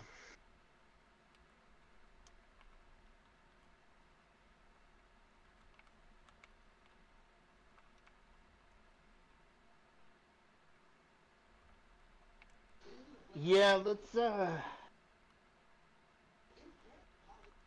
figure this out after we take a long rest. It's been a long day. Time for another tiny hut. You can have your hut. Umbra's gonna have her tower. Tiny hut where people are a little bit more, I should say a little bit less cheerful. So are we walking anymore or are we taking a long rest then? Are you wanting to walk before taking a long rest, or are you wanting to just take the long rest first? Oh, what time Is is it it? still daylight? There is. You guys had only walked 5 miles. Oh, you're able wow. to do up to 18. Let's keep going. Yeah, we'll go for a little bit longer than long rest. Okay, just make a survival check. Who is leading is the question. Is this just a survival check for everyone, basically? Yes, it's with advantage because Kale's sword is pointing in the direction. Okay. And it does until you move further away from the corpses and such. It did point at them. So Lilith has a 19 for survival check. Okay. That is enough that you are able to avoid any sorts of hazards and wind and such that would have slowed you down. 24 Sil and 24 for Umbra. So I'll say that you're able to go on another 13 miles before being too weary. So it's 36 miles out of the 100 in total. Yay! A third of the way there. 18 miles a day without any sort of mounts is a lot to cover. But what? I Especially keep on through snow. forgetting to use this with Darwin. I always forget to do this because I always forget that's one of his like little abilities with his time skip stuff. But so as he was using his magic earlier, he has that innate magic manifest where he gains a glimpse of like a single image of his future periodically as he uses his abilities. I don't suppose he got anything pertaining to what's coming up to either big boss fight or Lelani, did he?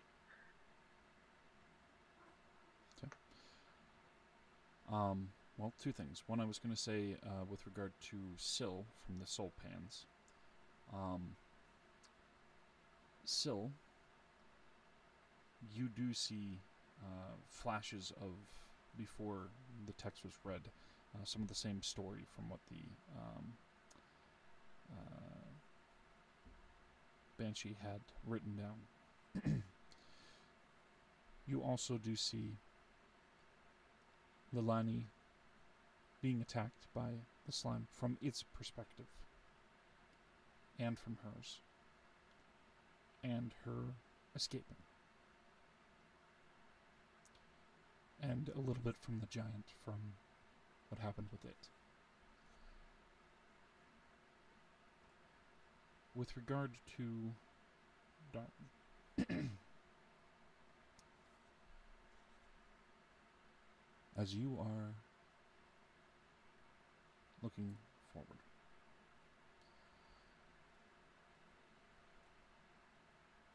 there is a stretch of mountain leading toward Castle Ebonpeak,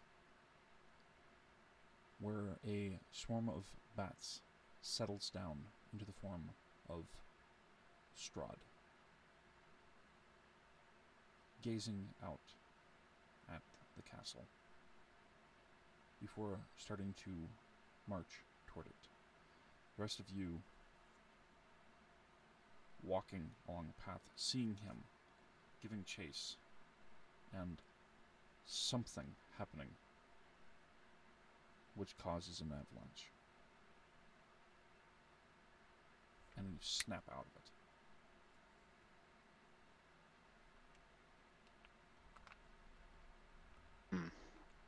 I'm just gonna be thinking back on that because is this happening while they're walking or while they're setting up camp? As you're setting up camp. Okay. Just gonna think on that for a bit while he's getting stuff out. And this time, they are gonna do a little bit of a fire in the middle of the tiny hut. Okay. So that it can kind of keep heat going and warm everybody up a bit after those cold spells.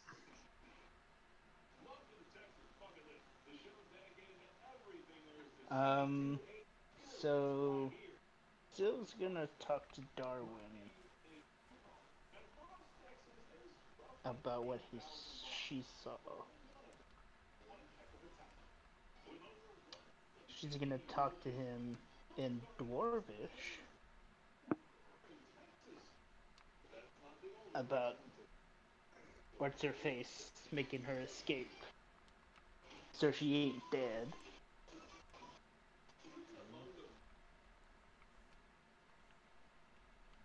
Darwin will somewhat pause for a moment, because first of all, I don't think he knew that Syl spoke Dwarvish. So, kind of pause for a second, listen in. It'll just be like this silence for a moment before just kind of a sigh of relief. But he'll turn and simply just back in Dwarvish just say, "Thank you. Thank you very much. I will let you know, I had another one of those little visions that I've been having more and more recently. Something happens when we get to the castle. I don't know what. We find Strahd. We try to follow him. Something happens, and cliff itself seems to just start falling apart. Some kind of avalanche or something. Don't know what, but I don't know how I'm gonna be able to avoid that. I can imagine a lot of things are gonna happen once we get over there. Very true, very true. I think less than a week ago, we could have been enjoying a very nice wedding.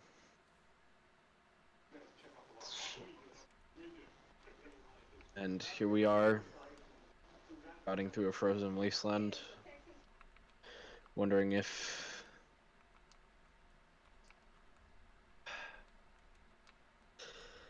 Man, I have not had time to write a good piece of music in a while. Cheer myself up.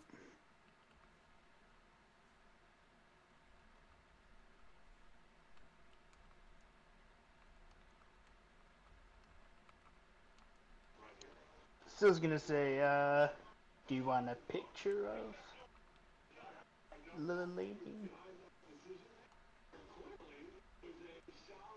I appreciate the offer, but it's fine. I'll... Okay. I don't think It's a you can bit... afford my prices anyways. Darwin just kind of chuckles. He's like, well, you'd be surprised.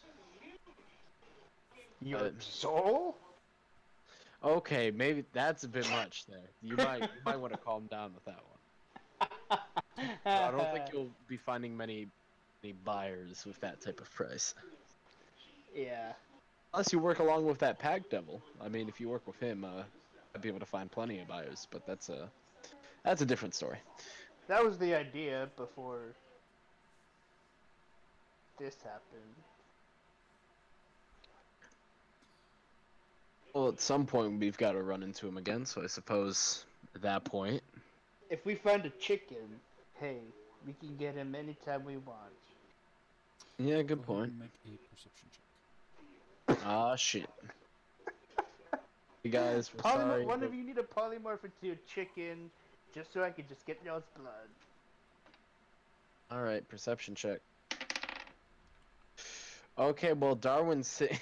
Jesus Christ, Darwin. Okay. Darwin is sitting at 25 because he rolled a nat 20 on that beesh. Lilith 26 because Jesus Christ, her perception bonus is high as hell. And Eon with his 18. Okay. As you two are talking, Yolinda is at the edge of the hut, just mumbling something to herself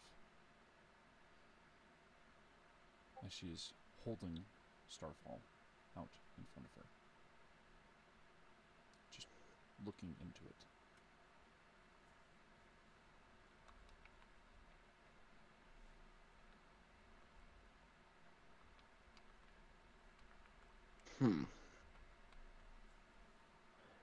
Everyone kind of looks over his shoulder and be like, "Hey, Linda, you all right over there? You doing okay?"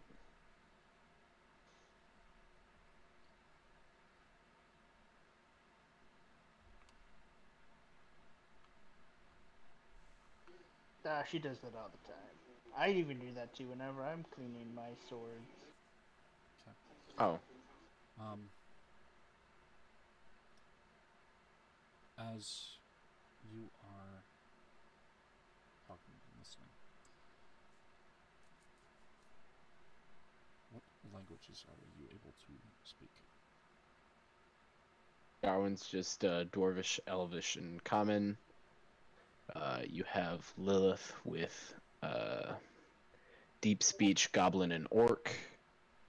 Then you have Jan with his Undercommon.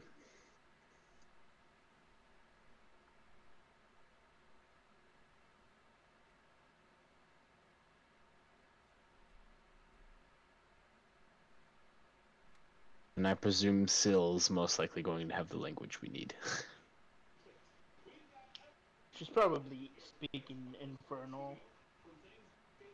She is not. Ooh, then is it Abyssal? It is not. Ooh. Primal? No. Celestial. Yes. Okay, well, Umbra speaks Celestial.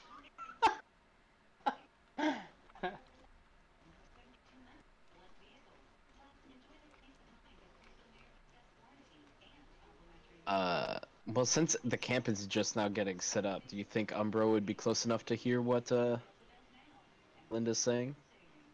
As long as the Probably perception check is not. high enough. Umbras? Let's see. That is, Bardic inspiration. Bardic inspiration. They're revealing lore and we can't understand it. that is 18. Okay. Umbra is not able to hear it clearly. Bardic inspiration.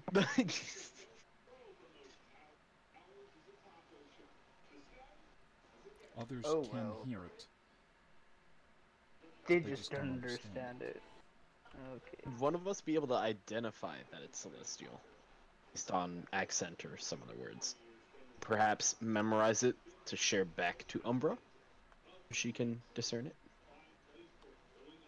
Perhaps.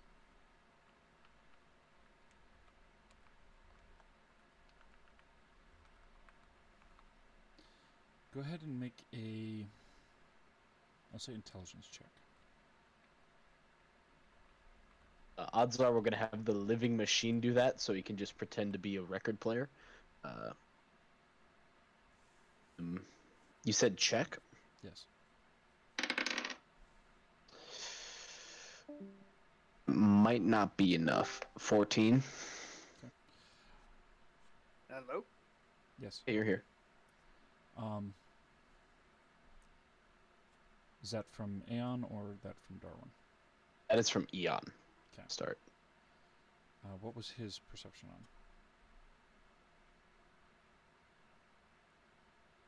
on? Oh.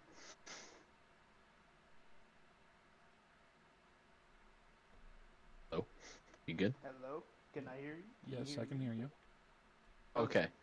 You just cut out randomly in the middle of your sentence and I got confused. I was asking what Eon's perception was.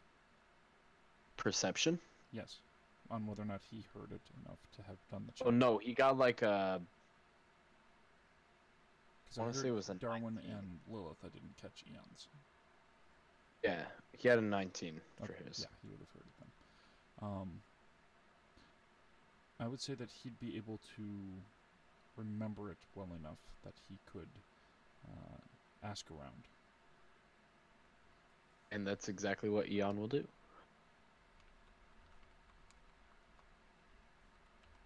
Secrets are not nice.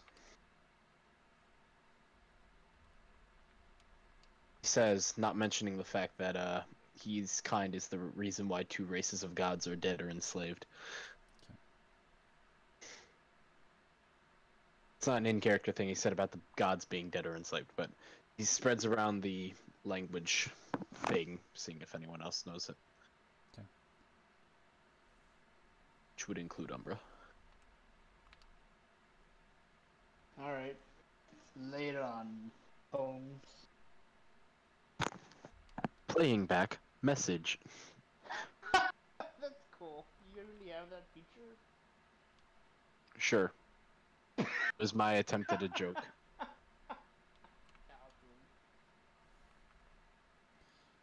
Actually, that would be a good question. Could a computer living construct machine thingy have something like that? Probably. Maybe. I'd say for flavor, it'd be, unless it's a feature, it'd be more akin to a performance to do it close enough. Yeah. Rather than a true recording. Yeah. He's just telling it. He's not trying to impersonate Yolinda with what he's saying. So he's just sending it back information-wise.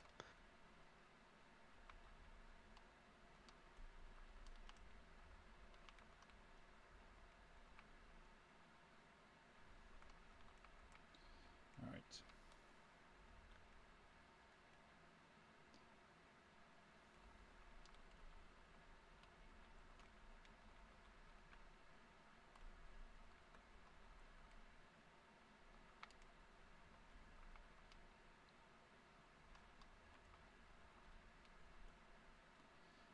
It specifically is,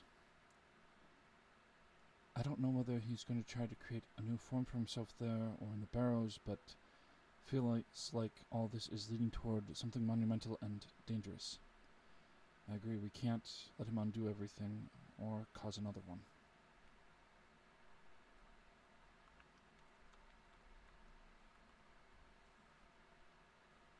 Oh, no.